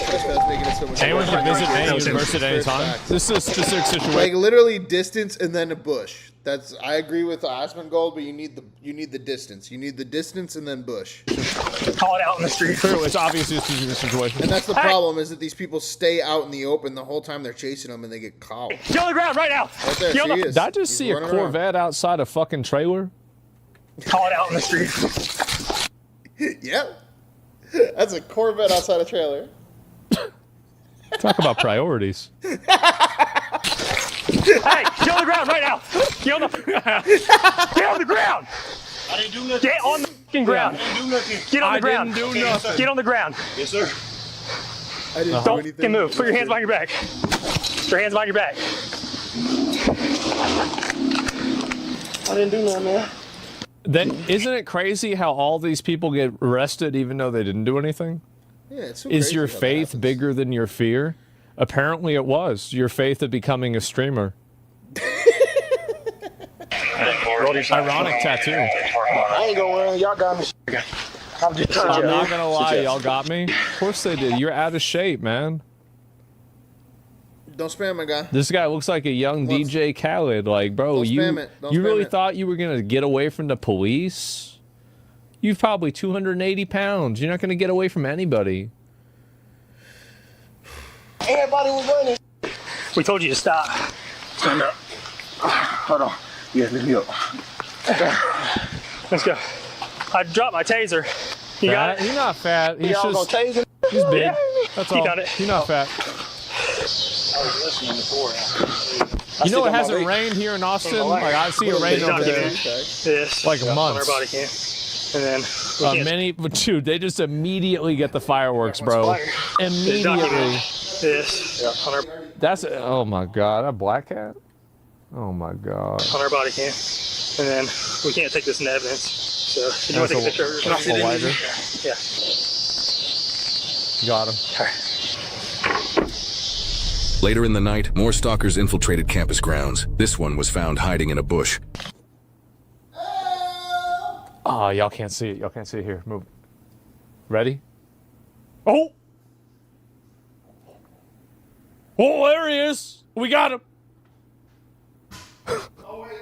Caught. Get out. Get out. Did we get the bush? What are you doing? Did we get the bush? Did we get it? I didn't get to see it. I want to see the bush. Man, was that in the bush? Where's that? Ah, y'all can't see it. Y'all can't see it here. Move. Okay, here we go. Ready? Oh! Oh, there he is. We got him. Bro, should have just laid in the bush. Caught. Should have just laid in the bush, bro. Get out. Get out. What are you doing? Damn, sticks. You got a wristband or anything? Huh? You got a wristband or anything? No, I just got here. Did they just trespass you from here? No. I haven't been trespassed yet. I haven't been trespassed yet. All right with us. Murray, can you stand on the back and just have him sit right here and I'll hold on? You ain't got nothing on you shouldn't have, do you? Nah, you can shake me. You know you're not supposed to be on here, bro. No, but you know I want to see Kai Cenat, man. I mean, I got. Damn, bro. Why are you guys doing this? Why are people doing Of this? all, I like this guy the most. He's like, I want to see Kai, man. Come on. I just wanted to see Kai. Got you, but it ain't that big of a deal. You feel me? You're gonna be here all weekend. Just come out tomorrow, and I'm sure you'll see him all around. The amount of security around here, bro. Come on now. Here, have a seat right here. I'll just be on foot. No, just jump on. Don't jump off. I'm not. I'm probably up there. You see, like, if you just be normal, they're going to be normal. Did you see that? Yeah, exactly. Look at that police interaction. They're like, we're not going to cuff you if you can just stay on. You promise you're going to stay on? Yeah. The end. They're going to drag him back, and then they're going to drive him back, and then they're going to trespass him and send him on his way with his fucking ticket. But under 18 and from Canada, that guy fucked, bro. That guy fucked. You good, Murray? Yeah. Oh, shit, Phantom! Hey, look, you got it. You got to see him. Hey, look, you got to see him. These fucking people. This dude, you know what it's like? It's like they put him in a level of Pokemon Snap. Pokemon Snap. That's who you was pointing out. I mean, we may be able to just kick you loose, give you a trespass warning, kick you loose, but we're starting to take everybody to jail, like legit take them up to the jail on this, okay? You want to grab him? Even more trespassers are found on campus grounds. This one allegedly attempted to flee from officers. Help! Shut up. Shut up. Help! What do you mean? Help! Shut up! What do you mean, bro? This is the wildest cop interaction. It just makes me want to move to Arkansas. These people are so fucking nice. That's stupid, dude. You're a little child. Bro, I'm a streamer, You're a little bro. child, bro. Wow. I'm a streamer, bro. That's crazy. That's crazy. You're the funniest. Oh my god. He goes, you're a streamer. Wow, that's crazy. You're funny as cop. Thanks, I appreciate it. You're funny as cop. I said that goes a long way. I pride myself on my humor. You could be like streamer cop. Yeah. Yourself on my humor, you could be a streamer too. You'd be like a streamer cop. That's funny, right? Yeah, couldn't I? I'm all sweaty for nothing, man. What do you mean? We gotta chase you. What do you mean? Sit right there. Chase me, you just where you? You don't think we chase you? I mean, who'd you chase? Who'd you chase? Shut the fuck You up. didn't chase me. Who'd you chase? You. Fucking soldier boy. Love this cop. This cop is fucking. Dude. What's your dad's name? Body don't know your dad. 2018, man. Dad's name. So why does your mom think you live with your dad, but you don't even know who your dad is? So why is she telling me that you live with your dad? I didn't say that you did or did not. I said, why is she telling me that? I don't. So explain to me why I shouldn't just take you to jail. Yeah, true. If you're gonna say that you don't know who your dad is, they call your mom and your mom says, yeah, he lives with his dad. I don't know why my own mother would say that. I don't know. Just walked over to juvenile hall and you just explained to the judge your problems. Fucking base. All I did was run. Yeah, you ran. And lie. And lie to the police. You fucking around, You are huh? lying. I'm from officer. And run from the cops. I didn't run from the cops. You did run from the cops, dumbass. I didn't know. I didn't. You did run from the cops, dumbass. That's a cop, genius. And then you ran from me. Genius. These cops are fucking This is the amazing. most based I've ever seen police officers ever be. This is crazy, bro. They are just not putting up with these retards. No, not at all. I didn't know. You sat there and God looked back damn. at me the entire time. Arkansas, bro? Like, yeah. When you were running? Why would I look back when I'm running? Why would you break onto a college campus to go to jail? I don't want. Yeah, I don't know. know. You go to a college campus Stupid things you do. Yeah. Hang tight till mom gets here. On one of the days during Streamer University, dispatch notified Conway Fire Department's bomb squad that someone called claiming to have paid someone to hide PVC pipe bombs in the roof of the student center on campus. An FBI special agent bomb technician was then brought to the campus and helped the bomb squad and officers sweep the attic of the student center. No bombs were located. In addition to the numerous suspects who were charged with trespassing, many others were charged with battery on a law enforcement officer, possession of a controlled substance, simple assault, resisting obstructing. And it just makes you feel bad for Kai, and that's exactly why Kai won't ever speak to these people ever. It's because it's like, do you know how many police interactions he had to have just for fucking hosting this thing at a fucking college? Because of all the buffoonery of you idiots. Disorderly conduct and concealing identity with a mask. All suspects who were arrested during the event are presumed innocent unless... Jesus, bro. Like, they just racking them up, dude, just for showing up. Thank God. Waste of resources. You've got this flock situation getting bigger and bigger. We got Mr. Philly DeFranco and Senator Hawley investigating flock cameras. Senator Hawley Bigger by the investigating day flock with now cameras. Joe Rogan jumping into the mix, senators launching investigations. You've got the internet divided around this school bus scandal where a mom broke a bus window to get her son who was locked inside. And RFK Jr. just accused Josh Shapiro of fabricating measles deaths. Meanwhile, RFK himself is facing accusations that he blatantly lied to Congress. We're talking about all of that and even more on today's brand new Philip DeFranco show. You daily dive into the news, starting with this. We need to talk about Flock, right? Flock cameras, right? Because we've been talking about them and all the backlash for a decent while now, but you also just got a major update on that front with Senator Josh Hawley launching an investigation into Flock and the data that its cameras have collected, with Hawley writing a letter to the CEO saying, in a few short years, Flock has assembled an unprecedented national surveillance network. Your company boasts more than 120,000 cameras across 49 states and more than 20 billion vehicle scans every month, and adding the overwhelming majority of the Americans captured in those records did nothing wrong. The American people want to know who has access to their personal data and how. This investigation will seek those answers. Right? Because, just a surface level refresher here, Flock cameras are AI-powered automated license plate readers that capture vehicle details as they travel on public streets. Right? And once a car is logged by a Flock camera, it goes into a massive system that can be searched by law enforcement all over the country. And you have many Americans that think this goes beyond public safety and violates our right to privacy, arguing that these are tools of a surveillance state, ripe for abuse. And you had Hawley pointing to the many situations where law enforcement officers misuse these cameras, often to stalk exes and added. Congress never authorized the network your industry has built. Your company's internal policies are, in practice, the only safeguards for hundreds of millions of Americans. So you've got Hawley asking Flock to turn over all documents related to its policies on law enforcement access and data handling, as well as a list of any known or suspect misuse of its systems and files on the camera's accuracy. With this, Flock's representatives say that the company actually supports legislative guardrails and looks forward to sharing information with Hawley. But if Hawley doesn't get everything that he asked for, he could seek a subpoena to force the release. And he probably wouldn't have a hard time getting his Democratic colleagues to back him on the issue. Because while, yes, we've seen more Republican politicians in support of this has become a very bipartisan issue. You've had people from both parties making very vocal condemnations of While these we have heard more Republicans speak up on flock cameras than Democrats, it's starting to become, no, it better be. It better always be a bipartisan issue. It's the same thing as those fucking data centers. Data centers and flock cameras, you don't get to walk away.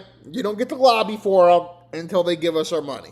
Cameras, but then also in recent days, and it might be because they were realizing they were being seen as being on the wrong side of this issue, we've seen a lot of pushback specifically from Republicans. And you have many reports noting that Hawley's investigation is the most concrete action national lawmakers have taken on the issue so far. And you have others backing this call. Yesterday, you had Florida Governor Ron DeSantis saying that he understands why the general public is so upset with these cameras and even calling for legislation. These cameras, the license plate readers, I think it's out of control. I'm all about having law enforcement have tools to be able to hold criminals accountable. But I don't want to have this become a surveillance state. I don't want to be in a situation where these tech companies, a handful of tech companies, know everything about you and know where you're going. And I know they collect a lot as it is, but I think it's going to get a lot worse unless we have some protections for the people in Florida. And so it's going to need to be, but the only way it could be dealt with is legislatively. Right, and DeSantis' take here is interesting because we also saw a crazy story where law enforcement used a fake decoy flock camera to trick and arrest someone there. Right? Because like we've talked about, as part of this massive backlash against flock, people are popping out of the comment section. You're seeing a ton of Americans either vandalizing, destroying, or removing these cameras to stop their surveillance. And at least in one town outside of Orlando, there's been a string of flock cameras. You are now watching the number 6 live stream of all time on this show, guys. Thank you for sticking with us, whether you're with us the first day of the war in Iran or you've been with us at some point in there. I appreciate you all. This is now the number 6 largest stream we have ever had on this channel. Make sure you double tap, hit that like button, hit subscribe. No news is news, 3 hours a day with the news every single day, guys. Hit that notification bell, making fun of the left, making fun of the right. $5 super chats, add anybody's name to that poll of the day. $10 super chats, remove anybody's name from that poll of the day. And hit that join button, become a comrade, help support the channel, keep us independent and sponsor free. Thank you all for watching. Week, the masked guy carrying pruning shears saw what he thought was a flock camera, and he allegedly started batting it down and smashing it, all while police were watching and waiting. Right, but it wasn't actually a flock camera. It was decoy bait that had been set by local law enforcement to catch potential vandals. So now, that guy's facing 3 felony charges, including damaging computer equipment, resulting in the endangerment of human life, which carries up to 30 years prison time. In that situation, it stands out for a number of reasons, because it's also sparked this massive debate about the tactics that police use. You had the city's mayor telling the New York Times that she doesn't think that it legally counts as entrapment, but publicly writing that she was speechless to learn of this stunt from the cops in her city. And of course, even that's just one part of it. In recent days, even more towns and cities have decided to end their contracts with Flock in response to the outrage from their residents. And you've also got big names and voices like Joe Rogan speaking out about this, with him saying on a recent episode of his show, I'm worried. I don't like this flock camera thing. It freaks me out. There's people that have had access to these things that probably shouldn't have access to, and they're getting arrested. So it's like, how long was this going on? What has happened? How many lives have been altered forever because someone had access to this and some cop who wasn't supposed to went and did something to someone that he wouldn't have been able to do? If you can't just spy on us and you just be a corporation and have access to all the license plates and all the cars, and now they can track you through GPS and the unique characteristics of your phone. And then also a few days ago, there was a lot of backlash because the CEO of Flock, he appeared on Fox News where he suggested that privacy involves compromise. I value my privacy. My family values their privacy. My employees value their privacy. But what we're talking about is safety as well. And so I think when people talk about just one of these, privacy or safety, they're prioritizing the wrong thing. And what we have to prioritize as a country is compromise. How do we have our safety, and how do we balance privacy? He then saw a number of lawmakers slamming this, saying things like you can't compromise the Constitution, and our founding fathers are rolling in their graves at this suggestion. And just yesterday, you had Bernie Sanders saying that he plans on introducing legislation to stop flock and AI mass surveillance. Well, right. You're all jumping on board because what? The public started cutting the cameras down? Like, this is the fucked up thing with politics. It's like, you guys let this happen. You let this happen, and now everybody's cutting the fucking cameras down, and now you're like, well, I'm here to help you out. Shut the fuck up. You're the people that let this fucking happen. We want to live in an America where AI companies like Flock can work with the government to track our every movement. Where were you the last 5 years, Bernie Sanders? Where were you the last 5 years, Holly? Are traded away so that Joe AI Rogan, oligarchs can collect more information and increase their profits even more. Just So in the pop meantime, up overnight. we're gonna, one, have to see what actually happens, and also two, with the midterms in mind, see which side capitalizes the most right now. Because the outrage, the backlash, the concern around all this, that is bipartisan. And as far as my opinion, I don't think it's a secret. My mindset is fuck Flock. It seems primed for abuse. We have seen instances of abuse. They say that it is not a big brother state because it's a private company, so it is a big brother state just with an extra step and some other people also making money off of it. So yeah, my personal take right now is that I really do not like it or trust it. And then more specifically, the more I see from this... All right, the GTA 6 Now here we go. First up for our GTA reveals, we got Mr. Critical Moist up. Then we'll go to, I think, Hassan, and then we will go to Asmongold on the GTA. If you guys want to stick around for this, I watched it, streamed it all live, and I was puking out thoughts as they popped into my noodle during the stream. But I thought it was boring. Just want to debrief here while I've had a little bit of time to stew and marinate on. I think people will play it. I will play it. We will all play it. But it is unfortunate that I don't think that it is what they want it to be. I don't think that it's going to make $40 million by December. I don't think that it's going to get everybody to buy a new PlayStation or Xbox on Christmas. I don't think it's going to blow up Black Friday. I don't think that anything other than everybody's going to play it for 2 or 3 months and probably throw it the fuck away and go right back to Grand Theft Auto 5 or Minecraft or Fortnite, because these literal, like, those are accessible game platforms that allow for expansion through the community. This is like an insular pay your way into a better graphic system, same thing version of it. Will I play it? Obviously. I want to give you thoughts that are a little more composed and structured, and an expression to immediately let you know my overall feelings on the trailer. I liked it. Now, that being said, I don't think it was a perfect trailer. There were a few things they showed I wasn't crazy about, but overall my feelings are extremely positive, and I'm very hyped for GTA 6. And I know I've mentioned this a few times, but I just think it's pertinent. I have been replaying every GTA game ever made. I have just finished Ballot of Gay Tony. Right, and this is what's crazy, is like, he's a gamer streamer. Of course he's going to have to say it's good. Same thing with Asmongold. It'll be very interesting to see what Hassan Piker says about this, if he just grifts for it as well. Because Asmongold and Critical Moist both do playthroughs. Like, that's a big thing with their fucking thing. So, it's like, to me, when I watched it, this is what I said to my brother. I'm like, explain to me what the difference is between GTA and Black Flag Resynced. It seems no different to me. And my brother said, well, Black Flag Resynced is just the same game, but resynced. And I said, okay. And is this not just a resyncing of Vice City with more wokeness?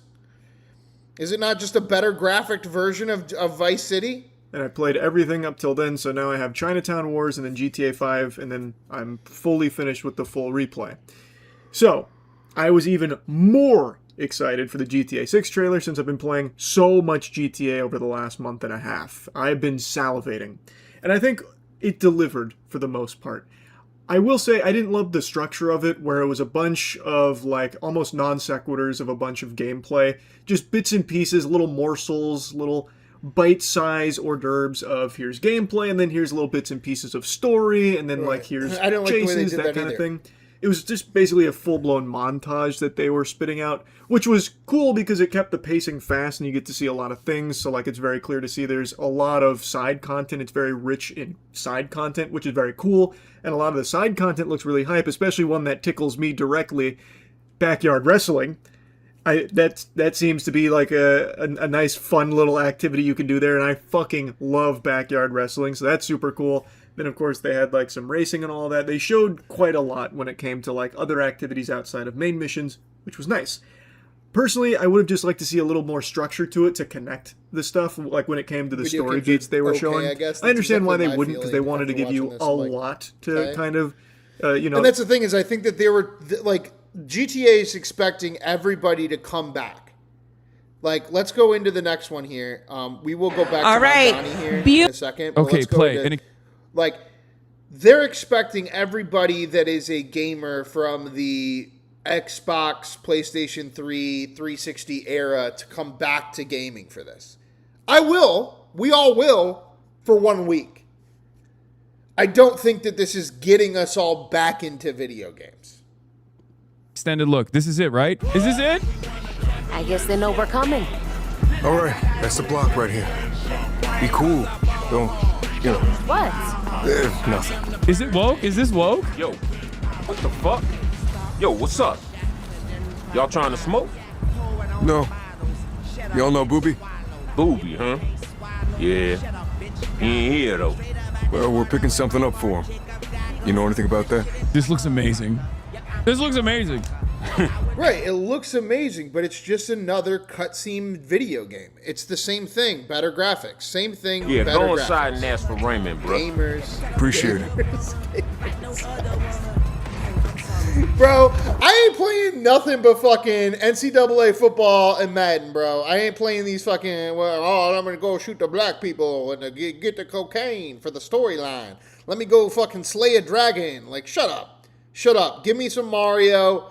Give me some goddamn Madden, and I'm good. I'm satisfied. My belly is full. I don't need all this high graphic shenanigans, all right? Maybe I'm old. Call me a millennial. But I don't Did think you guys change the title for me? Or the category I'm in and shit? Yeah, oh, you did. Okay, good. Man, I don't even want to hear that shit. Hey. Like, I don't even want to hear that shit. Hold up, bro. Yo. Y'all need something? Raymond? Nah. What you want? Booby sent us for a pickup. Dude, these are... This is like cutscene level cinematic placement for a straight up random mission interaction. This is a cutscene, you idiot. You can't fucking leave that elevator and just go do whatever you want. This guy's guiding you through. It's the same thing as God of War. This is the problem with video games.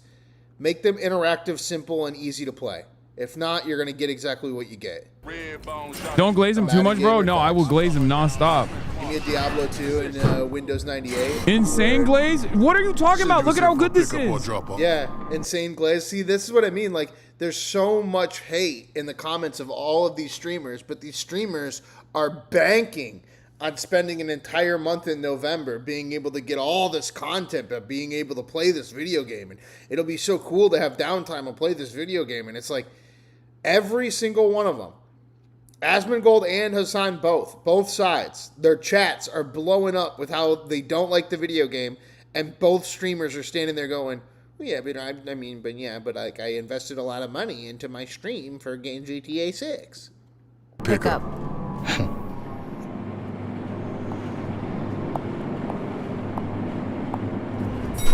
I really hope it doesn't do too much hand-holding, though. That's like commonplace with a lot of these kinds of games nowadays. That's what I think it's doing too much of.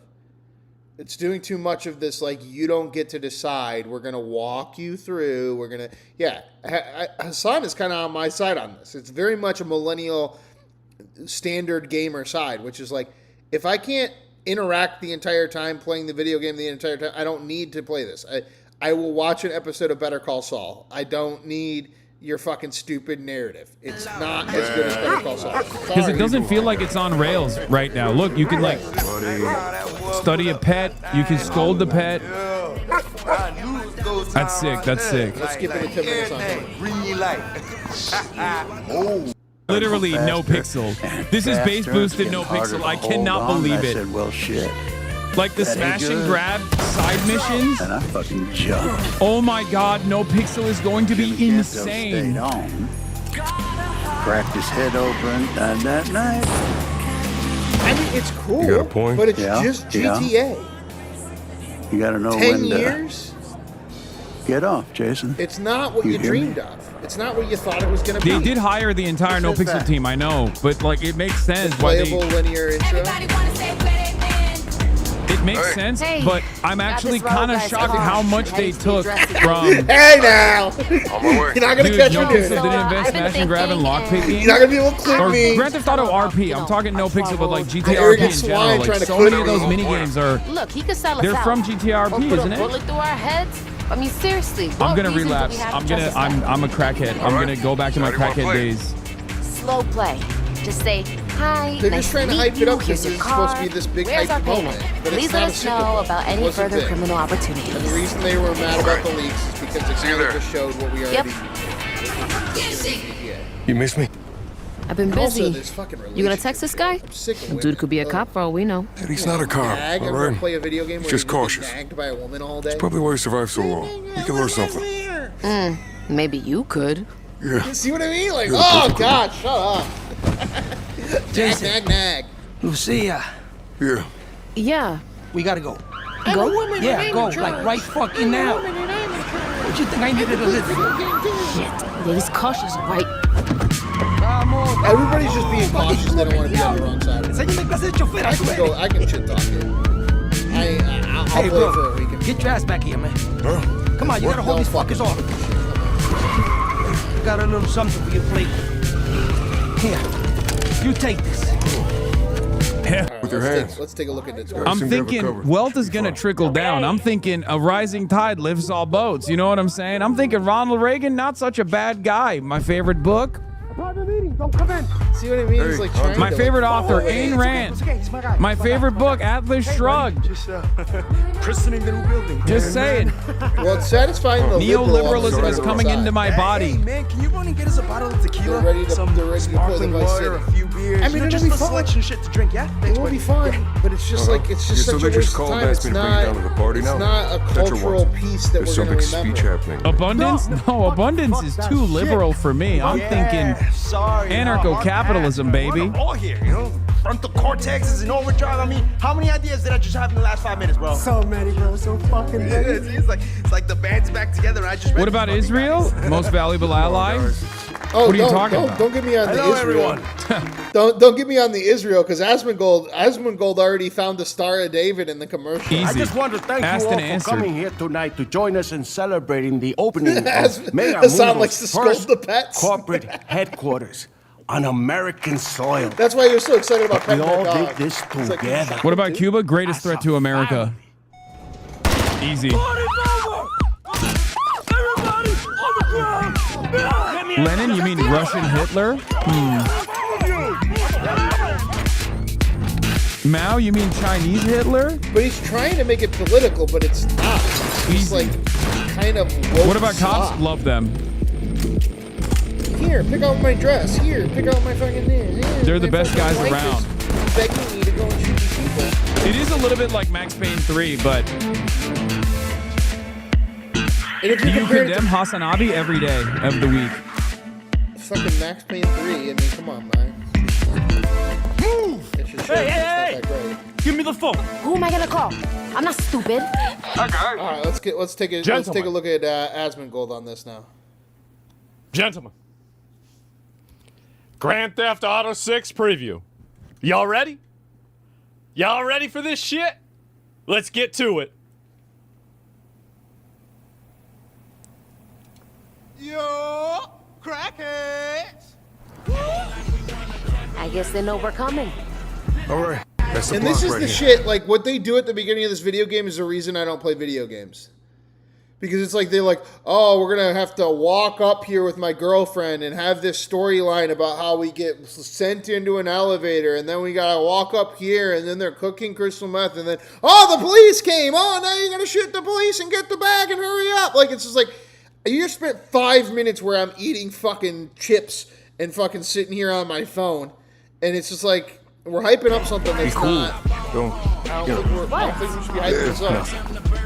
I think we should be pushing this down. What the fuck? Yo, what's up?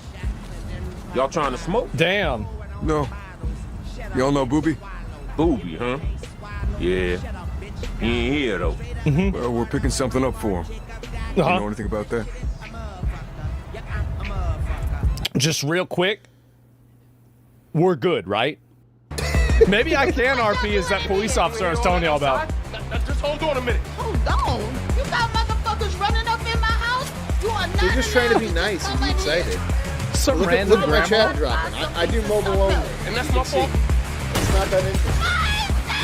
It really ain't. When it comes to culture in America, it's not really all that interesting. Europeans wouldn't understand this, but we have AC units on Windows. Lucky man needs to stop saying we have no funding. Damn. What a fucking intro. That is crazy. I don't think it was all that crazy. You know, there's some deep fucking shit. Oh, this is one of my favorite parts here. Let me pull this back. Okay, wait. So is this the? Wait, is this it? This is it right here. This in this game. Not anymore. Oh. Mouth-watering meats from the open range. Top See? Star David. Star David right there on that sandwich. up with our world-famous buns. Arby's should make those. Ready. They should. Damn. Worth the wait. Like, I don't care about what she's dressed in. It should have said 20 minutes later. Buy 30 different costumes.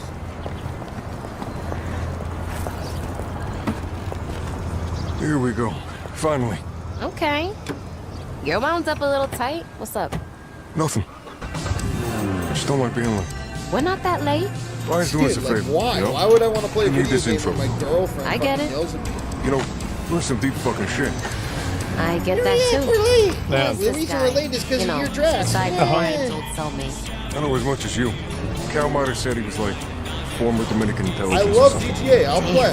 What? Just kind of wish we This is how people do drive sometimes in Florida. I didn't know all this. Relationships are about communication, Jerry.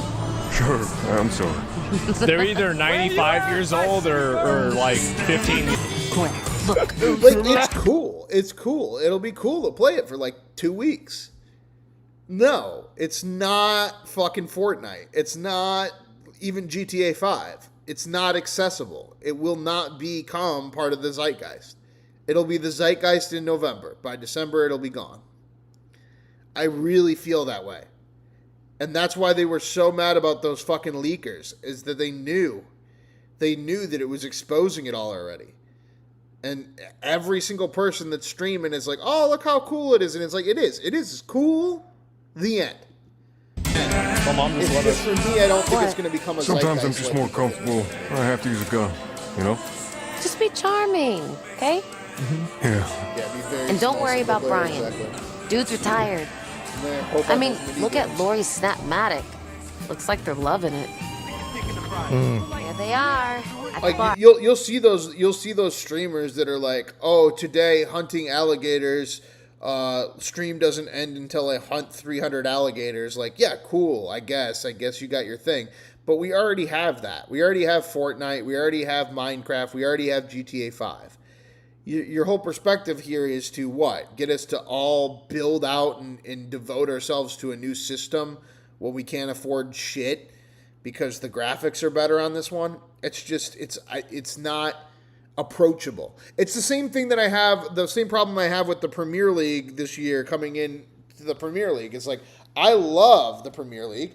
I love professional sports. And I think that it's ridiculous that you're not going to show Arsenal and Man City and Man United and Tottenham games on NBC. You're going to put those on USA Network. After the World Cup, you're going to put Holland on USA Network so that it's a paid paywall of a paywall, and anyone under the age of 45 doesn't have cable, so they're not even watching it. It's like you're destroying your ability for it to be exposed. It's the same thing with this. PS5, Xbox exclusive, $80 for the game, pre-order on the 19th. If not, you can get it on the 26th of November. But for the first, 6 months, it's not even going to be PC. It's like the game, if they were smart, if they wanted to be the thing, then they would do exactly, there's a problem with the Premier League, it's a problem with the MLB, it's a problem with this. It's like, you're cutting yourself off to about 10% of the people that are actually interested in the product. And the other 90% are going to maybe watch the streams of the people that they really like, but they're not going to be a part of the zeitgeist. They're not going to be a part of the cultural moment, and that's how the cultural moment fades. The reason that Spider-Man blew up this summer is because it was something that everyone could get behind and get a ticket at $15. The reason that even though there was that combatants with the Odyssey, at the end of the summer, we're not going to be talking about the Odyssey, is because you had to go and see it in IMAX. And if you weren't in one of those 15 theaters, if you weren't one of the people that was obsessed wanting to watch it over and over and over again, you were not going to be a part of this moment. Like, it's the reason that I got so excited when Netflix picked up WWE Raw. You have to expose yourself to the widest populace of America to be a part of the zeitgeist. And if you notice that, the second that Netflix goes to Raw goes to Netflix, you got Kill Tony, you got all of these Austin comics turning it into fucking wrestling, you got all these clips of 90s wrestling and 2000s wrestling all back into the American zeitgeist. You have to expose your product to the largest audience. You have to understand there are 5 channels. Exposing yourself on national TV is better than paywalling yourself to death. And that's what they're doing with this video game. They're going Xbox and PlayStation 5. You have to play on those. So then most of the people that know how to, I don't even stream through a system. Asmongold doesn't even stream through a system. So now Asmongold's somebody that has millions of dollars is going to have somebody hook up for him a PlayStation 5 for him to be able to play this. Well, that means that not everyone is going to be doing this. And that's the problem. If you want to have a conversation, if you want to be in the zeitgeist, if you want to be a cultural moment, if you want to be Spider-Man, if you want to be Obsession, if you want to be Minecraft, you're going to have to allow accessibility to everyone. You can't shut the valve off. And they've shut the valve off, and that's kind of my biggest complaint with this. Damn, where the hose at? And that, look, holding hands, walking through. They're everywhere. Wow. Oh, my God, as I live and breathe, look at the two of you. Hey, Lori. Man. It's good to see you, Brian. Way too deep into it. I mean, I'm just coming from a media perspective. I told Brian I thought you two were I'm just both like, dead. will for it be sure. that massive? Now, No. what have you gotten yourself? GTA will be successful regardless? Absolutely. Absolutely. Not making that argument at all. I'm just saying that I wish it could be the Super Bowl. I wish it could be like, remember the year that we were all obsessed with this thing? Like, it's not going to be. It can't be because you shut the valve off. And that's all about money. It's the same thing with Holland with his fucking big long blonde hair and shaving it and being a part of Norway with the World Cup. We all saw that. We were all ready to watch the Premier League. As Americans, be delivered over into the system of soccer. You gatekeep it, you put on USA Network, everybody forgets about Premier League in a week. You can't do this. You can't say, actually, would you pay more for it? No. You have to give it to the widest audience possible and then let America, let the globe, let culture decide. Well, Brian was quite the stud back in the day. Was. Wait. What's up? A job that has to be done tonight. Tonight. He wants it on the quiet, huh? He only wants one. Twist Tempo, welcome to the Mod Club, my guy. Remember, rules of the Mod Club, everybody. 5-minute timeouts, use it as you be. Use your powers as you wish. Anything other than a 5-minute timeout, only if they're breaking 3 fundamental rules. Spamming, billboarding, bunch of emojis in the chat, or death threats. And for the next month, no grotesque comments until at least September 15th of Charlie Kirk's death or 9/11. Let's let it. I don't mind. I mean, If you wanted to. Everything's I'm too gonna go. expensive, yeah. I mean, that's Enjoy kind your of, dinner, there's the guys. argument, and it's like, I'll be back for dessert. Well, I'll walk you out. I need the ladies. Yeah, let's take in the view. I never get to smoke weed in front of Lori. Ever tell you about the fairground rolled into my hometown when I was a kid? I don't think so.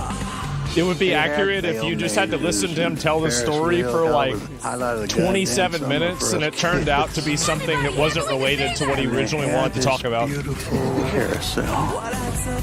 One night we snuck in, and a buddy of mine, he got it working. That's what it should have been.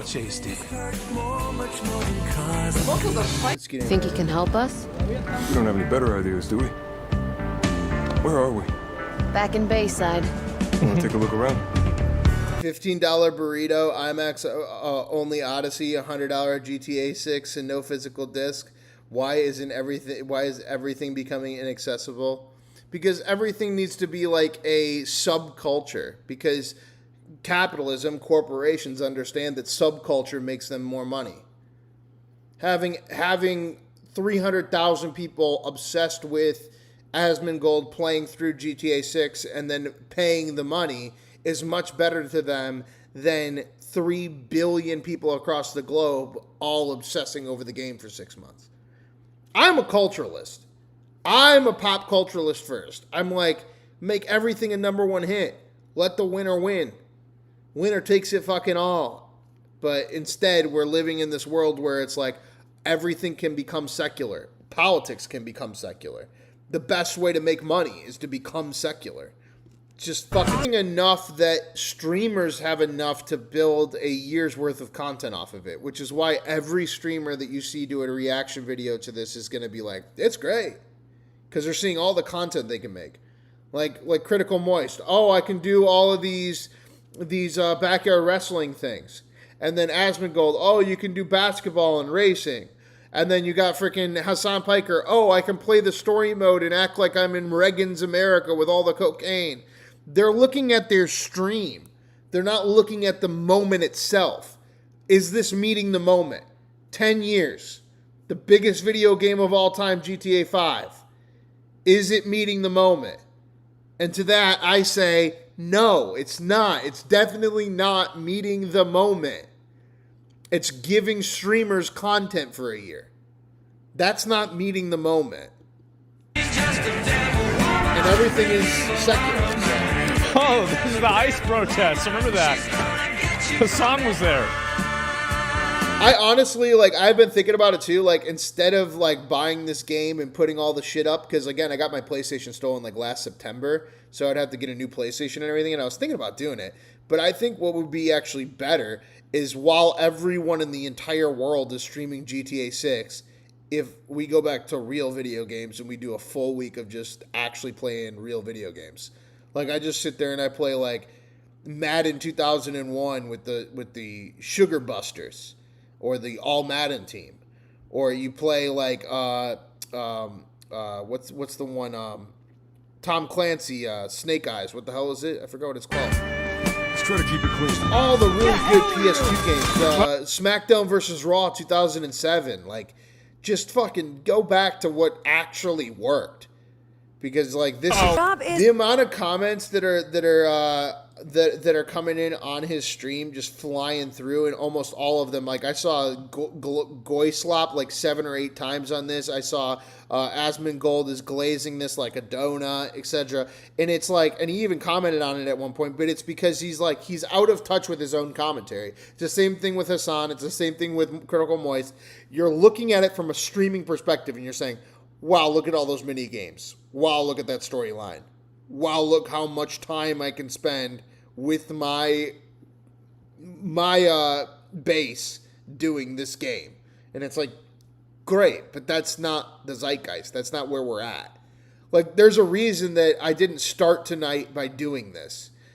As soon as I did, we went from 65 people to 30 people. We started with Donald Trump declaring the fucking Lake of America or whatever. Because again, even with GTA dropping, the number one thing in the American zeitgeist was Donald Trump writing on a fucking piece of paper. And that should show you that it's not worth the 10 years of hype. If that's outperforming in the zeitgeist, the drop of this, and they'll say, oh, it's because of the leaks. It's because of the leaks helped us all pay attention to this exclusive look.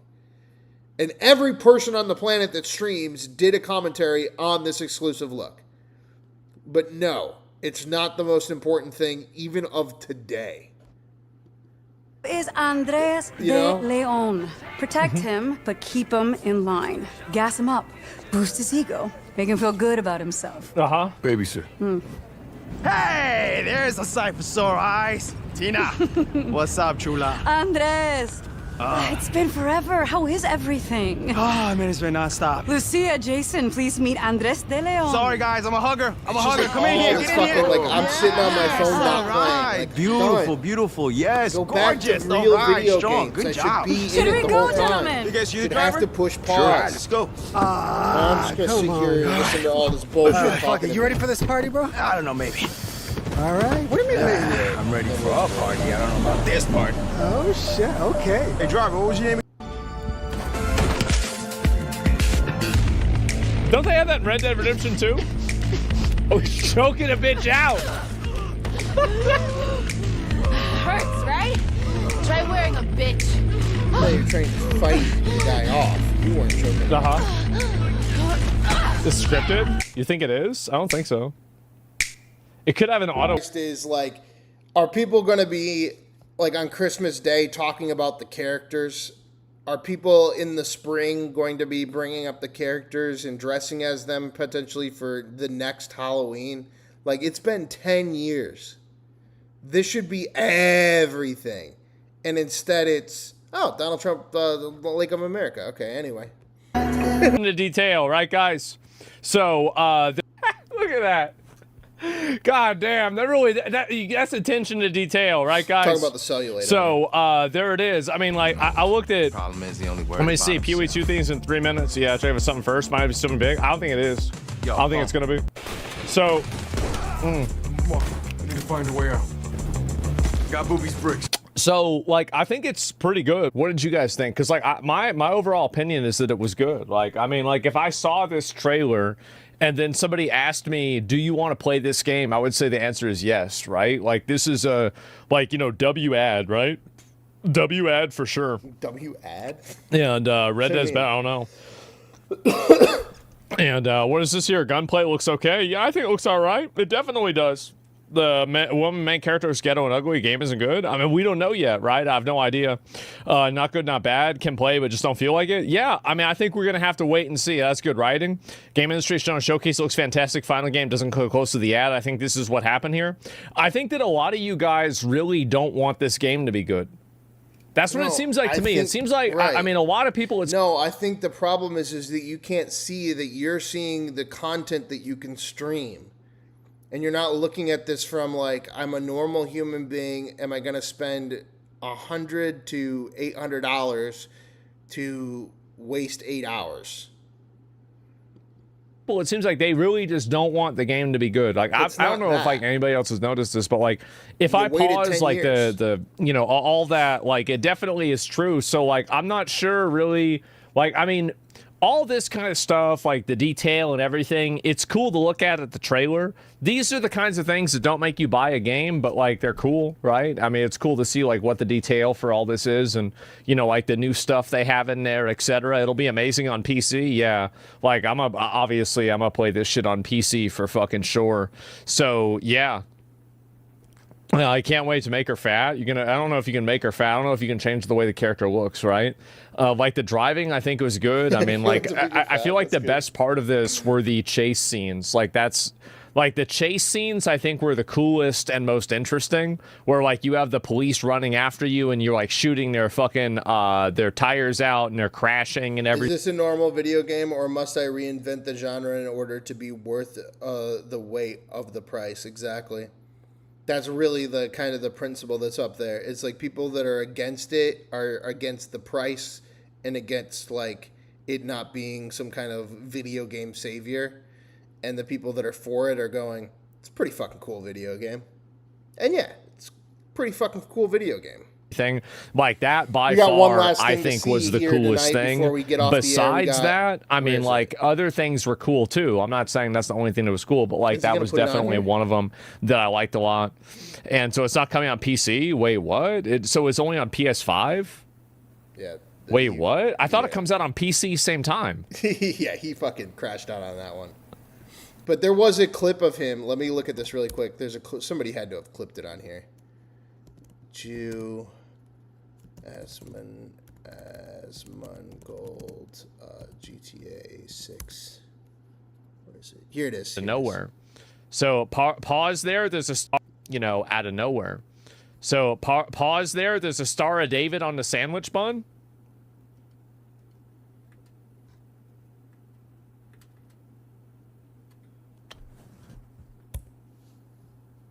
Every single time.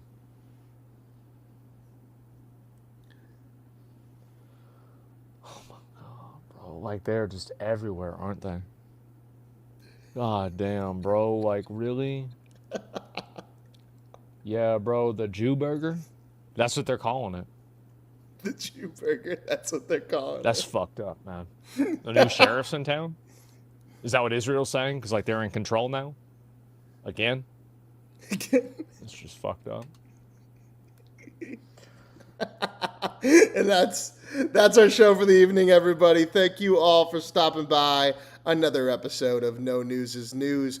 Marco Rubio puts one in the bag tonight, beating John Ossoff there at the end. So he gets 29 wins, which means tomorrow night, JD Vance returns to our show. We've got Snoop Dogg with 1 win, Ron DeSantis with 1 win, John Ossoff with 2 wins, Gavin Newsom with 25 wins, Marco Rubio with 29 wins, and JD Vance with 88 wins, y'all. Let me see what's going on with Mr. Daddy Trump, if he's doing anything in particularly interesting tomorrow. And then we will get on the day, Sunday, Saturday. Whoa, they got the schedule already rolling out. It's Friday right now, okay. Friday, President Trump departs Houston, Texas. Executive time in Houston at 7 a.m. local time. Out-of-town pool. The president participates in Congressional Space Medal of Honor presentation at 9 a.m. So we're not going to cover that live, but we'll have that tomorrow. And then President Trump calls the International Space Station at 10 a.m. So we'll probably come in around noon or 1 p.m. tomorrow or something. We might come in the late afternoon if that's the most interesting thing going on. But thank you all for stopping by once again. No News is News. Make sure you double tap that screen, hit that like button, hit that subscribe button, and I will see you all tomorrow. Have a great night, everybody. Peace!